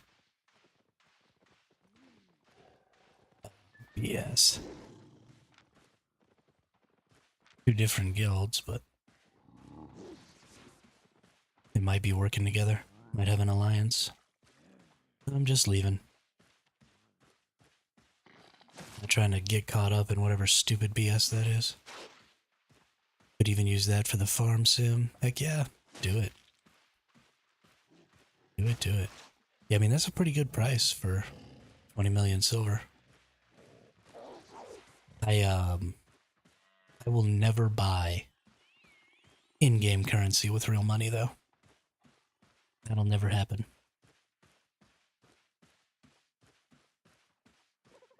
That'll never happen. I refuse vehemently. Oh my gosh, there's 51. Where's my exit?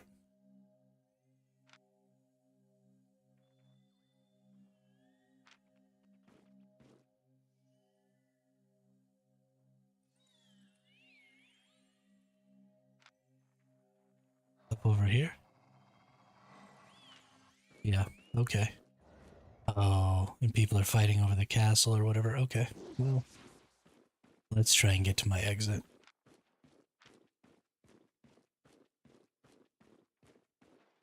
Yeah, the stuff in this game is fairly cheap, but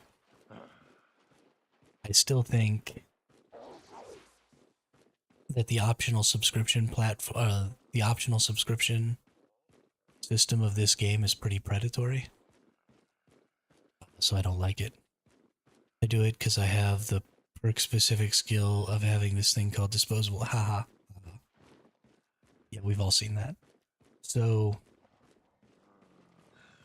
I don't dislike people choosing to spend their money to buy things in a game. That's perfectly fine. My problem is that because people have accepted that practice, game developers and publishers have gotten into the habit of making it a requirement.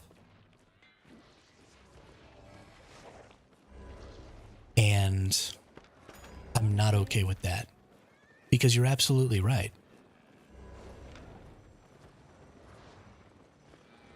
Well, I'll just pretend like I didn't see that.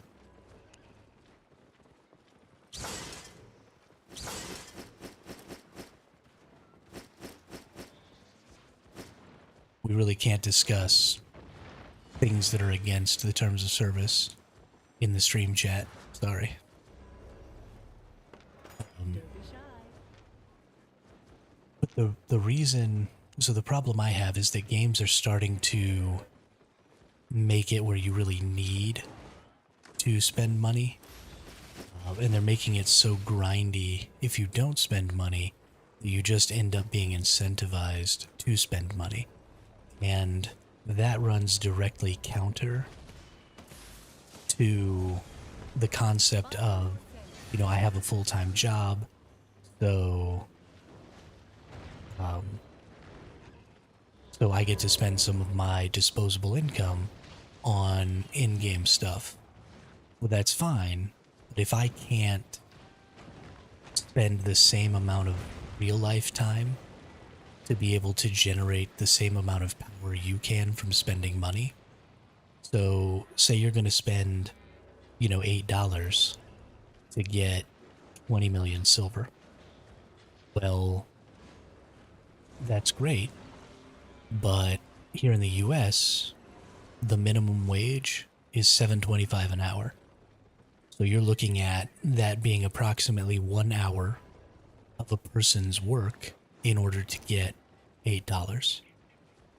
So if you can't spend a single hour in the game to also make 20 million silver, then the game is incentivizing you to spend money over time.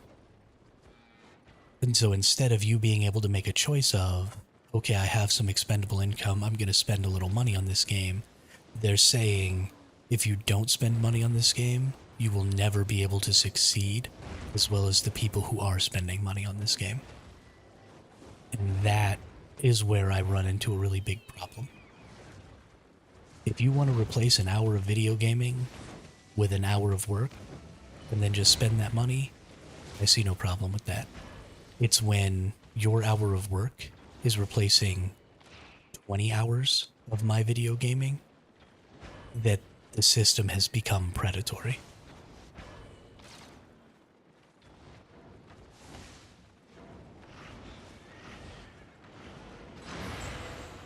Stay on.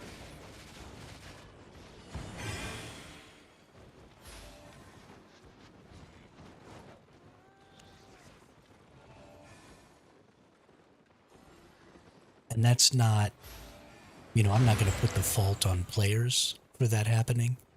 I know a lot of people say, well, if everybody just stopped spending money on these things, then devs would stop making systems where you could spend money. That's stupid. The devs know exactly what they're doing. They are always going to monetize in the most severe way they possibly can because that's how profit-driven motivations work. And so it has nothing to do with the players. Right? It is 100% about the developers and publishers of the game. And they just need to do better.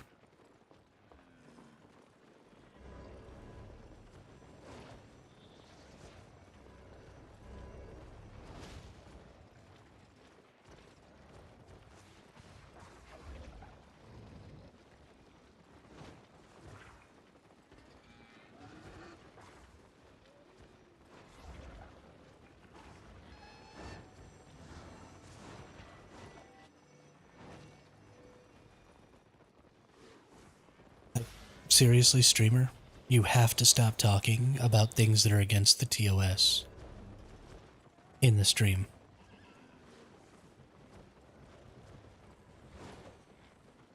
I'm dead serious. If you don't stop trying to drive the conversation that way, I will kick you out of the stream.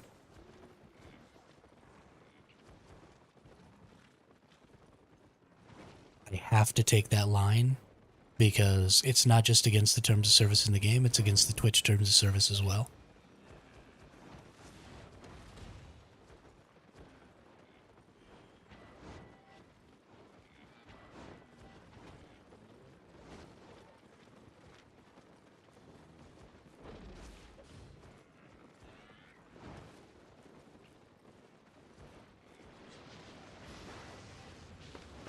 Local goods. Satisfied?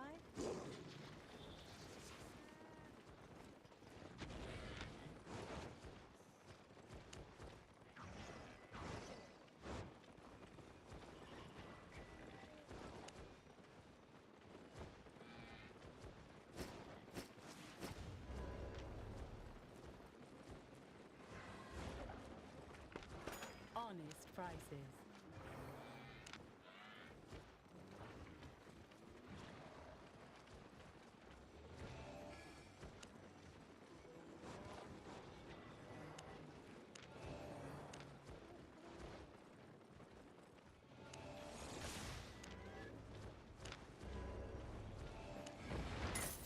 Got everything? That was worth quite a bit. Nice.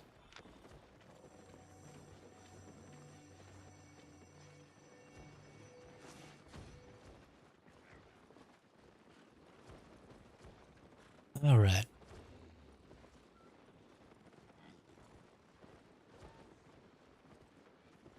Played First Descendant. That game is too grindy and it almost wants you to spend money. It's not that it almost wants you to spend money, Quizza. It absolutely wants you to spend money. It is... They created a problem and then tried to sell you a solution.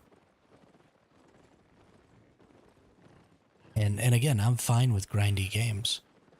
Right? I would love to play an MMO that took me like an entire year to get to max level. Like that would be so much fun. But if they make it that grindy and then give you a way to circumvent all of that grinding by buying something, then that's predatory. if it's just a grindy game, then that's fine. They claim some drop rates to be like 20%, but it's actually like 0.01%. That's just straight up illegal. So, at least in a lot of countries, it's just straight up illegal. There have been a number of game companies that have come under fire.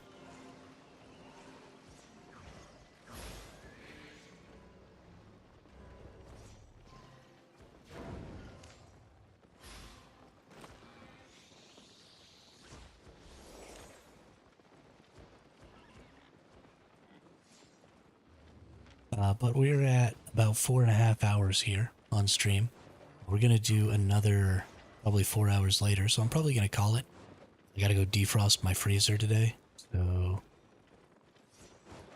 need to spend some time, doing some chores around the house. But thanks everybody for coming out. Thanks everybody for jumping in the chat, being around, keeping me active. It's been a really good stream today, so I really appreciate that. I will be back. Let's see, it's 6:30 my time, so in about 4.5, 5 hours. No, sorry, in about 5.5 hours. 4.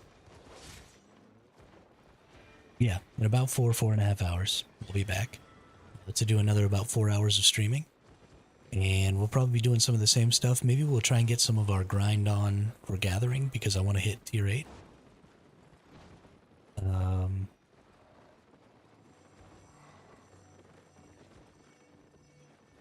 But yeah, for sure. We're definitely going to be doing that. So I hope everybody has a great day.